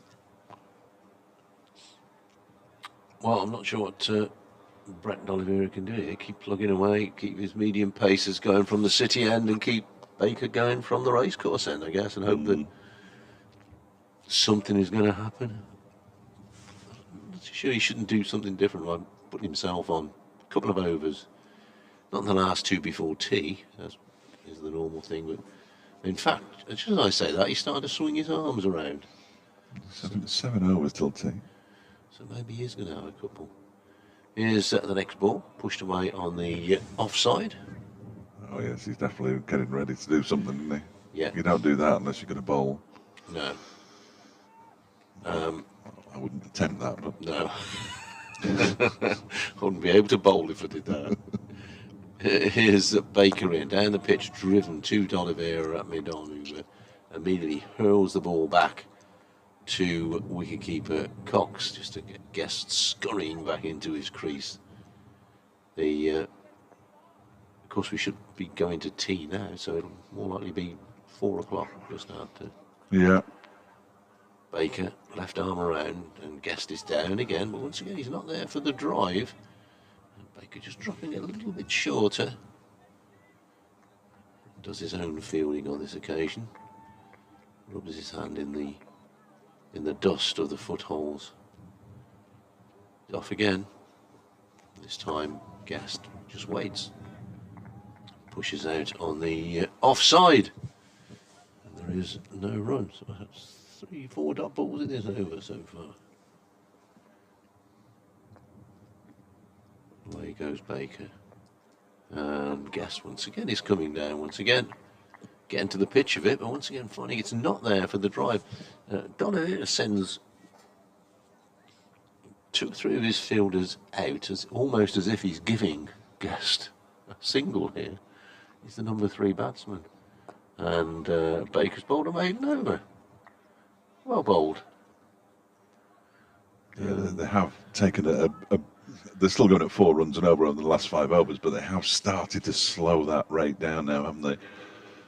With the Worcestershire bowlers, which was crucial, really. Yeah. Well, once Masood gets these next 4 runs, heaven knows what kind of carnage could be wrought. Only the second over of the innings, second maiden over the innings rather, Finch having bowled the first one, and indeed D'Oliveira is to come on from the city end. There we go. Confirmation if it were needed. I said that. Blimey. There are massive scores, aren't there? Yeah. You say all those first division games over 500. It's remarkable. Well, the ECB wanted them to bat on better pitches, didn't they? So the bowlers have to earn their wickets. None of this dibbly-dobbly nonsense, picking up 6 for... According to the one former England batsman, that shows how bad the bowling is. Yes, yeah, the bowling, yeah. Thanks, Kev, don't bother. No, you stay on the golf course. I'm not following him anymore on Twitter, which must be a major disappointment to him. Have you unfollowed him? I've unfollowed him. Yeah, I didn't follow him in the first place. Man's an idiot. I really saw what everybody else was retweeting and hurling abuse at him for the most part. Oh, There's a white car leaving the car park as Brett D'Oliveira begins an over, and it's turned to the leg side. The first delivery by Shan Masood. They scamper the first one quickly, but there's only going to be one there. And Masood moves to 97 now. 180 for 1. The steward who guarded nothing is not there either. The white car has crept out while he wasn't watching. He won't be pleased with that, will he? Take that one off his list. He's got to count them all in and count them all out. I think that's his job. He's got a discrepancy at the end of the day. He has to go and look for the one that's missing. D'Oliveira bowling to Brooke Guest, who defends it out into the offside. There's some washing up now. 2A. Oh, yeah. There's a bit of washing up. It felt like a washing day. Yeah. Steward's back. Good day to... A good drying day today. Feels like it. I need a new line. This next one is driven up to mid-on by Brooke Guest, no run. Haynes, the fielder with the hat. Notice that Edwin, who looks after the players, is back again today. I haven't seen him this season.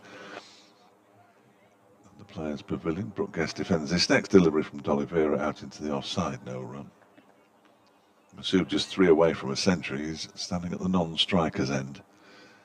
I could do with him getting there sooner rather than later. This one is cut away by Brooke Guest, who gets a single on this occasion, so he will have one more delivery to face, will Shan Masood. Been out for 91 this season, so once in the 90s. A couple of 60s, a 42. Absolute failure against Glamorgan. Only scored 102 runs in the match. Really? Massive disappointment for everybody. He waits now. That's a short delivery, and he's punched that down the ground. He's only going to get a single, but he is going to pinch the strike, which is good news because he moves on to 98. D'Oliveira unhappy that he couldn't take that one cleanly. Takes his cap from the umpire. Derbyshire move on to 182 for 1. Masood has 98. Guest has 62. The partnership 133. And we have 5 overs to go until tea, which will take us very close, but just slightly beyond 4 o'clock, I fancy. Yes, these two stay on. Yeah, well, two or three minutes and over. We'll get to 5 past. Here's Baker bowling to Shan Masood, who defends. Back to the bowler. We don't want him hanging about here. Some of us need to walk down the corridor. Oh, right, okay. Mind your knee. The excitement's too much. Next delivery, Masood cuts, and that is going to be at least 1. It's going to be only 1. And he moves to 99. He actually stumbled as he played the shot. I don't know if he's hurt himself. And he's guarding the back. Yeah, get off. Good to get off, lad. That looks very serious to me. Yeah. Yeah. I don't think so. You know, just touching it, but bending down now, doing the touching your toes, but with his knees bent, which is cheating, of course. It was 83 for 1. He'll be fine. Next one is clipped into the leg side. No single available there as it's fielded by Adam Finch at mid-wicket.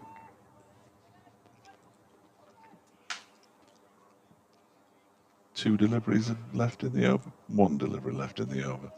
No, 3. 3. Any number between 1 and 6.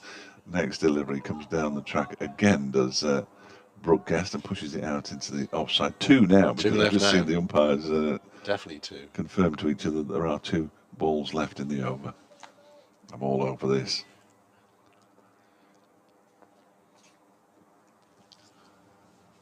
Around the wicket comes Baker, and it's chopped out into the offside by Brooke Guest for a single. I can now tell everybody that it was Sarfraz Ahmed who was sitting next to Mickey Arthur on the members' balcony. Okay. Catching up with his old coach. Good spot by somebody. Tweeted, "What a guy."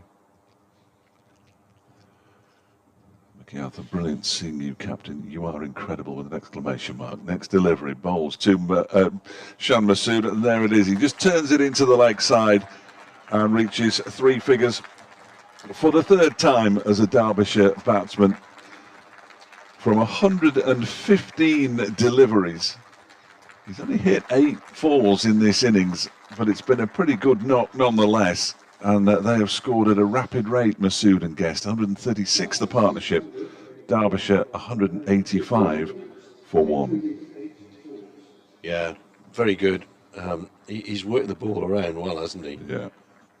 Yeah. And run very well. His 21st first-class century. And he faces D'Oliveira's first ball of the next over, drives it away into the offside. That might go away for 4. There's a chase down there by Jack Haynes. Haynes just about stops it inside the rope. In fact, it's good fielding by Haynes because they've only got a couple. So I thought that was at least 3, but did well there. The total goes to 189 for 1. D'Oliveira in again, quicker delivery, flatter delivery, tries to do his own fielding but can't get across as it's eased by Masood down the onside. D'Oliveira raced across, dived as enthusiastically as ever. So Brooke Guest is now the man who's facing. Guest gets a full length ball which he drives to mid-on. Baker fields. That single took Masood to 103 and took Derbyshire to 188 for 1. D'Oliveira in again. I think that was a full toss in the end. Guest, if it was, rather misses out as he drives it again to mid-on. D'Oliveira flicks the ball from left to right, puts it back in his right hand, bowls a faster, quicker, flatter delivery, which off the back foot is punched away to deep extra cover when Ben Gibbon is the fielder. One more to the total, goes to 189 for 1. Partnership of 140 off 166 balls, these two. D'Oliveira again, and going for, they're going for a quick single here, and in the end they get it comfortably. That's a good call from Guest, the non-strikers, and called his colleague through, and Azhar Ali came in from cover point, but by the time he got to the ball, a comfortable single had been taken. 190 for 1, replying to Worcestershire's 368 all out. I think it's 190 anyway. It is 190. The board is just clicked over. So 10 runs away from a batting bonus point, Derbyshire. Chris points out that the main failure of the 42 against Clumber was the fact that he only needed 45 to break the record for the most runs scored in April. Oh. Baker begins a new over, and Masood pushes this up to Haynes at mid-on, and there's no run. It might not be Haynes anymore because somebody else is wearing a cap, a hat now. It is Haynes, as it turns out. That must be Pollock, is it, at slip? Next one is turned to Haynes again. Well, this is the confusion, because it might be Ed Barnard wearing somebody else's Cox's white floppy hat. Oh hat. yes, of course it might, because he's got the helmet on. You mentioned that before. I should have got there. Next delivery keeps a bit low from Baker. Top spinner? Don't know. I couldn't tell you a top spinner from a flipper. No, I couldn't tell you from 20 yards away. No, I couldn't. Did keep a little low though as Baker's in again, and that one's defended back to him by Shan Masood. The deficit 178 now, so they won't be able to wipe it off by the close of play. I wouldn't have thought. It would be going some if they did. 30, what is it, 100, less than 200 balls left in the day. Yeah. I mean, they might, but it seems unlikely. Wind rustling Baker's shirt as he bowls, and that one is driven but not timed by Shan Masood. Yep, not timed. Which is very much his forte. This next delivery, he does time, and he's going to get runs here, and Brett D'Oliveira is going to chase it to the boundary. Is he going to beat the ball to the boundary? Brilliant. No, unlucky Brett D'Oliveira. Got to the ball, but the momentum took him over the rope, and as a result, the ball went into the rope as well, and Shan Masood picks up another boundary, moves to 108, and Derbyshire to 194 for 1. Brooke Guest has 64. In days of old, says David McCardle, the first thought would have been, can Derbyshire avoid the follow-on today? Not, how many will Masood get? You're absolutely right, David. It's the transformation in this cricket club by the appointment of a world-class coach, and his ability to attract a world-class opening batsman has been quite remarkable. Quite remarkable. 2 overs till tea. One of which Brett D'Oliveira is going to bowl from the city end. Right arm over. This is a quicker delivery, which is turned away by a Guest down to square leg, basically, for a single. Azhar Ali is out there. Rob says, certainties of life, taxes, death, Shan Masood scores runs. Yeah. Here's D'Oliveira's next ball, driven out to mid-off, where it's Haynes who's the fielder. What was it? This is like death and taxes, wasn't it? Not quite sure who said it, but there's D'Oliveira bowls again. This time he gives it a little bit more air. Masood comes forward, drives it out to long on, where who's out there? Jake Libby, I think, is the fielder. One more to the total, which is 196 for 1. As we indeed approach tea on this second day. Not bad timing at all for the 4 o'clock, is it? Very good. We like tea at 4 o'clock. Yeah, we do. We do. Ben Cox is suggesting that somebody moves in the field. There's a square leg out on the boundary. D'Oliveira bowls from around the wicket to the right-hander in towards the pads.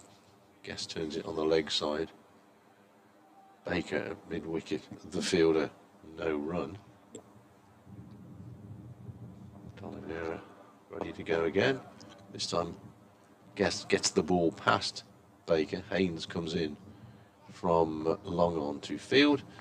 The end of Brett D'Oliveira's over. He's bowled 3 overs for 12 runs. Baker's bowled 9 overs for 30 runs. And they have been the most frugal of the Worcestershire bowlers. Oh, sorry, I thought he finished that over. It completely ruins my whole thing. Is the last ball of the over is driven through the offside for 4. So just ignore the last minute's drivel. So D'Oliveira's bowled 3 overs for 15 now. There we are. And that 4 takes Guest to 66. Partnership of 152 off 179 balls. And this is 4-day championship cricket, folks. It's not your biff bash 50, 20, whatever many overs you might consider. It's quite a slow 50, that, really, because the 100 partnership came off 108 balls. Final over of the afternoon session, then. Baker in and bowls to Brooke Guest, who defends. Oohs and ahs. Not sure why. If I do want to have a 160 run session after tea, that would be ludicrous.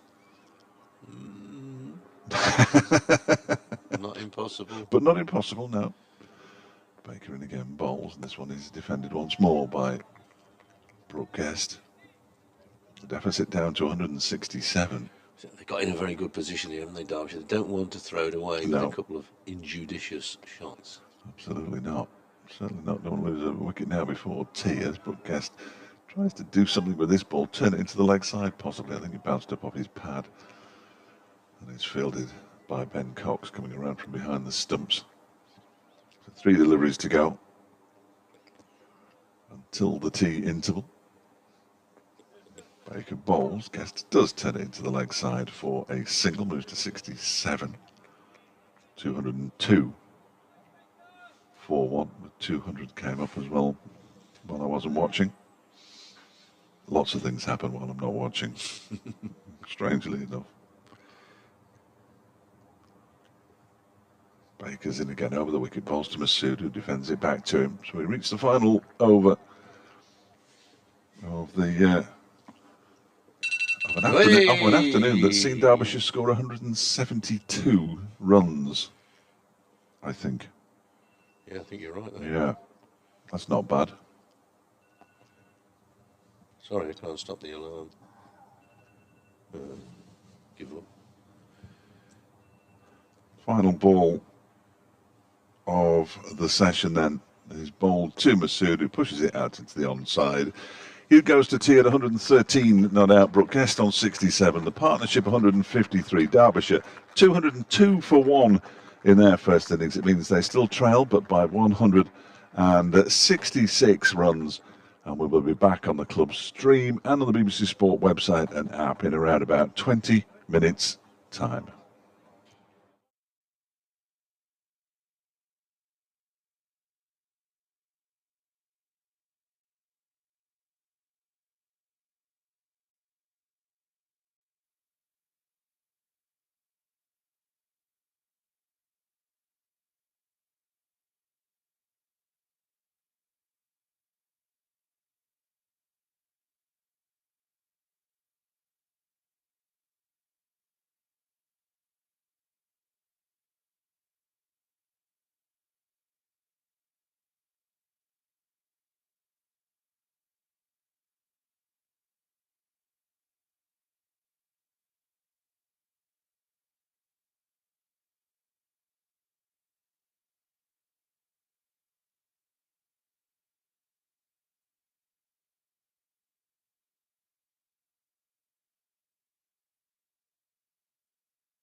Well, welcome back to the Incora County Ground here in Derby, where we're just about to begin the post-tea session with Derbyshire in a very, very good position. They are 202 for 1, replying to Worcestershire's 368 all out. My name is Dave Bradley, and I'm joined by my very good friend, Mr. David Fletcher. All right, you there? Speak. Oh, you're doing the other thing. Oh, No, I'm doing you. I'm with you, but okay. I just needed to turn the knob. Okay. And it's going to be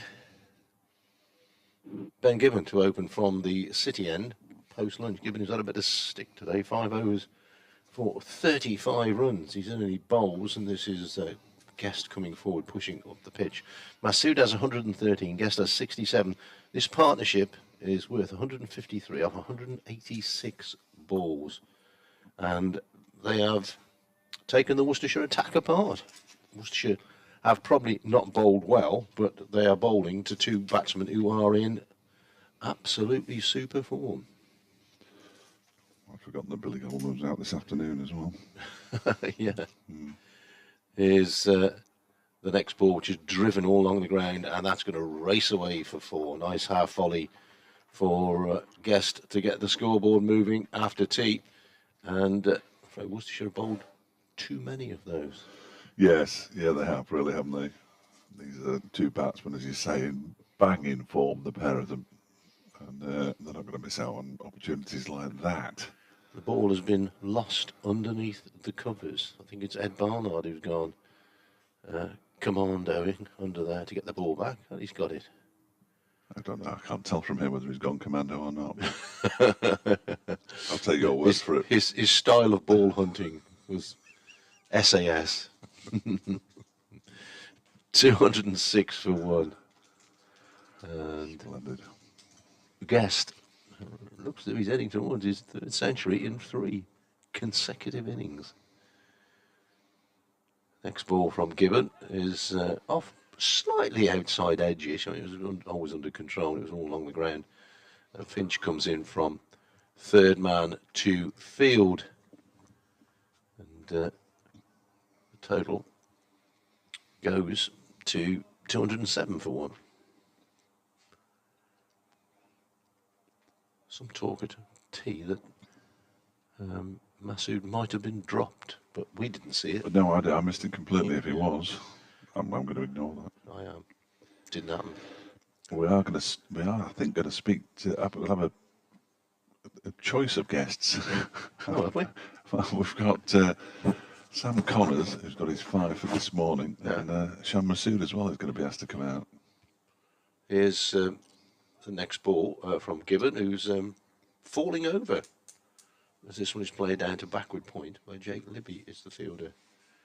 Gibbon in his enthusiasm when a right perler, limping slightly as he goes back towards his the end of his run-up. Wow. Yeah, what a choice. Yes. When they both come out at the same time and you've got to pick one, it's like picking your favourite child, isn't it? Here's the next ball. Bowls him! Clean bowled. Gibbon gets one through the defence of Masood. That comes completely out of the blue. The left-hander goes, just looking at a replay. He may have got an inside edge onto that, but Gibbon celebrates because he has really been smashed around, I think is the phrase that I'm looking for. So there we go. A wicket out of the blue, as unlikely as anything. But Masood goes bowled by Gibbon for 113. It just goes to prove that he is human after all. Don't put the blame on me. Well, that's interesting that you should say he's human after all, because level 42 are playing in my ears, and that is a line of the song Lessons in Love. Yeah. Sure. Well, we did select Shawadi Waddy's drummer yesterday. Indeed. So 207 for 2. A chink of light, maybe, for Worcestershire. But a pleasure to watch the man in action, to be honest. I may have missed the replay on the stream, but I had the impression that he might have got a little inside edge onto that. He looked very shocked when he looked back. Chink of light is that it's brought Wayne Madsen to the crease. He's averaging 99.6 with 2 shy of 500 runs in his 6 innings so far. And he always gets runs against Worcestershire, Wayne Madsen. Yeah. A couple of seasons ago, I think it was during the COVID season when there was no crowd in, nothing to talk about much, we selected the team that, you know. You'd least like to face. Yeah, and Madsen was in it. Rushworth, Luke Fletcher. You know, these people who are not sort of international superstars, but you just know when you come up against them. James Hildreth was another. So, a feather in the cap for Ben Gibbon. And, fair play. Yeah. 826 runs for the season now, Sham Masood. Well, he may not get another innings in this game. He may. Then he's got 2 innings potentially against Nottinghamshire to get the remaining 174 runs that he requires to get to 1,000 before the end of May. In 7 innings, that. Here's Gibbon with his tails up, bowls to Madsen. With his tails up, or his tail up, probably his tail up. He's only got the one, bowls to Madsen, pushed away. And at the end of the over, Derbyshire 207 for 2. Madsen, you have to get off the mark because he's only had 1 ball. Guest has 72. I'm still kind of shocked by that. Sham Masood, 10 falls only in that 130 and 131 deliveries. As I say, 826 runs for the season. His average now has just fallen a touch down to 118 for his 7 innings. He has not got a single not out either. And it will be Ed Barnard from the racecourse end. One end is open. Wayne Madsen will take some time to get used to the pitch and that kind of thing, but he'll have seen the 2 batsmen. They've had his pads on for a while. He will be keen to join the fun. Brooke Guest on 72 on strike, and this one comes off an inside half of the bat, out into the onside, where it's fielded there by Jack Haynes.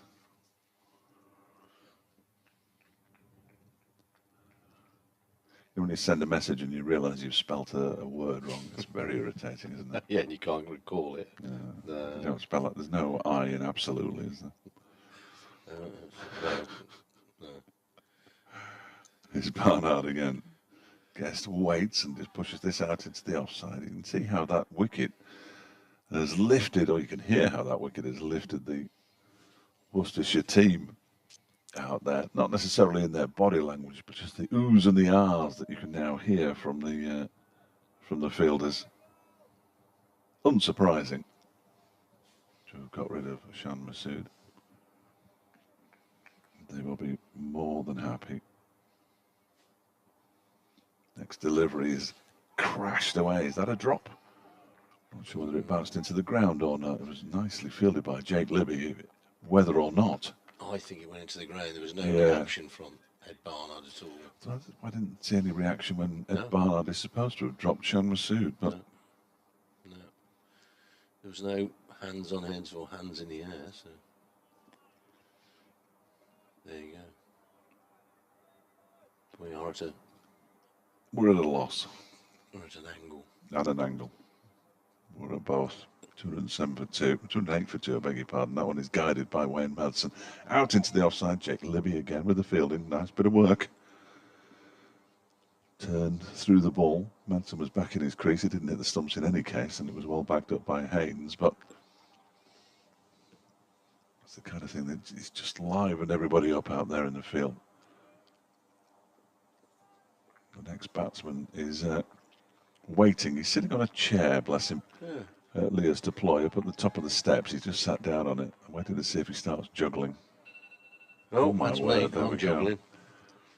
Juggling my way towards juggling two jobs. In goes Barnard, bowls, and that one is pushed out into the offside. As Raleigh does the fielding, there's no run. They tell me that the Surrey innings today of 659 for 9 is the highest innings score that doesn't contain a century in the world. 96 to Ollie Pope. Ben Folkes got 91. Jamie Overton got 93. Next delivery from Barnard is off the inside edge of Wayne Madsen's bat into his toes and bounces out into the offside. Jordan Clark's got a half century. Daniel Worrell isn't far off either. There was 76 for Ryan Patel, 78 for Sam Curran, 66 for Colin de Grandhomme. I mean, that's astonishing, really. And they're still going. 665 for 9, their score. We'll have an update into the sports desk at some point fairly shortly. Warwickshire 54 for 1 in reply to Northamptonshire's 597 for 6 declared. Lancashire's still going 4 for 8 at Headingley.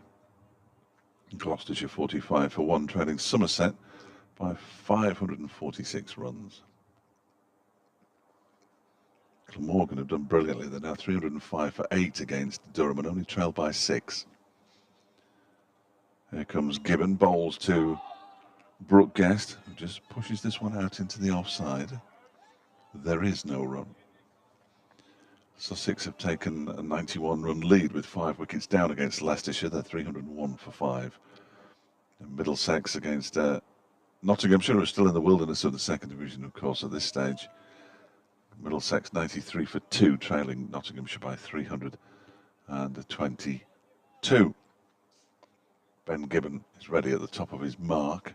Brooke Guest isn't quite ready because there's a few minor alterations to the field. Gibbon is on his way in now. From the city end, bowls to Guest, who leaves alone outside the off stump. Oohs and ahs again.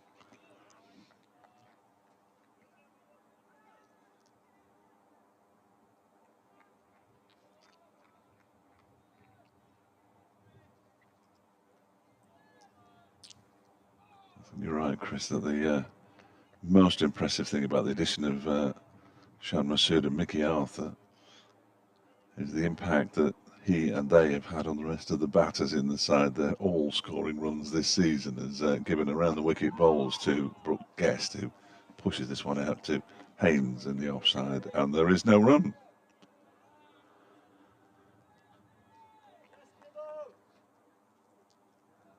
If that's the real Fatboy Slim, I'm very excited. I can't imagine for a minute that it is. It isn't. I thought I'd been followed by a famous DJ on Twitter. I haven't. Around the wicket comes Gibbon, left alone by Brooke Guest, goes through to Ben Cox, who takes it just slightly to his left.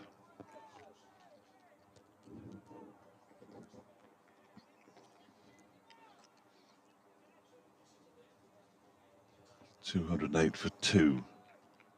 Why Madsen yet to get off the mark?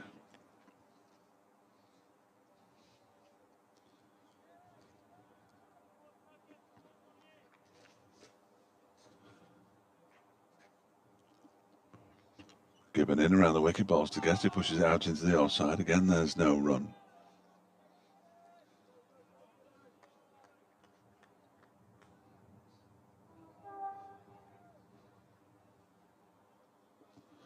The third century of the season for Shan Masood, who made 113.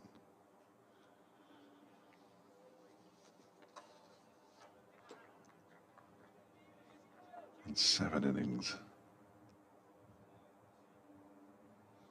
2 of them doubles, of course, as Gibbon bowls, and that one is driven, and he stops it nicely with his left foot. Ball bounces up into the air, and is fielded comfortably by Brett D'Oliveira. It's the end of the over.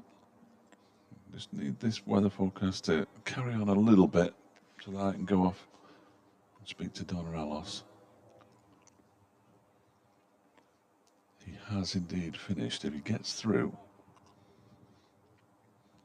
which he's going to, he can start the Ed Barnard over.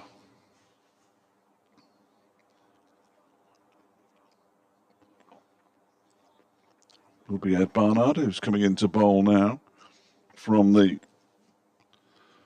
racecourse end, and it's played into the onside. There's no run. Dave has gone off to do other things, and I will continue to describe the action out in the middle. Ed Barnard, part of that action at the moment. I'll wish you through the scores around the country as well. All matches post-tee, of course. Barnard in and bowls, and Madsen pushes away on the offside. Won't be a run there. Northants declared on 597 for 6 against Warwickshire at Edgbaston. Warwickshire 55 for 1 in reply. Surrey batting on 671 for 9 against Kent at Beckenham. Lancashire 556 for 8 against Yorkshire at Headingley. Here's Barnard, comes in and bowls, and Madsen is forward, pushing on the onside, no run. Somerset 591 for 7 declared against Gloucestershire, who in reply are 45 for 1. At Chesterley Street, Glamorgan almost level with Durham. They're 309 for 8. Durham made 311. At Grace Road, Sussex building up a decent lead here. They're 302 for 5. They lead Leicestershire by 92. Here's Barnard. Racing in and bowls. Some pushes on the offside. Thank you, Brandon. No run. All right, mate. And Middlesex 95 for 3, replying to Nottinghamshire's 415, all out. So, where are we? Well, I know where we are in terms of the game. Well, it's the old adage, the old cricket adage. Add 2 wickets to any score, and if Worcestershire were to get another one here, as that's cut into the ground. Lots of oohs and ahs from the Worcestershire fielders. I think mainly for their own satisfaction more than the fact that they were about to get Madsen out. But they've got to show a bit of life, haven't they now? Yeah. Show a bit of life and keep each other going. John Goodwin's been in touch. He lives on the Isle of Wight now. Oh, John. Derbyshire supporter since 1957. Came to the first home match with his family this season left with a big smile on his face. He said, "Let's rejoice in Derbyshire's rise from the dead this season." Here's the next ball, which is an inside edge onto the pad, and that one does cause Wayne Madsen some discomfort. Good over that from Ed Barnard, whose 9 overs have cost him 32 runs, and he has taken the 1 wicket to fall earlier. That of see, I put earlier on the end of there. You were about to correct me there when he got Billy Godalman out before Masood went to the bowling of Gibbon for 113. And thank you for the kind words as well, John, which I shan't be reading out. Yes, lovely. Unfortunately, we were on the Isle of Wight when the first COVID broke out, and we very quickly left because we were going to be in lockdown if we'd have stayed.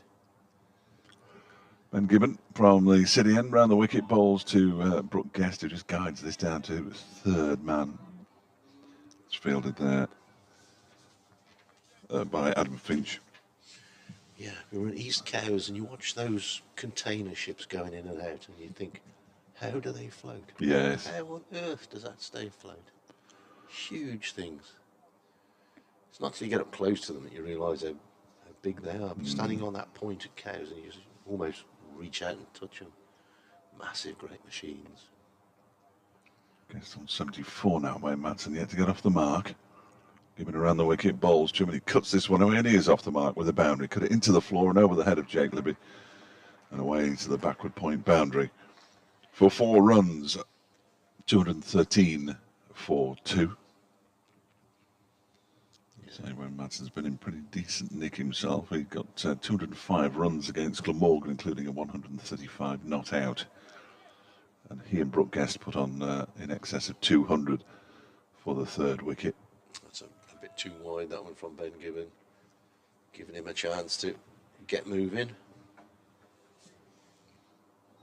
Didn't write down what that partnership was. I think it was 158, wasn't it? It was, yeah. The 2nd wicket. Here comes Gibbon again. Bowls to Madsen, who pushes this out into the offside this time. Haynes does the fielding.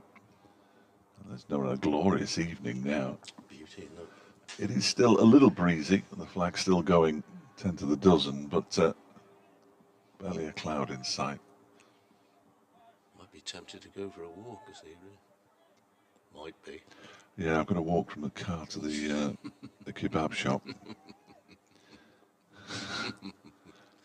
Twiggy had ordered a kebab this morning, but he's gone for a healthier option, he says. I didn't realise there was one. This one's turned into the leg side by Wayne Madsen. And there's no run.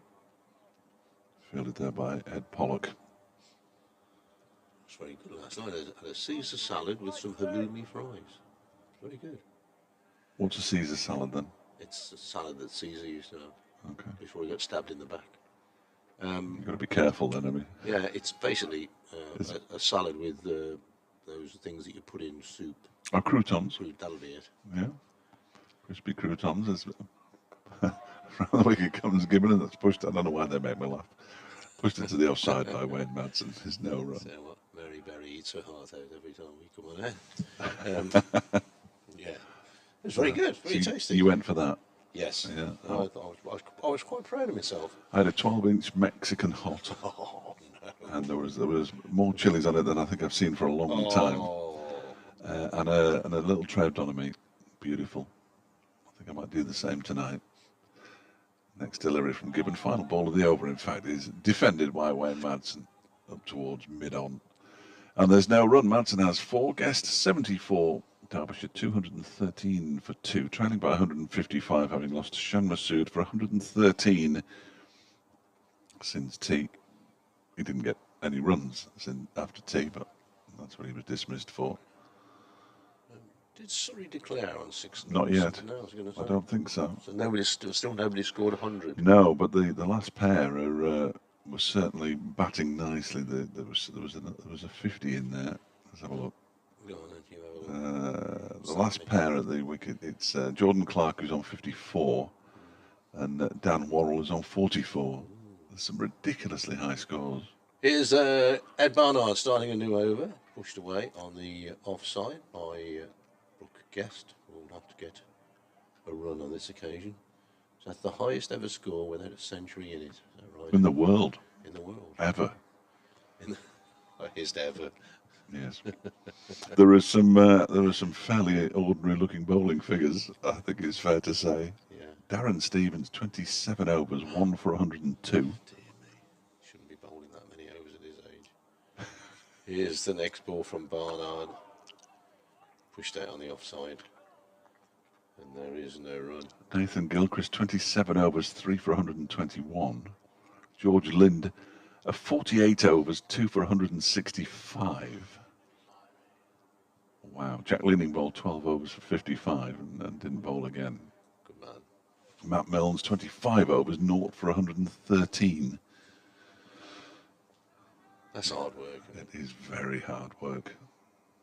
Here goes Ed Barnard. He's in involves to Brookcast. Guest is forward, plays away on the onside, where it's Haynes, Jack of that ilk, who goes across and hurls the ball back to wicketkeeper Cox. And then he comes back via Pollock at extra cover to Haynes, to Finch, and eventually it will end up, hopefully, in the hands of the bowler, who races away from us and bowls. Guest is forward, pushing away on the offside. No run. Traffic beginning to build up. It's that time of day.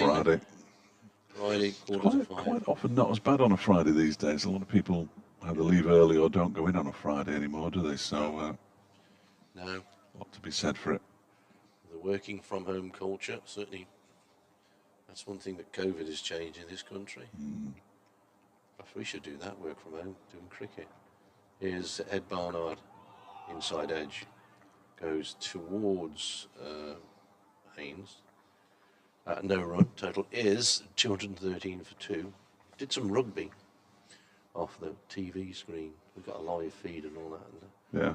Which was all right, but it's just not the same as being there, is it? No, we did some Burton Albion games, away games mainly, when we weren't allowed to travel. Yeah. I had to travel from Bolton to Derby to do them, but I wasn't allowed to go to Fleetwood. Next ball, which is about 10 miles down the road. Next ball pushed away on the offside, and there is not a run to be had. That's good over there from Ed Barnard. He was bowled in this total fairly frugally. He's bowled 10 overs and taken 1 for 32. The rest of the figures: Morris 9 overs, no wicket for 45. Gibbon 1 for 45 off 8.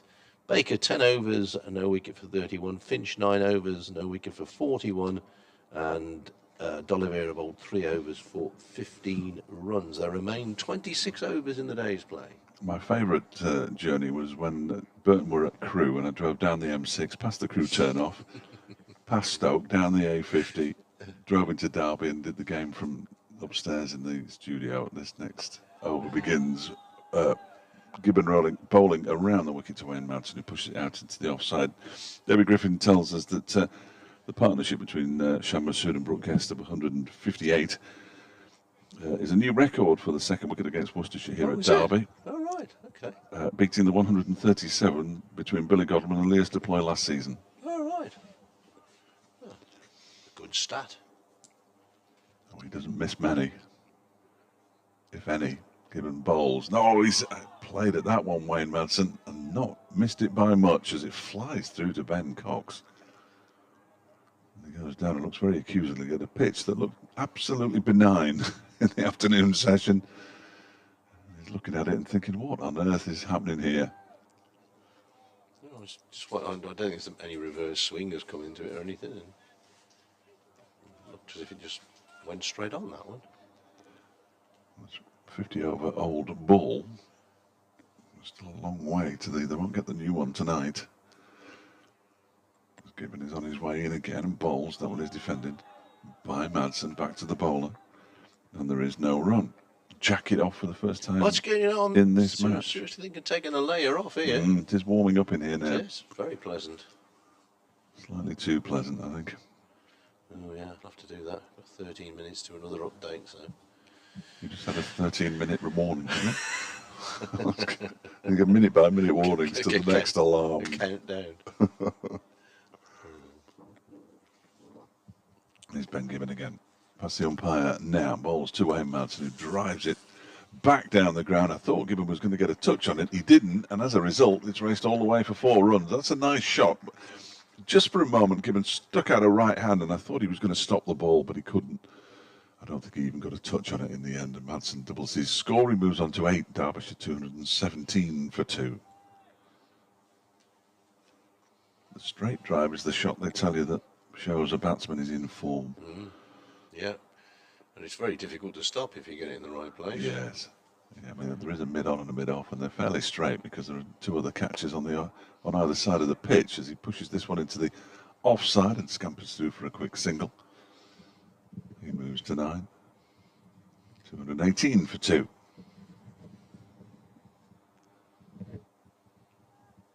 It's exactly, the wicket was exactly what Worcestershire needed straight after tea. They were having toiled all day. Yeah. Well, most of the day. Session and half an hour. And they got Billy Godalming at the very start of it. Guest waits, Gibbon bowls. That one is turned to the leg side, straight to the man in the catching position. At mid-wicket, a shortish mid-wicket, it's Ed Pollock. And that's the end of the over. 218 for 2. Madsen has 9. Guest has 74. Derbyshire trail now by exactly 150.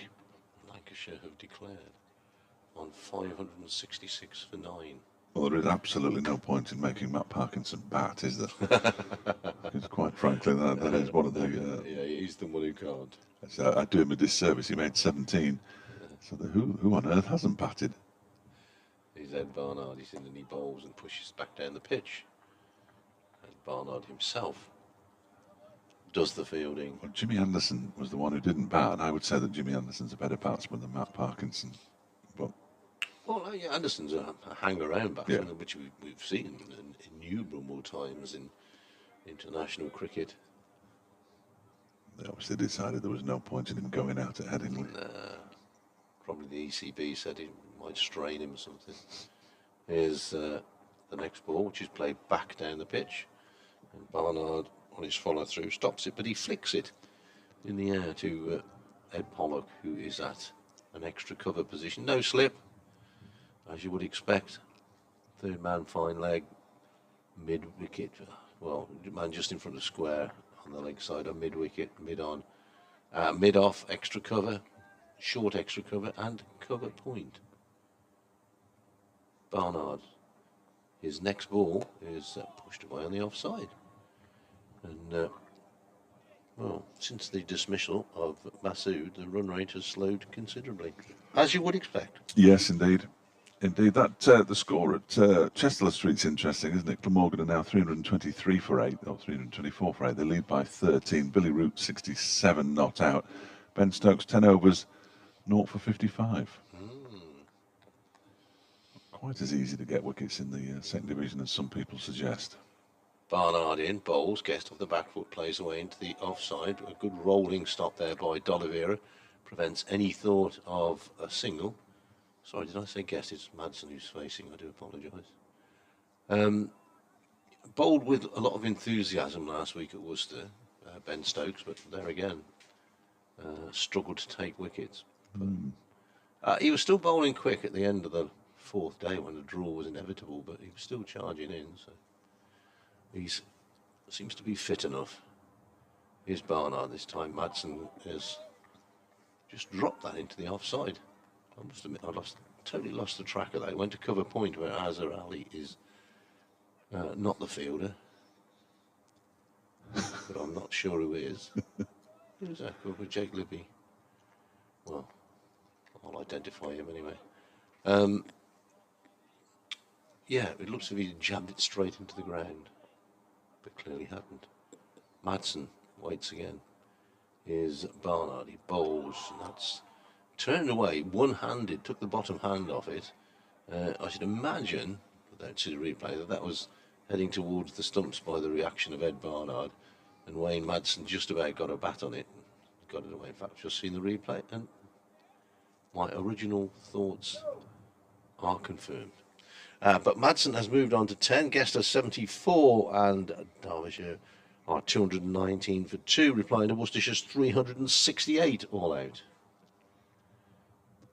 Sussex have got a handy lead of 101 at Grace Road. The battle of the bottom two. I think we know where that leaves the Running Foxes. Yeah.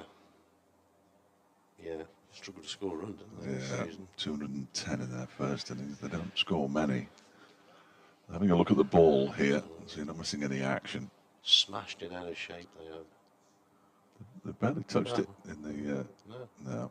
They almost consulted the umpires. They sort of walked towards each other and then thought, nah.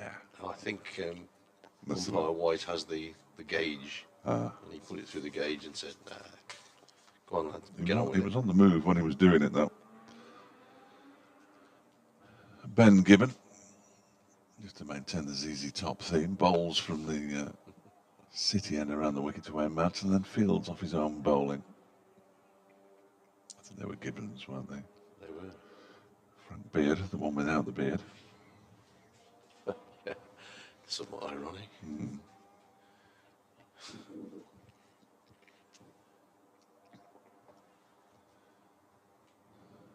Here comes Gibbon again. Around the wicket and bowls to Madsen, who turns this one into the leg side. There isn't a run there either, as it's picked up by Josh Barker. They haven't quite ground to a halt, Derbyshire, but it's not far off. They've scored just 11 runs in the last 5 overs. The overall run rate remains over 4, but it has started to fall,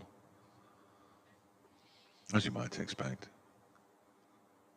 Madsen waits and turns this down towards fine leg. He'll pick up a single as it's fielded by Azhar Ali. Away to our left-hand side, Madsen moves to 11, 220 for 2.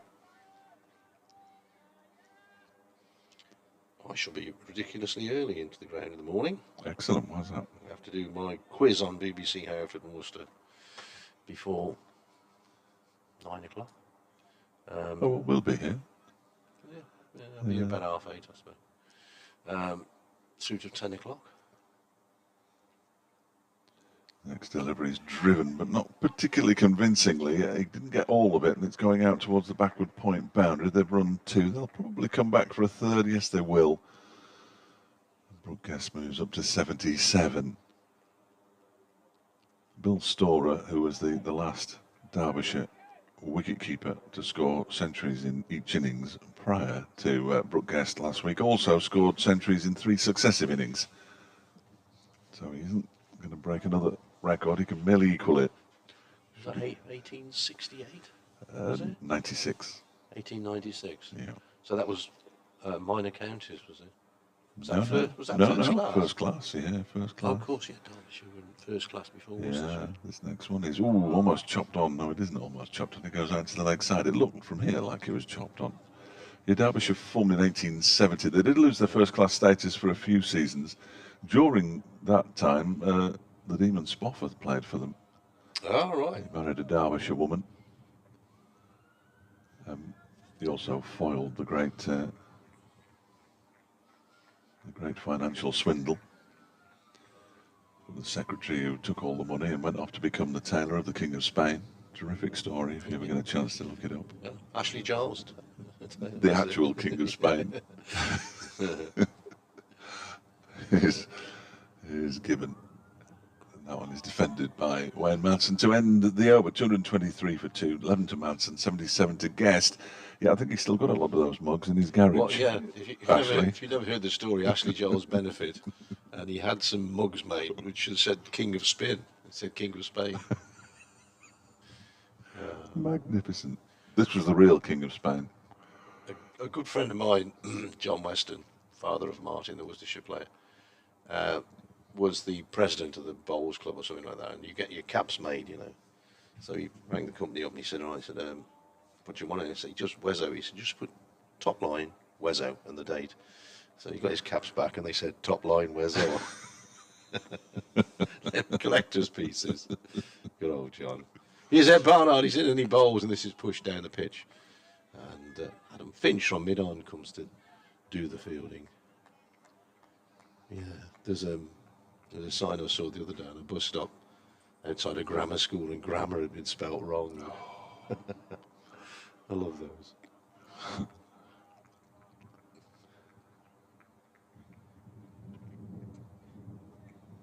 2-2-3 for 2. Guest facing Barnard, drives straight to Azhar Ali at mid-off. A couple of blue buses pass each other. Well, one's going one way, one's going the other. The one has stopped, maybe to pick up passengers, maybe stuck in a traffic jam, going back into the city centre. Yeah, Nottingham Road, it can get a bit snarled. The approach to Pentagon Island, one of the 5 roads to go onto the island. Next ball is gone, caught behind. Barnard has him, he flashes at that one, and Cox takes the catch. Worcestershire celebrate, and Guest is stood there. He can't believe that he played that shot, but Worcestershire, who were certainly way up against it at tee, have taken 2 wickets since, and the 2 main protagonists have gone. Guest gone, caught Cox, bowled Barnard for 77. What a poor shot from Brooke Guest to get out on 77. That really is a poor shot. It was far too wide, really, to have a go at. And as a result, he's walking back to the pavilion. I tell you what, Lewis deploys keen. He's already 3/4 of the way out. 77 off 117 balls with 8 fours. Do you think he got a bit frustrated? I think he might have done. They bored him out. Not quite. Not quite, but not far off. That was not a great shot. Well, it's made your 5 o'clock report a lot better, hasn't it? It has, yeah. Well, here we go. Are you ready? Pass on the good news. I'm on my way. Oh no, you're a bit early, you are. Yeah, they have gone early, haven't they? On Radio Derby. Dear me. Never happened. Don't leave your phone there, because if it goes off, I'll never be able to switch it off without my fingerprint, without your fingerprint.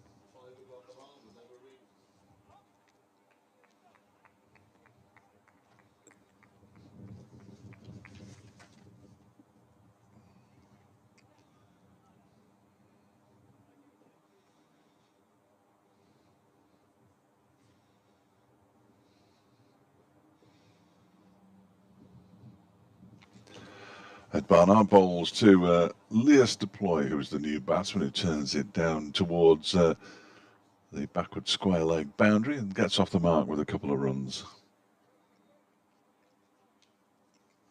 225 for 3. But since tea, we have lost the 2 men who dominated the afternoon session. Shan Masood for 113, Brooke Guest for 77. And they still trail by 143 at the moment, Derbyshire.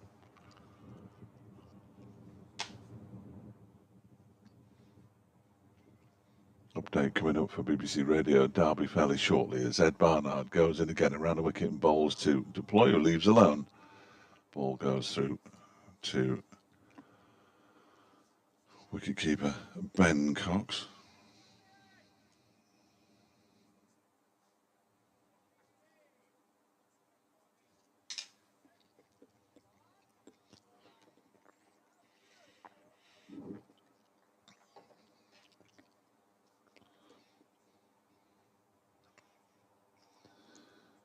Goes Ed Barnard, bowls to Deploy, who pushes this one out into the offside. There's no run.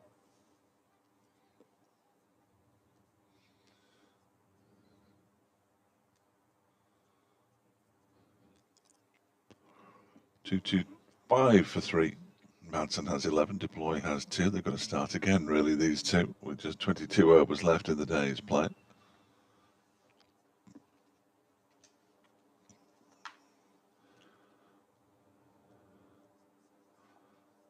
Sure, that's how you say encouraging.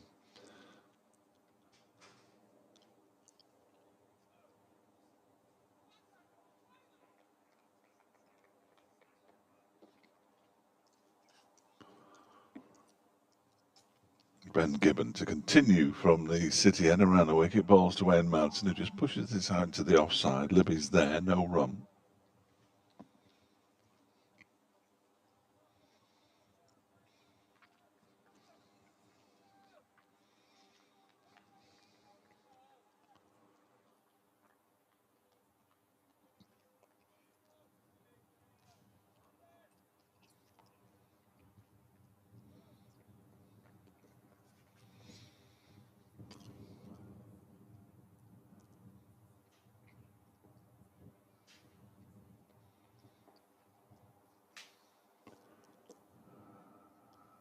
Next delivery around the wicket. It's pushed out into the offside. There's no run. It's all been going on here since tea, Jack. They've lost Shan Masood, Derbyshire, and Brooke Guest, the two men who dominated the afternoon session. Masood out for 113, bowled by Ben Gibbs in his third century of the season. Just a few moments ago, Brooke Guest played a poor shot. Ball too wide from Ed Barnard. It took the edge and was claimed by wicketkeeper Ben Cox. He was dismissed for 77. Wayne Madson's there on 11. He's been joined by Lewis Deploy, who is unbeaten on 2, and Derbyshire are 225 for 3 now, still trailing by 143. Next delivery is pushed out into the offside by Wayne Madsen.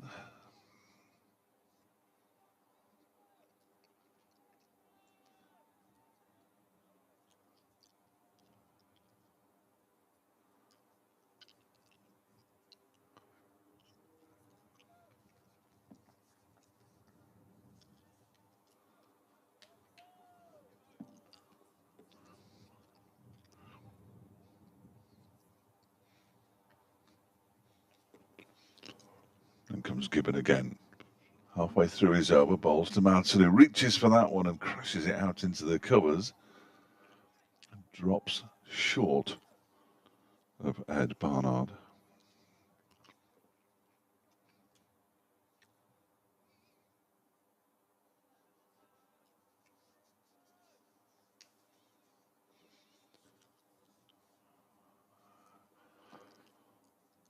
Adam Finch fielding down below us at third man. Here comes Ben Gibbon again. It's his 11th over, 1 for 54 his figures, and that one is pushed into the offside by Wayne Madsen, fielded by Haynes. There's no run.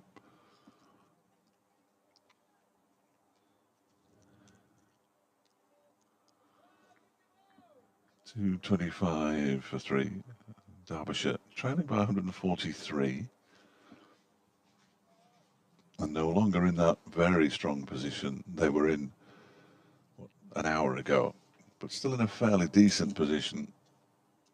If they get their heads down, which I'm sure they will, this one is off an edge and it's going to squirt away down towards the wide third man boundary.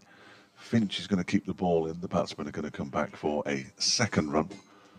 Madsen will move on to 13, 227 for 3. The deficit 141 at the end of that over from Ben Gibbon, who's now bowled 11 overs. Taken 1 for 56, but what a one it was. The guess what colour car's just gone out the car? Oh, another white one. White one. Yep. See, my car is officially beige on the forms. I like to describe it as bronze. Oh. My car is officially dirty. Well, mine's quite dirty. Yeah. I've never washed it. No. Occasionally, if things are desperate, there's a chap down the road who does it very nicely. Here's Ed Barnard. He's bowling around the wicket. He comes in and bowls pushed away on the offside by Deploy, who's got 2 months, and that's 13. Oh. Another wicket betwixt now. What have we got left? Oh, interesting. Yeah, still got 20 overs to go. So another wicket. Could be very interesting. Whereas, if these two stay together, could be another 50 runs on the board. Yeah, nicely poised. Barnard races away this time. Forward comes Deploy. Barnard gets a little bit excited, but plenty of bat on that one. Plenty of washing out at 2A's balcony now. Obviously, had a good load in the washing machine. That'll be dry. Don't want it too dry, she can't iron it. So my wife tells me. Yes, you know my views on ironing. You can't have any views, you don't have one. Here's the next ball from Barnard, pushed away on the offside. For no run, Well, I didn't get custody of the iron. I think that's basically the way it worked out there, brothers. I got the big tally. Oh, the big. Well, that's all right. But didn't get the iron, so yeah, I'm happy with that. You can watch people ironing. Indeed. There was this thing a few years ago, naked ironing, wasn't there? People turning up in all sorts of weird places, ironing with no clothes on. But what's the point of ironing But I've no idea. if you don't have any clothes? Next the ball, turn away on the leg side, looking for a single. That's a good stop there. Getting down eventually, Baker. He went down in sort of stages, but he got down and he stopped it. And Worcestershire trying to put the squeeze on here. They're making it hard to score runs. They've only got one slip, so there's a ring of 3 on each side. And Derbyshire just, as I say, trying to tighten the screw a little bit. Barnard, the ever-willing Barnard, races away and bowls. This is pushed away on the offside. There is no run. It's not the first time this season we've had innings that have gone in similar patterns. And yesterday, the Jack Haynes Azhar Ali partnership put on 187, when it was 158 for Masood and Brooke Guest, and everybody else sort of chipped in with not a great deal. And something similar appears to be happening here so far. It's weird how cricket works, isn't it? Well, yeah, so we was just saying, this last 20 overs, big session in this game. Here's Barnard, bowls.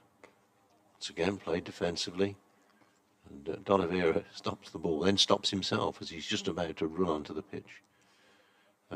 And that is the conclusion of Ed Barnard's over. Bowled really well today. 13 overs, 3 maidens, 2 for 35, Barnard, and a score of 227 for 3. That's a pretty decent effort. It's going to be given to continue, but Charlie Morris is doing some warming up, so maybe he's going to get a twirl. Gibbon is going to bowl with no slips whatsoever.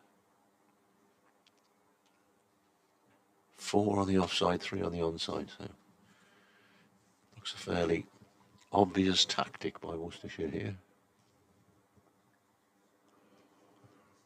Here's Ben Gibbon bowling his 12th over of the innings. He's in, and that's turned into the leg side by Wayne Mountain. It's his 7th over of this particular spell. 6 overs, 1 maiden, 1 for 21. Good effort. After being hit to many parts prior to tea. Madsen's batting almost outside his off stump. You see, it's become almost the vogue, hasn't it? Yeah.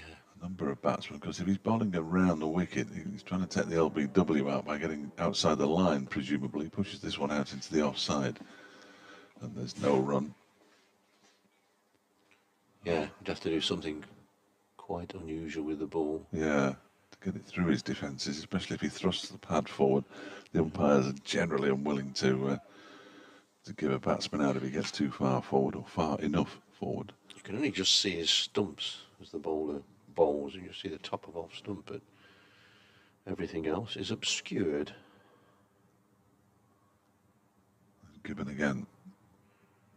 Mountain goes up on his toes, pushes it out into the offside. They scamper through for a quick single. Barnard has a shy at the stumps that didn't look like it missed by much from here, but Liz Deploy didn't look too alarmed, so I can only assume that he'd got into his ground. The left-hander, Madsen moves on to 14, 228. 4-3. Sorry about that. If you're in early tomorrow, you better get to bed No, early tonight. I was midway through a sneeze. Oh, really? Which is never a good place to be. No. But I managed to halt it. Good. For everybody's ears out there. A lot of people will be listening through headphones, I'm sure. Good news all round, folks. Yes. He's going to come over the wicket given to Lias Deploy. And Deploy, almost chops on. Very, very close. Bounced down into the ground. I'm not sure what kind of shot he was trying to play, in all honesty. Started the season steadily, I think, would be the best way to describe Liz Deploy's batting so far this season. 1/2 century, 30, a couple of 20s. And the weight of runs that the top order have scored, he hasn't necessarily joined in yet, but no better time than the present. They're trailing by 140 Derbyshire, 228 for 3, as Gibbon is in again, and Deploy this time defends it straight back to him. They have ground to a halt, Derbyshire. 10 runs off the last 5 overs. Sorry, did declare 671 for 9. So does it's- that count? I mean, that it's not a completed innings. I'll have to ask Griff. I mean, it'll still be the highest score without a century being scored, won't it? Yeah. Yes, it must count, because you'd still need most batsmen to bat, wouldn't you, to get that high a total. Yeah. 2 to 8 for 3 here. As Duploy forces this one out towards cover.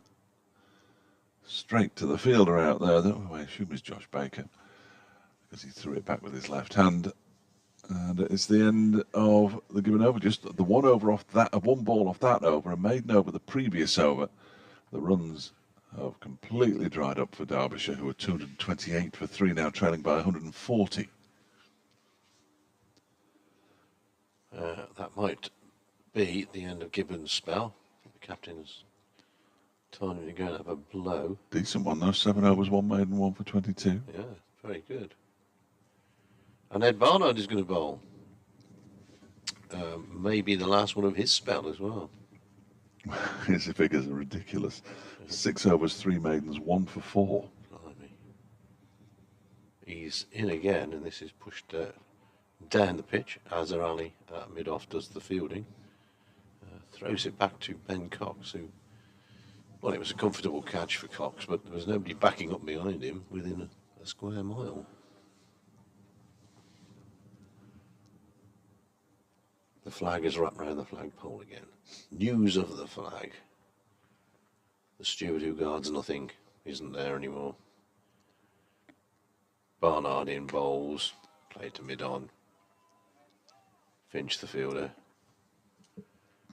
He too slings it back to wicket-keeper Cox. Presumably, if he's been guarding nothing and he's not there anymore, that probably means there's something to guard. Ah, he's gone off. So he's had to go. He's found something that needs looking after. I'll look after that, boss. Barnard bowls. Another good ball, angling into the right-hander. Coming forward, playing up the pitch. Madsen, he's got 14. Deploy has 2. 228 for 3. We've closed one of the roads off the Pentagon Island last night when I had to go to the studio to do something, and then was driving back out to Sawley Marina, and they'd closed one of the roads which forced me up Nottingham Road, and it was absolutely jam-packed. It was horrible. Here's Barnard in again. Little inside edges this time from Madsen to mid-wicket. No run. Well, I inadvertently took a wrong turn last night. Another one. Yeah, ended up going past Radio Derby, actually. Well, you have taken a wrong turn. I did too, Quite a wrong turn. A decent wrong turn, you know. I've taken half a wrong turn, but I know where my error occurred, and I wasn't in a great hurry anyway, so. I think you were going in entirely the wrong direction. I was, yeah. And have been for most of my life. Here's Barnard in again. Madsen, once again, because he's coming forward. He's looking at his bat now, because it's not coming off the middle. It's gone to mid-wicket. These two batsmen, of course, know the importance of these last, what have we got, 18 overs and 1 ball tonight. Still plenty of batting to come. They don't want to necessarily see them tonight, but Lewis Rees has been opening the batting for the last few years. Next in, then Anuj Dal and Alex Thompson. Barnard bowls, Madsen forward, pushes the ball back down the pitch. Barnard does a little bit of football, which doesn't really work. And the ball goes to Donavira, who picks it up. No chance of any run. Charlie Morris is threatened to come on and bowl, but he's not going to. Ben Gibbon is going to get another ball. Fair enough. Another over, rather. 7 overs, 1 for 22 since tea. Ed Barnard, 7 overs, 4 maidens, 1 for 4 since tea. No need to change a good thing. No. Don't want to bowl him into the ground, though. That's the problem. No, that is true. Pennington's on with the 12th man. Dillon. I think Finch has gone off. Maybe to put his bowling boots on. There is Gibbon over the wicket to the left-handed deploy, goes back into his crease and tries to force this, or does force it out into the offside, but straight to the man in the covers, Josh Baker. There's no run. Crowd hanging on here. It's enthralling cricket, to be fair. Yeah, good cricket. The entire match could hinge on if these two can get to the close intact. It's a long way off yet, though. Still a good hour. 17 overs and 5 balls. Gibbons in again. And bowls to deploy, who defends it back to the bowler. I reckon we've had, how many overs got to the end? So 15 overs since tea. Yeah. We've had 21 runs. Yes, no, that would sound about right. Last 5 overs, just 5 of them. But, maiden from, or a 1-run over from Gibbon. A couple of maidens from Barnard. Been a while since the ball hit the rope. As deploy waits, and that one is driven, but not really timed, up towards mid-on, where it's fielded by Brett Oliveira. Again, there's no run.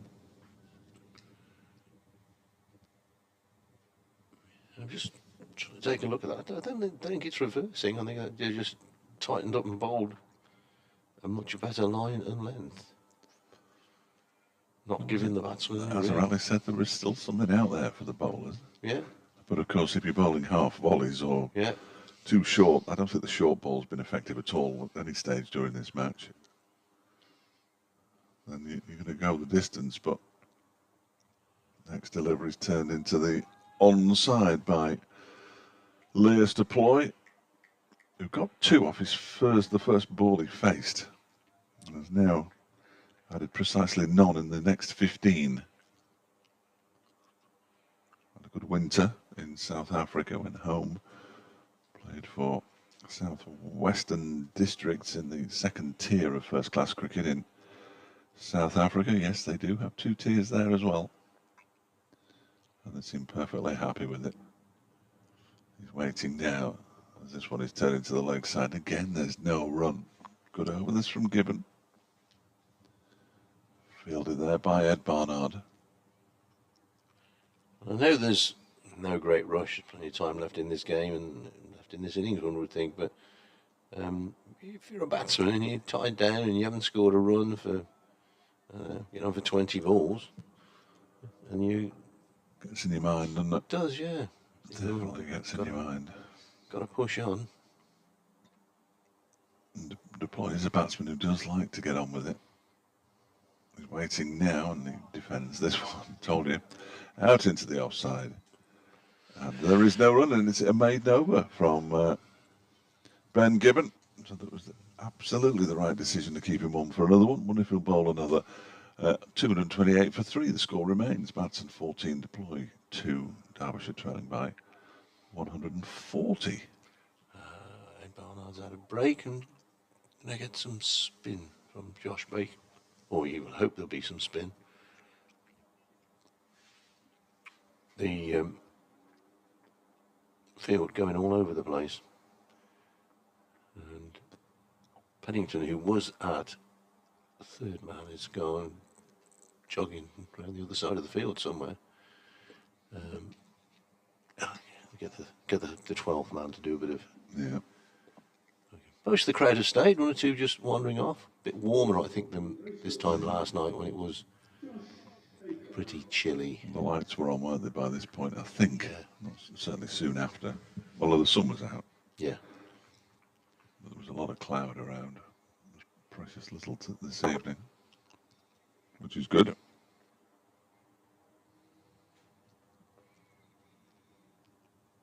These two battling hard for Derbyshire to stay in there. Good to see a bit of fight.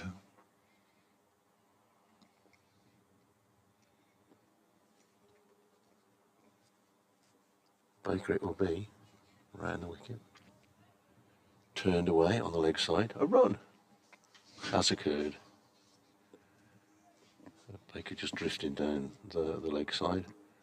Watson turning it away to the left-hander. He's going to bowl over the wicket, looking for that little bit of grit outside the off stump. In fact, batsman deployed just goes down and pats away in that area. Baker jogs in, bowls. It's short, but deployed can't really make too much of it. It was short. It was a quicker delivery as well. Came on to him a little earlier than he thought. Baker already back and ready to go. Now mid-wicket has gone out. Two deep mid-wicket, so there's two men out on that leg side boundary, plus a sweeper at cover point. Baker bowls and he's down this time, and that's not stopped. I originally thought it had been stopped by Pollock at the short mid-wicket, but it wasn't. But it was Azhar Ali stood behind him almost, who picked it up. So deployer was looking for the single, turned it down. D'Oliveira, the skipper, having a natter with his bowler Baker, who is ready to go. I'm not sure there was any change in the field. There was. Mid-wicket's come back in as Baker bowls, and this is driven into the offside. It'll be a single. Haynes is the sweeper fielder at extra cover. Deploys first run for 19 deliveries. Yeah. A big change in the feel of the game since the two big scorers, Masood and Guest, departed. Round the wicket, bowls. Madsen comes across. He's played that nicely. That's probably going to go for 4. He's going to go for 4. Haynes can't get across. Very well timed that by Madsen. Didn't put a lot into it. Didn't really smash it, but worked it away through mid-wicket. And the outfield, pretty quick. Raced away over the rope. Madsen goes to 19. Deploy has 3. Derbyshire 2, 3, 4, 4, 3. And the first boundary for 9 overs. Yeah. Baker in again, and there's a loud appeal here. He's gone. Trapped in front. Baker has his man. Madsen departs, and the game swings once again. Full length delivery, that looked to me, and it looked as if he was trying to play it somewhere through where he played the last shot. But Wayne Madsen, the man who always gets runs against Worcestershire, has gone LBW to Josh Baker, and he goes for 19.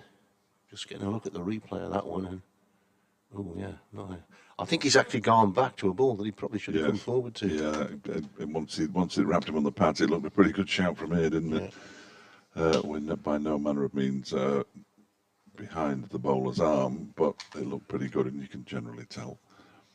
Wayne Madsen goes, having faced 49 deliveries with just 3 fours in his 19 runs.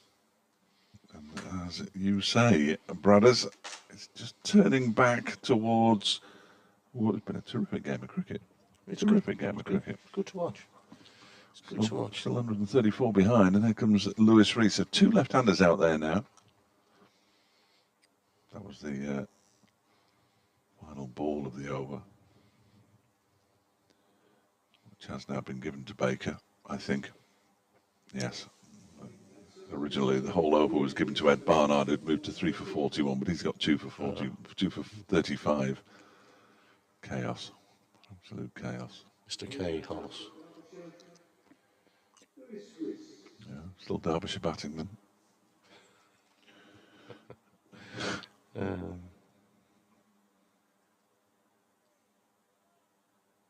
Somebody sent me a message. It would phone me at this time.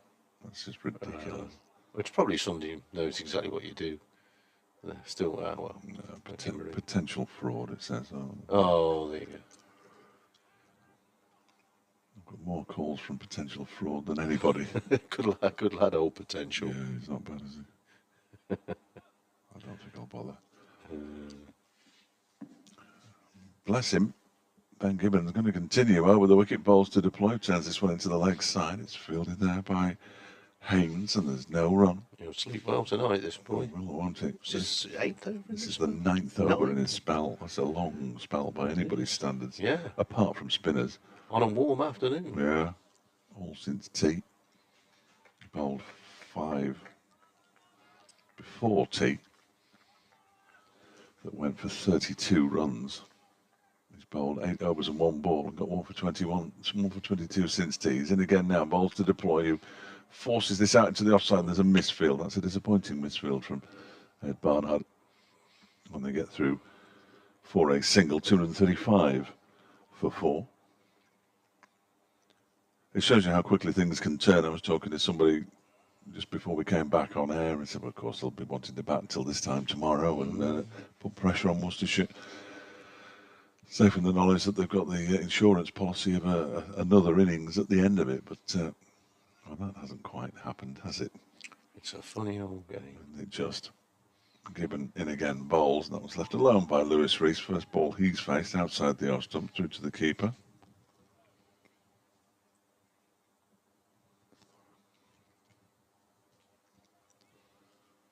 No slips now, but it's basically strangled the life out of Derbyshire, this field. Yeah. 2 men close in, catching on either side. There is a cover and a mid-wicket, a mid-on and a mid-off. There's a man at backward point. And then we've got the long leg and the third man. And there are no gaps in which to score, from which to score runs, in which to score them. Either way, there aren't any gaps. Gibbons in one small ball to Lewis Rees, who gets bat on ball and just pokes it backward of square on the offside. Lewis Rees this season, we only played in the first 2 matches and he's only got 29 runs so far this season. 21st time around against Middlesex at Lords. 2 in the second innings and then 7 in the only innings against Sussex. Hey! Didn't play against Leicestershire or Glamorgan because of the knee and shoulder operations. Just feeling the effects of those. As in comes Gibbon again. Bowls too. Ooh, that one just seemed to keep a little bit low and he gets bat on it and squirts it out into the offside. Hopefully Bradders will get back in time to take over from me before the Radio Derby Sports Bulletin. If not, you'll have to bear with me.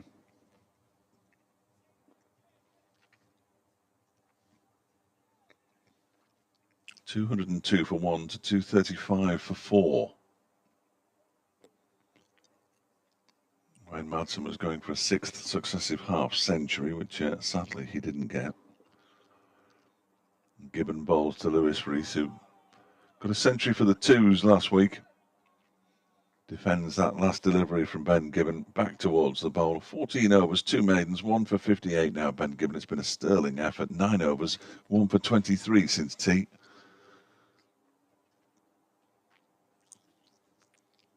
Well, it's going to be Josh Baker, who took a wicket in his last over. The final ball of his last over, indeed. To continue from the race course end with 15 overs to go today.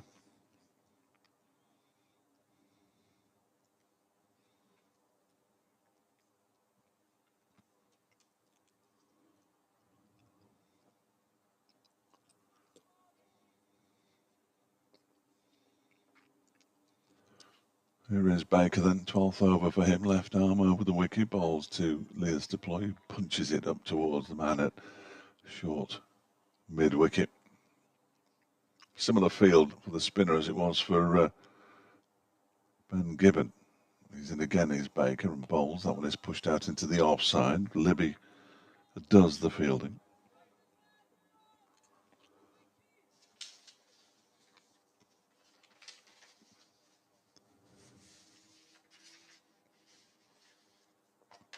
Baker again, that one squirts off the outside edge of Leas Deploy's bat and is fielded by the man at backward point.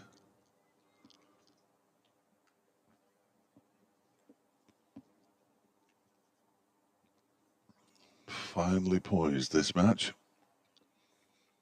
Next delivery is chopped backward of square on the offside by Leas Deploy.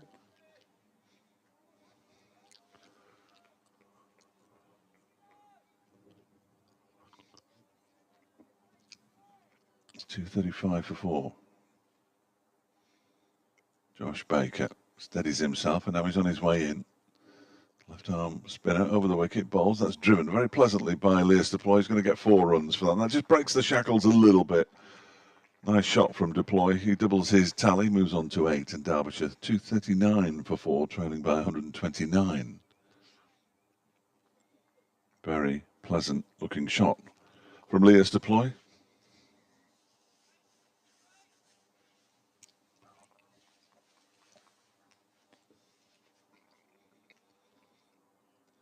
Ball finally retrieved from the boundary's edge. Final ball of the Baker over. It's played straight back to him by Leas Deploy, and he looks at his hand as it ricochets off it. The ball's picked up by Lewis Rees, and it is the end of the over. So we've got 14 to go today. Derbyshire 239 for 4, and they still trail by 129. And Ben Gibbon's going to carry on. This will be the 10th over of this spell, brothers. I think I'll leave it with you. I think he hasn't bought the skipper a drink. Keep him going, but he is bowling well, and you know he's a young man making his way. It's only his second first-class game, so it's a great experience for him. And if he's got the stamina to keep going, then keep him going. A great spell has Gibbon from the city end in, and bowls, and some oohs and ahs. That one leaps a little bit, and Rees has a little bit of a problem keeping it out as it jumped. He's tapping the pitch maybe just short of a length. But if Worcestershire and or Gibbon could pick up another wicket tonight, they really would think that they'd forced their way back into the game. Not that they were ever out of the game, but at 207 for 1, Derbyshire were sailing along. But since tea, the complexion of the game has changed. Here's Gibbon's next ball, and there's a loud appeal that I would think was maybe going over the top, but they were all up for it. Wicketkeeper Ben Cox was leaping in the air. We a tad behind on my replays on him, but it was a very, very confident appeal. Batsman really hadn't gone too far forward or back. Just getting the replay now. Maybe a bit high was my original thought, and having seen the replay, I'll stick with that thought, thank you. Is Gibbon in again and bowls, and this is a good stop by the bowler. It may well have only gone to Charlie Morris at mid-off, but Gibbon dives full length. Total enthusiasm there to stop that one. Gibbon, who, I mean, his first spell today was not a good one. I think he went for something like 35 on his first 5 overs. I can work it out. Can you? Well, yes, I can. He went for 35 in his first 5 overs. I thought he did. Thank you, Rachel Riley. With no maidens. Okay. Surprisingly. And he's really come back with a vengeance. Gibbon in again and bowls forward, pushing the ball out. On the side is Rees yet to get off the mark. He's faced 8 balls so far. So Gibbon at the moment 1-4-58, coming towards the end of his 15th over. His 10th in this spell since tea, though. That's the remarkable thing for me. 10 overs in a row. Toiling away, bowling really nicely. On a warm afternoon. This next ball is wrapping the padding. I think inside edge. Yeah, a little inside edge. Like an inside edge. Yeah, that saved him there, hasn't it? They were about to go up there, the Worcestershire fielders, and suddenly realised wicketkeeper Cox stands with his hands on his head. An off-white car. Well, I was thinking it was more silver. Yeah. In the same way that my car's bronze. Hey-ho, silver. So, Gibbon, is this the last over of this spell? Is he going to bowl through to the end of the day? He's in and bowls, and that's wrapping the pad again, and once again the umpire's finger stays down. I would have thought he was probably outside the line, and again, maybe going over the top with that one, but, well, Ben Gibbon. Keep him on. Yeah, well. Keep him on until the close. I think he might need an ice bath. Well, I think, it's up. I think this is where the captain says, "Do you fancy another one?" Well, he hasn't gone up to talk to him Brett D'Oliveira, so He's giving thumbs up to other teammates. yeah. And then Jake Libby. Be interested to see if he does bowl 11 in a row. I can't remember this season. I know bowlers have bowled quite a lot of overs over the course of this season because the pitches have been good. But maybe the spinners bowled that many. Yeah, I'd have said so. Speaking of which, here's Josh Baker over the wicket, left arm spin, and a couple of steps down the track. Lee's deployed, then defends it into the onside where it's fielded by Ed Pollock. Probably. Yeah. Potentially, certainly. Well, Barnard is at slip. Yeah, that's Pollock. I'm doing all right. Thanks delivery. That's a little flatter. It was a half tracker, really, and he wasn't happy with the delivery, Josh Baker, but he got away with it because it was slapped straight to Pollock once again by Lear's deploy. Flag's untangled itself as this next delivery is defended on the move by deploy. It keeps wrapping itself around the flagpole and then unwrapping itself. It's quite clever, isn't it, really? It's not one of those flagpoles that turns, is it? You can get those.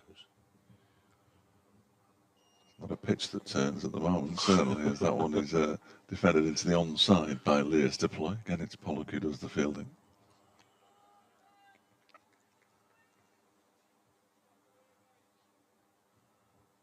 He rattles through his overs, just 12 to go after this over. That one is pushed out into the offside by deploy. He'll pick up a single as in off the boundary comes Jack Haynes. Still with the floppy sun hat. He can stay out there. Two left-handers now, which will aid the bowlers, of course, as opposed to the left-right. He's the last of the left-handers. Reese yet to get off the mark. Oh, and he's beaten by that one. Has that turned? If it has, it's turned the wrong way. And Reese survives. Oohs and ahs, as you might expect. 240 for 4. Reese, 11 deliveries, still on naught. Lear's deploy 9 from 34. Derbyshire trailing by 128. Was that an Indiana Jones film? Indiana Jones and the Last of the Left-Handers? Or Harry Potter? Harry Potter would be very probably, wouldn't it? Yeah. Harry Potter and the Last Bus to Bromsgrove was one of my favourites. Never watched one. Never read a book. Never watched the film Harry Potter. There again, he's never watched any of mine. It looks as if Ben Gibbon is going to bowl another over. There he is. Charlie Morris was talking to him. I think you'd have to haul him off with a shepherd's crook at the moment. So, a remarkable effort from Ben Gibbon. And as I mentioned, not too long ago, playing in only his second county championship game. He's racing in, left arm over, bowls. Oh, that's a good ball. I'm not sure what's going on here. How old's this ball? This ball is 60. This is the 64th over with this ball. And all of a sudden, you're bowling on a different pitch to the one they were bowling on before tea. At tea, Derbyshire were 202 for 1. They're now 240 for 4. I'll try and work out the overs since tea. Uno momento. Here's Gibbon's next ball. A little inside edges, played up to mid-wicket, no run. So we'd had 64 overs at tea. Well, 32 were left, so there's 21, shall we say now. So that 21 overs, they have scored 33 for 3. I reckon. No, I'll do that again. 38 for 3. Probably. Here's Gibbon. Here he comes and bowls. And, sort of crabbing slightly forward on this occasion, deploy. 9 off 37 balls. But he knows that his job is not to get out. Glamorgan were out for 365 at Chesterless Reach, so they lead there by 54 on first innings. That, I think, is the only game where 2 innings have been completed in the championship. I won't be surprised. Gibbon bowls again, and once again he hurries the batsman here. He's really got into a rhythm here, Ben Gibbon. To be able to prize that ball out of his hands. Mainly because he's cramping up, I would have thought by now. He's got hands like claws. Need a monkey wrench to get it off him. But he has bowled well. Tense cricket, this is. It's brilliant. Absolutely brilliant. No slips in. So Worcestershire just strangling Derbyshire since tea. Gibbon bowls. Once again, plays the ball back down the pitch. Lots of chirping from the Worcestershire fielders. Come on, Gibbo. They don't remember Funky Gibbon. Way too long ago. Yes.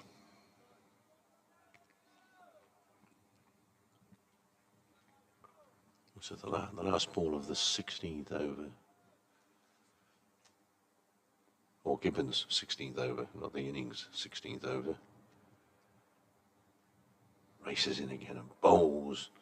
And there's an ooze. Now he comes off an inside edge and he's aiming sort of cover point, extra cover. And the ball ends up squared, just behind square on the leg side. And a couple of runs. Takes his cap, Ben Gibbon. He gets high fives from skipper D'Oliveira and a pat on the back, and I think that's probably done his work for the day. And a couple of the Worcestershire fielders go over as well and give him a pat on the back and a shake of the hand and a well done. So, Gibbo, have a break. A terrific effort. 11 overs, 3 maidens, 1 for 25. Not a bad effort at all. I've just been sent a link to a scorecard of the game between Lee and Ormskirk last weekend when Lewis Rees batted, made 43. Matty McKinnon 91 for Lee. Ormskirk's side included George Lavelle, Tom Hartley. Pretty decent batting, or professional lineup rather. That one is swept by Lewis Rees, who's off the mark. I'm indebted to Sam Gregory for sending me that. Well done, Sam.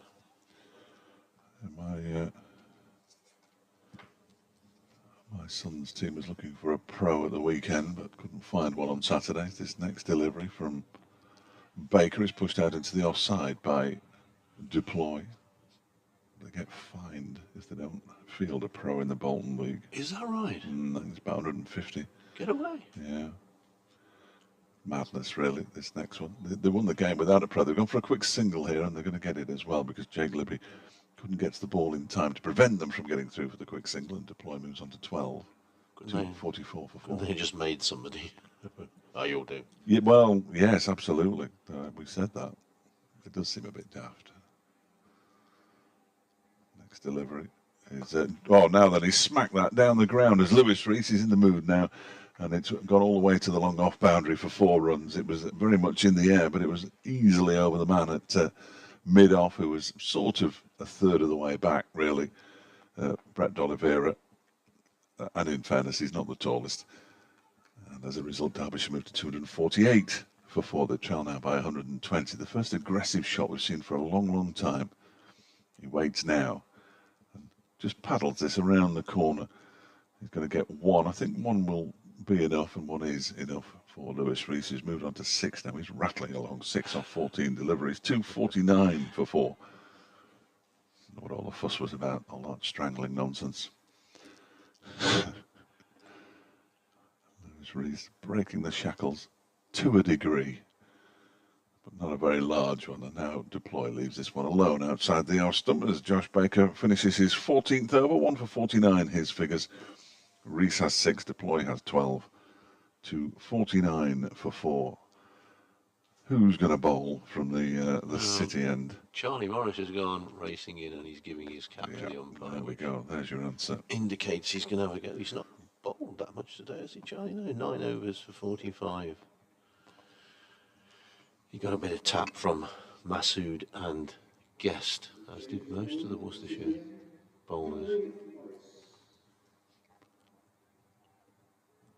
Batsman just getting a drink. Warm work now.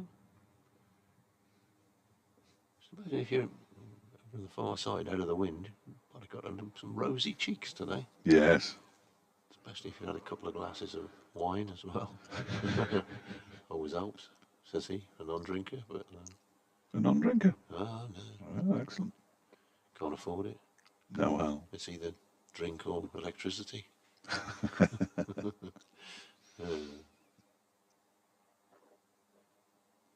I'm a nightmare after 3 Diet Cokes, though. Here's Charlie Morris around the wicket, bowling into the batsman who this is turned up to mid-on. Reese facing, he's got 6 off 14, deploy got 12 off 43. That's 37 balls, so 6 overs. They've scored 15 runs, these two. Good gritty county cricket, this is. It's proper, isn't it? Yeah. Absolutely proper. No quarter given. You've got to earn your runs. Certainly got to earn your wickets. Morris, and again bowls. Let's this one go past the off stump, does Reese. The shadow of the floodlights. The pylon and the bank of lights on the top reaching out towards the square. Shadow Ben Cox, the Worcestershire wicketkeeper, is a lot taller than he is. Morris bowls once again wide of the off stump. Through to the wicketkeeper. Shouts, come on, Charlie. Oh, the washing's gone in. 2A. Yeah. Flat 2A, the washing. I told you it was dry. White car leaves. Had a black roof, though. Oh, I don't think that really counts, no.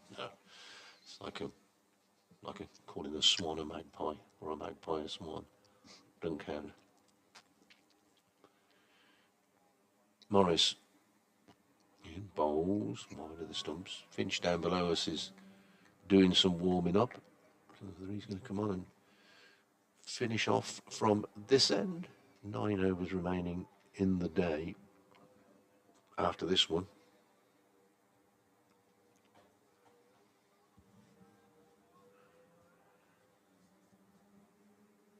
Crowd have mostly stayed. Drifting away last night, but it was cold yesterday afternoon. It's a bit warmer today, so they stayed around.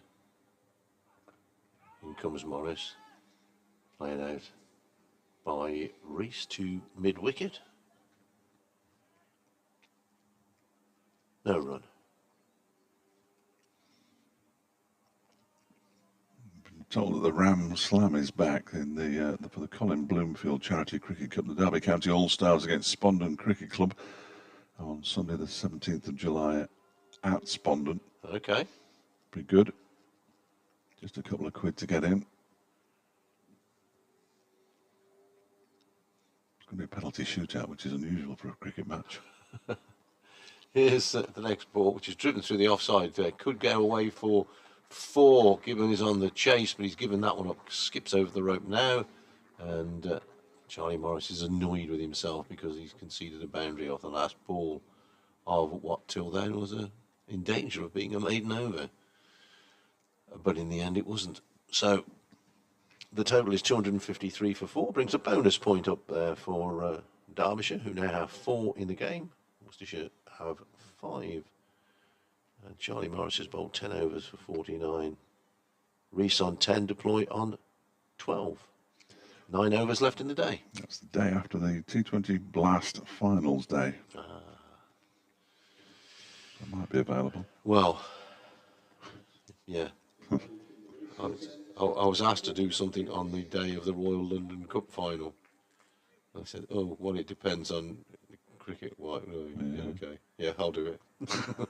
Don't worry. Do you lose money to that other competition?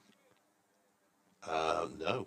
Well, that's Derbyshire's bonus. Yeah. They lose Wayne Madsen and Leas Deploy, and that's it. Moeen Ali, that's it. At the moment. I mean, Colin Munro is in it, but he's only a T20 player at Worcester anyway. So, yeah, Mo is the only one, and he hardly plays any domestic cricket for Worcestershire these days. He'll play in the T20. Adam Finch He's on from the racecourse end, and he's in now, bowls to Deploy, who dabs it out into the offside. And there is no run. Yeah, Derbyshire lose 2. And then, of course, there are still a couple of wild card picks, aren't there, I think, for each team. So Lewis Rees, who was at one of the franchises last year, didn't get picked up or didn't get retained this time, and he was bitterly disappointed. But it could well be here to help Derbyshire in the Royal London 50-over competition. Mainly here. 1 or 2 away games, obviously. This next delivery is pushed out into the offside, finishing his 10th over. There's Deploy on strike. Good competition last year. Thoroughly enjoyed some of those games. I'd seen some different players as well. Really good. I mean, Sussex came to New Road, with a team, I think, of average age about 19. Not sure they were allowed to buy a round of drinks in the bar after the game, but it was really good. I thoroughly enjoyed it. Yeah, good to see Glamorgan win as well. Yeah. The traditional Thursday afternoon final. This next delivery is pushed again into the offside by Deploy. 2 days after the semi-final. Yes, when he got absolutely no chance to sell any tickets. No. Anyway, that's another beef against the organisers or the people who organise cricket. I'm not sure whether organise is the right word. No, people who are responsible for, but are not over-responsible. The start of the T20 was to show 4 away games in 7 days. You think, what? Crazy. Next delivery is cracked away for 4 runs by Lewis Deploy. It was a little bit short and wide from Adam Finch, and as a result, it gave Lewis Deploy the opportunity to smash that one out to the backward point boundary. And he moves on to 16, Derbyshire to 257 for 4. And they're now trailed by 111. Dylan Pennington's on. I'm not sure who's gone off. I suspect it might be Ben Gibbon who's gone off. I won't be surprised. Although that may have been him who just gone and fetched the ball back down at third man. Just what he wanted. Yeah. It's Finch again. A couple of balls left in his first over of the spell. That one's left alone by Lewis Deploy to go through to the keeper. The exciting news, and I use the word advisedly, is that so far each and every one of the Derbyshire batsmen have got to double figures. That doesn't happen. I think it's happened once in Derbyshire's history that all 10 have made double figures. Is that right? Yeah, I think so. I think it's once. I know it's a stat that David Griffin is very excited about.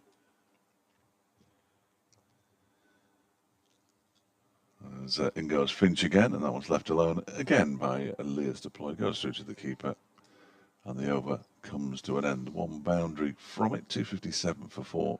10 to Rees, 16 to Deploy. Derbyshire trailing by 111. At tea, they trailed by 166, which will sort of tell you that there have been 55 runs scored. As will the fact that this went to tea on 202 and they're now 257. Both. It's just a foolproof way of double-checking your maths, isn't it? Just a foolproof way. We say double-check your maths.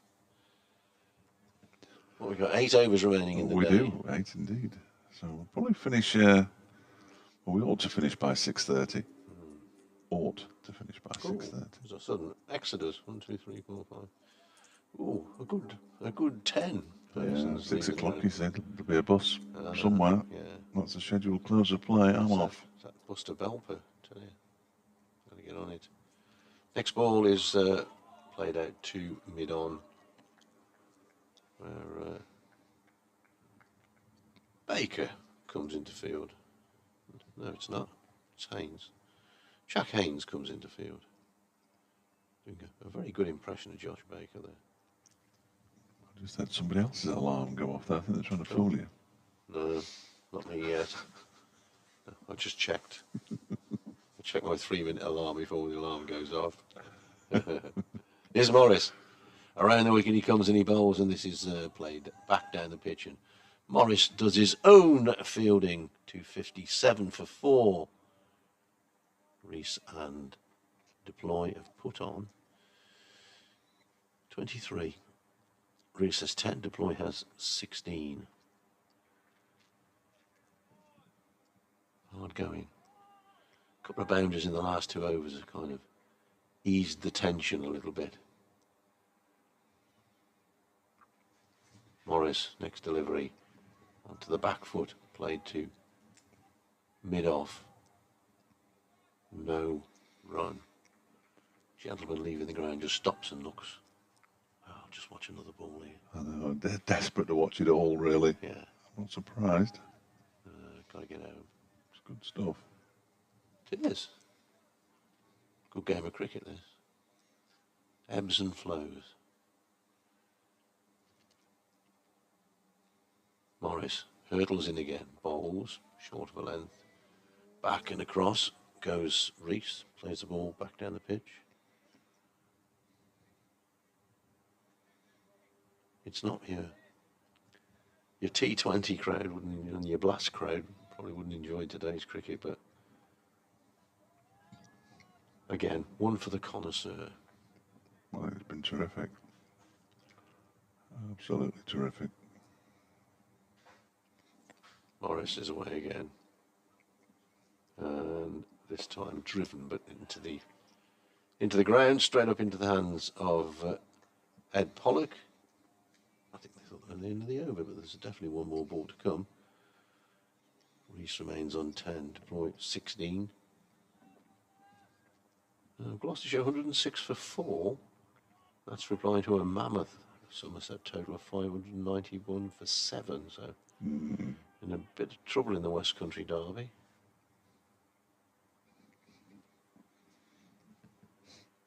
Is my alarm about to go off?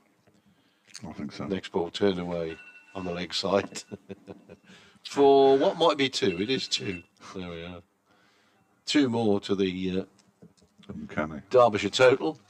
257 for 4 at the end of the over. Thank you, brothers. He'll be back. We're contractually obliged to stay. Why would you leave anyway? I know people have got other commitments of a Friday evening. But if you can stick with us for the remaining 7 overs, you will be richly rewarded. Derbyshire trailing by 109 as we speak.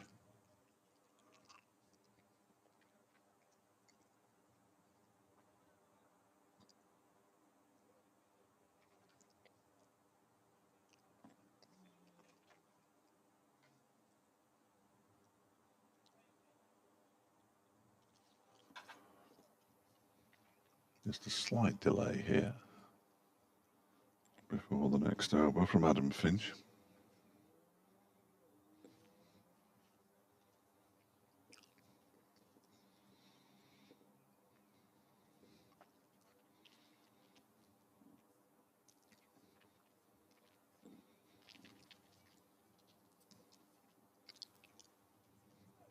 Here he goes then, Adam Finch. He's ready now, and he's setting off to bowl to Leah's deploy. The deploy goes onto the back foot and pushes it out into the offside. Picks up a single to move to 17. And Derbyshire to 260 for 4. And they still trail, but only by 108 now. Derbyshire.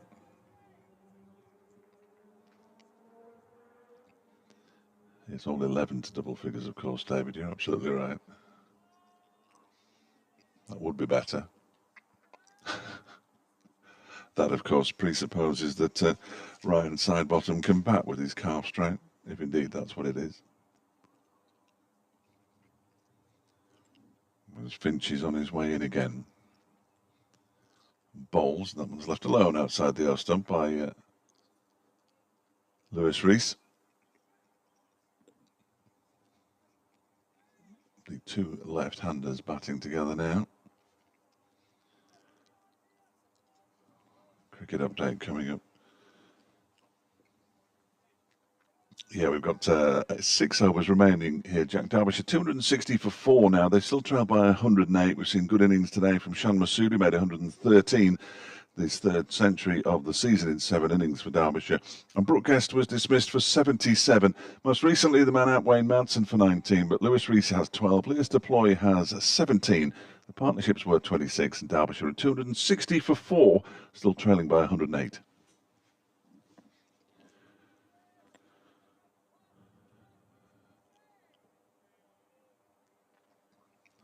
Last of the updates. Done and dusted. Didn't miss one all day. Well, it would be rather tardy to miss one, sinners. Very easy to get the news in my ears. This next one is left alone outside the off stump by Lewis Rees, clearly booking himself in for tomorrow morning, if at all possible. 6 overs and 2 balls remain. Finch 10.4 overs, 0 for 46 at the moment. Morris, who's bowling at the other end, is also wicketless. Brett D'Oliveira, the only other bowler not to pick up a wicket, he's only bowled 3 overs for 15. As Finch is on his way in again and bowls to Rees way wide of the off stump, goes through to the keeper. And there's no run, of course. Elsewhere, let's keep a close eye on what's happening. Gloucestershire 108 for 4, as Brad has told Yorkshire 48 for 2. In reply to Lancashire's 566 for 9 declared. Kent have already lost a wicket. They're 39 for 1, trailing Surrey by 632. Warwickshire 88 for 2, trailing Northamptonshire by 509. At Edgbaston, Durham 20 without loss in their second innings, trailing by 34 to Glamorgan, as this next delivery is cut away. Might go all the way to the boundary off the bat of Lewis Rees, and does. Glorious shot again from Finch. Little bit of width on offer, and any width on offer is punished. And Rees moves to 16. Deploy has 17 at the end of that over, with the partnership on 30. Derbyshire are 264 for 4, trailing by 104 runs. Sussex are 386 for 6, now leading Leicestershire by 176, just down the road at Grace Road. Middlesex struggling a touch, 169 for 6, trailing Nottinghamshire, who, let's not forget, are still in the wilderness of the second division, by 246 runs. Width. When you're offered width, you can score runs. No width, tricky to score. Yeah. That little stranglehold that Worcestershire had on it, it's partly been lifted in the last couple of overs.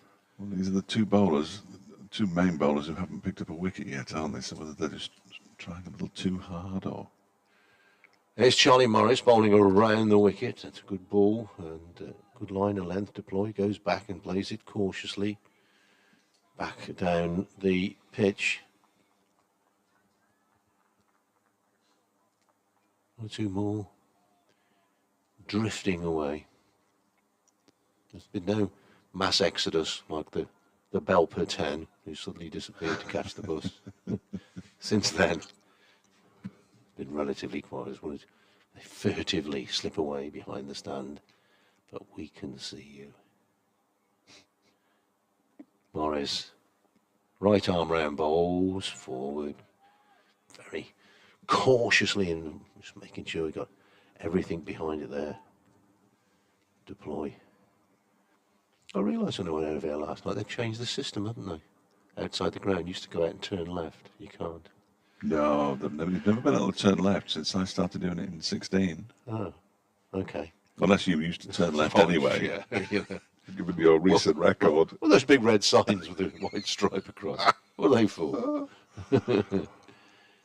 There are bad times to leave the ground as well, given how busy the road is out there. Yeah. So by the time we finish, it's quite a good time to leave. You know, I got to go out and round the big island as well, so yeah, to get back, which I didn't bother to do last night.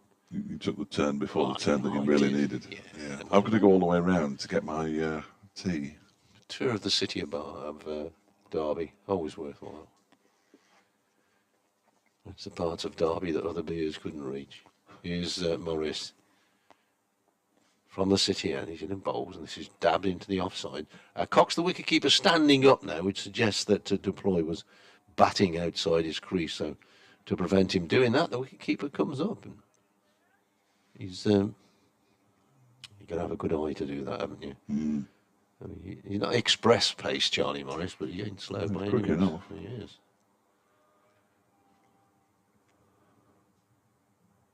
Turns. The shadows are lengthening. Morris bowls. Tapped away on the offside. Wicketkeeper Cox from behind the stumps comes out to pick it up. There's four more creeping out. They'll be reported. We know where you live. Well, it's been not a bad little crowd today, and boosted by the school children that turned up. Great to see them here. They'll have enjoyed themselves with Shan Masood going mad at one point. Yeah. They'll do their maths lessons on Monday, all based on cricket. Here's the next ball, which is cut away down to backward point, just gone out of my sight for a single. I'm not sure who's down there. Azhar Ali, I think. It is. Azhar, yeah. So one more to the total, which goes to 265 for 4, with 5 overs and 1 ball. So Derbyshire trail by 103. And these two have kind of weathered the storm a little bit. They've only put on 31, but they've looked pretty solid. Yeah, it could have got very unpleasant for Derbyshire at one point, couldn't it? Yeah. Morris's next delivery, and Rees is behind this one. He's got 16, deploy has 18, 265 for 4. Morris has bowled 12 overs for 52. And 30 balls remain in the day. Well, approximately. Unless there are no balls and things like that. I think they bowled 1 and they 1 no ball, which is much better than Derbyshire managed. Yeah, there's not many extras, are there? 1 no ball, no 8 in total. A few leg buys.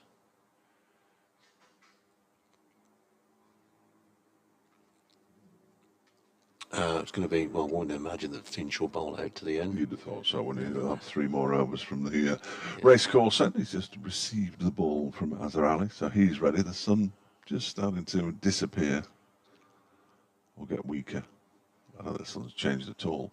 Finch bowls around the wicket to Lears to Ploy, who leaves alone outside the off stump. That one set off wide of the off stump and didn't deviate. Went straight through to Ben Cox. There's a little spaceship cloud away to the right. Yeah. UFO spotters will tell you it's something from another planet. Probably not, no. No. I wouldn't have thought. No. Almost certainly. Large plane taking off, though, as this next delivery from Finch is defended by Lears deploy. That's the first one I've seen. That's the first one I've seen today. It's the first one I've spotted, certainly. It's going upwards, isn't it? It is, yeah. They normally do when they take off. Well, that's what made me say it had taken off. I don't know for certain. I'm not one of these people with the app. Maybe they've changed the flight path. They usually take off into the wind, don't they? Yeah. I can't see the wind's changed direction that much, but perhaps there just aren't as many flights anymore. Here's Finch again, bowls to deploy, who gets rather surprised by that one and plays it quite well in the end, down towards third man, and they pick up another single. He moves to 19, 266 for 4. Just 102 behind now. Slightly worse than just. Slight change of plan for Sportscene at 6 to 9. I'm going to do a quick hit at the close of play and then dash off to get the interview with still haven't made my mind up, Shan Masood or Sam Connors. Next delivery, that one is left alone by Lewis Rees. He was half tempted from a short delivery to pull it into the leg side and then decided that discretion was indeed the better part of valour and pulled out of the shot. He remains on 16. 266 for 4 is the score. I've got the ship finder. That might help. Might help, yeah. Or not. I can tell you what, going into East Cows and back out again and all those. Very thrilling.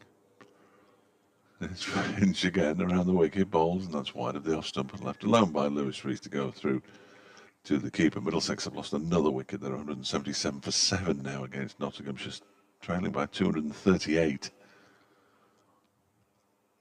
Durham have almost they've wiped out half of the deficit against Glamorgan. They're 26 without loss. The Red Falcon is in East Cows picking up passengers as we speak. All right, good. Which means a lot, really, to people in Derbyshire and indeed Worcestershire, I'm sure. I don't think we could be further away from the sea if we tried.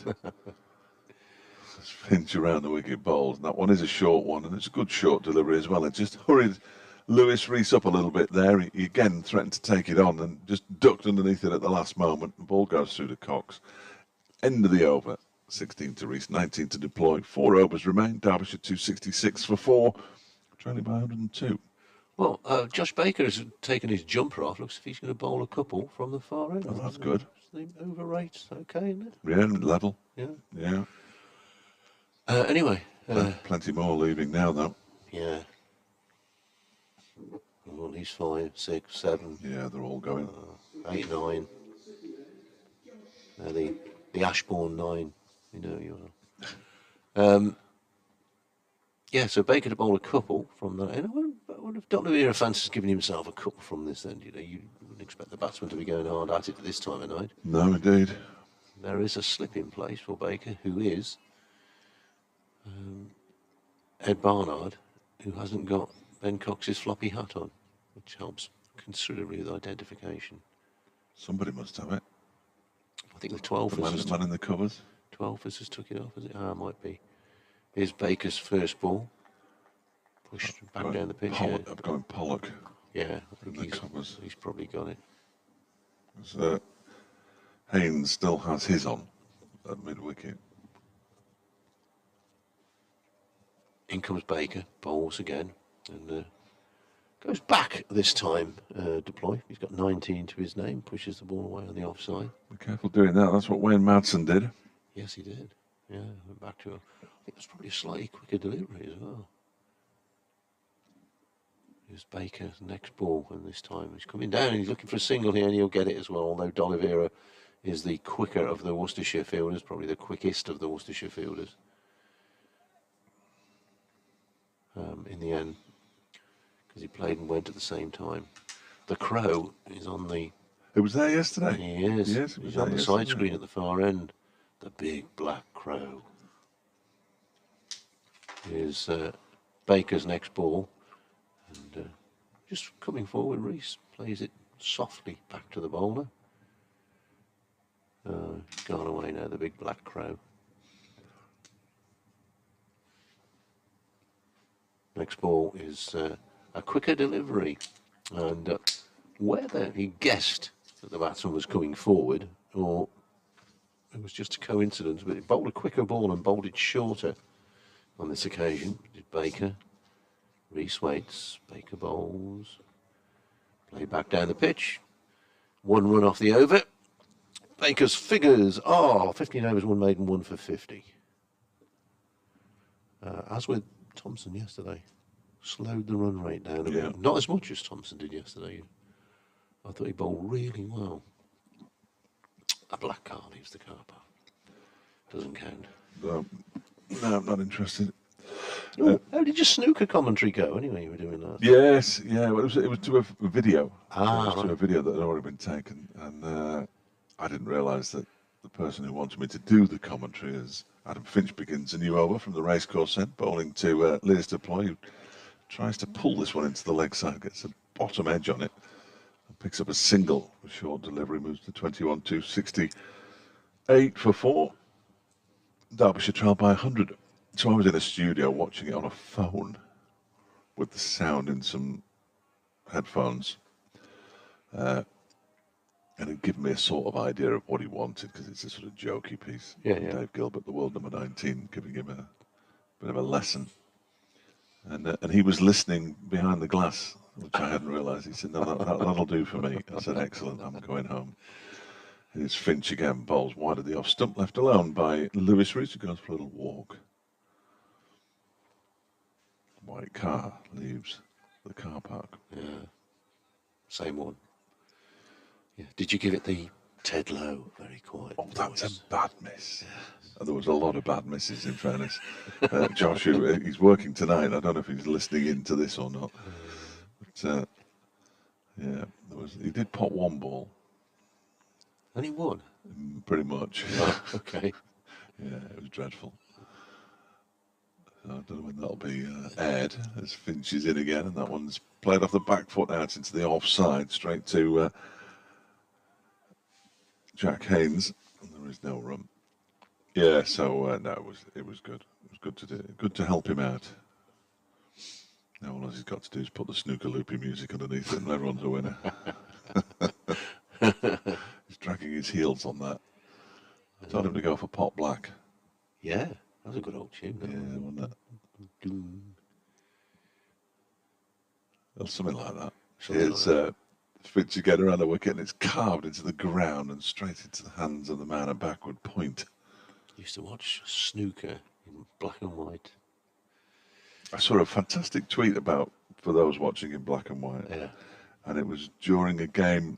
Which game would it have been? It was one of the games in the Premier League in midweek, and it said, for those of you watching the game in black and white, Liverpool are the team with the ball.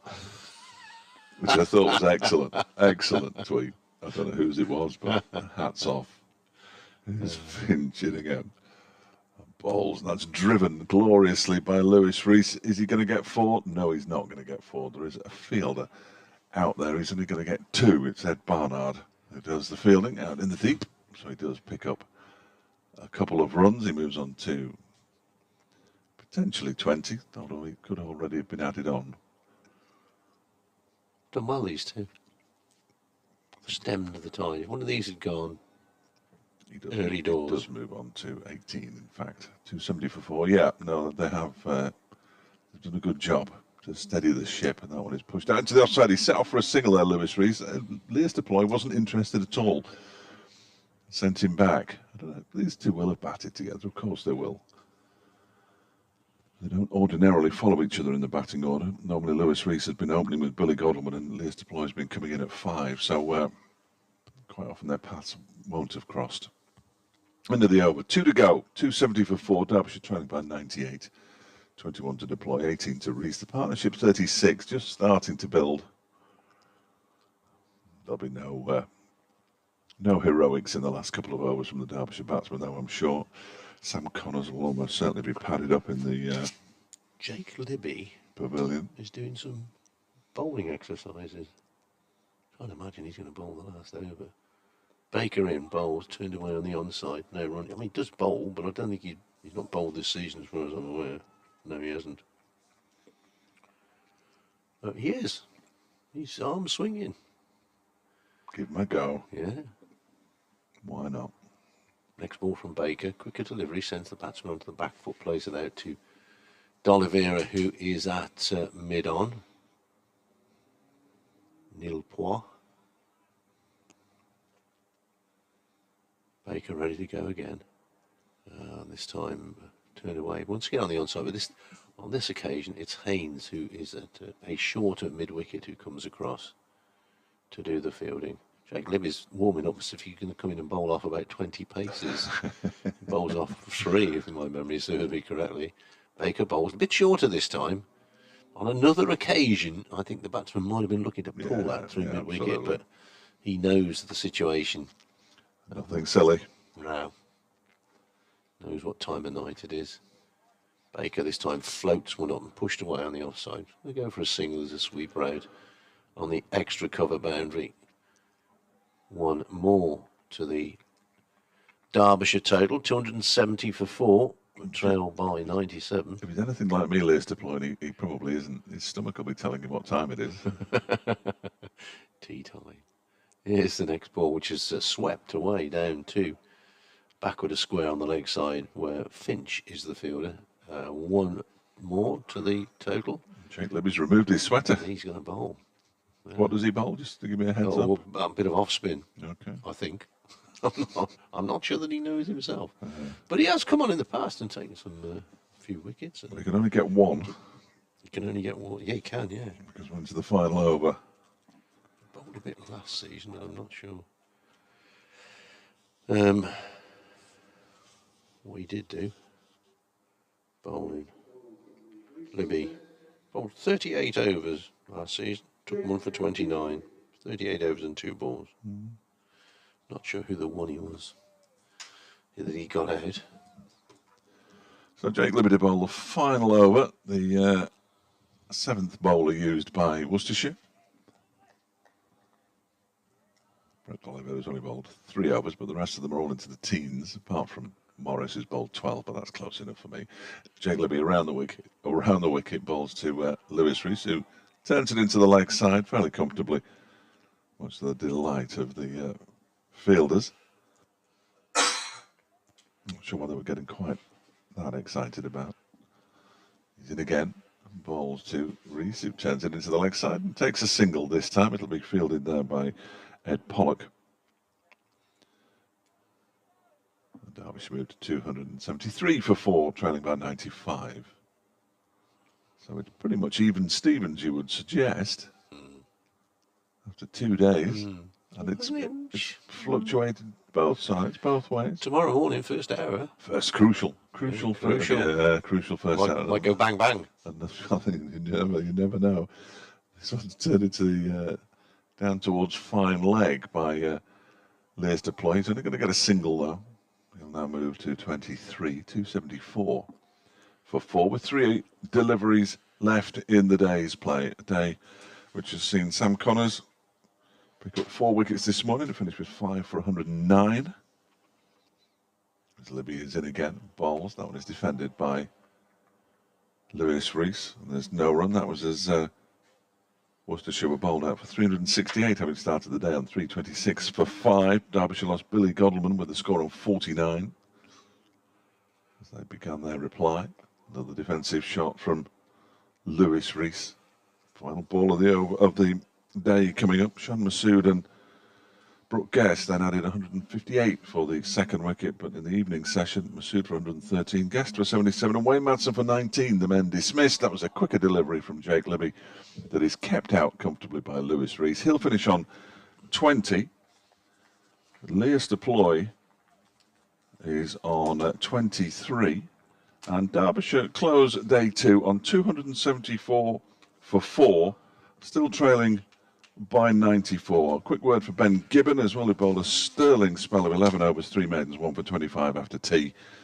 And that is that for the day. It is. And we will be back. We will. Tomorrow. Yeah. Just before 11 o'clock. I hope you can join us then if you're not coming to the ground in person. We'll see you tomorrow. Cheers, brothers. Good night, all.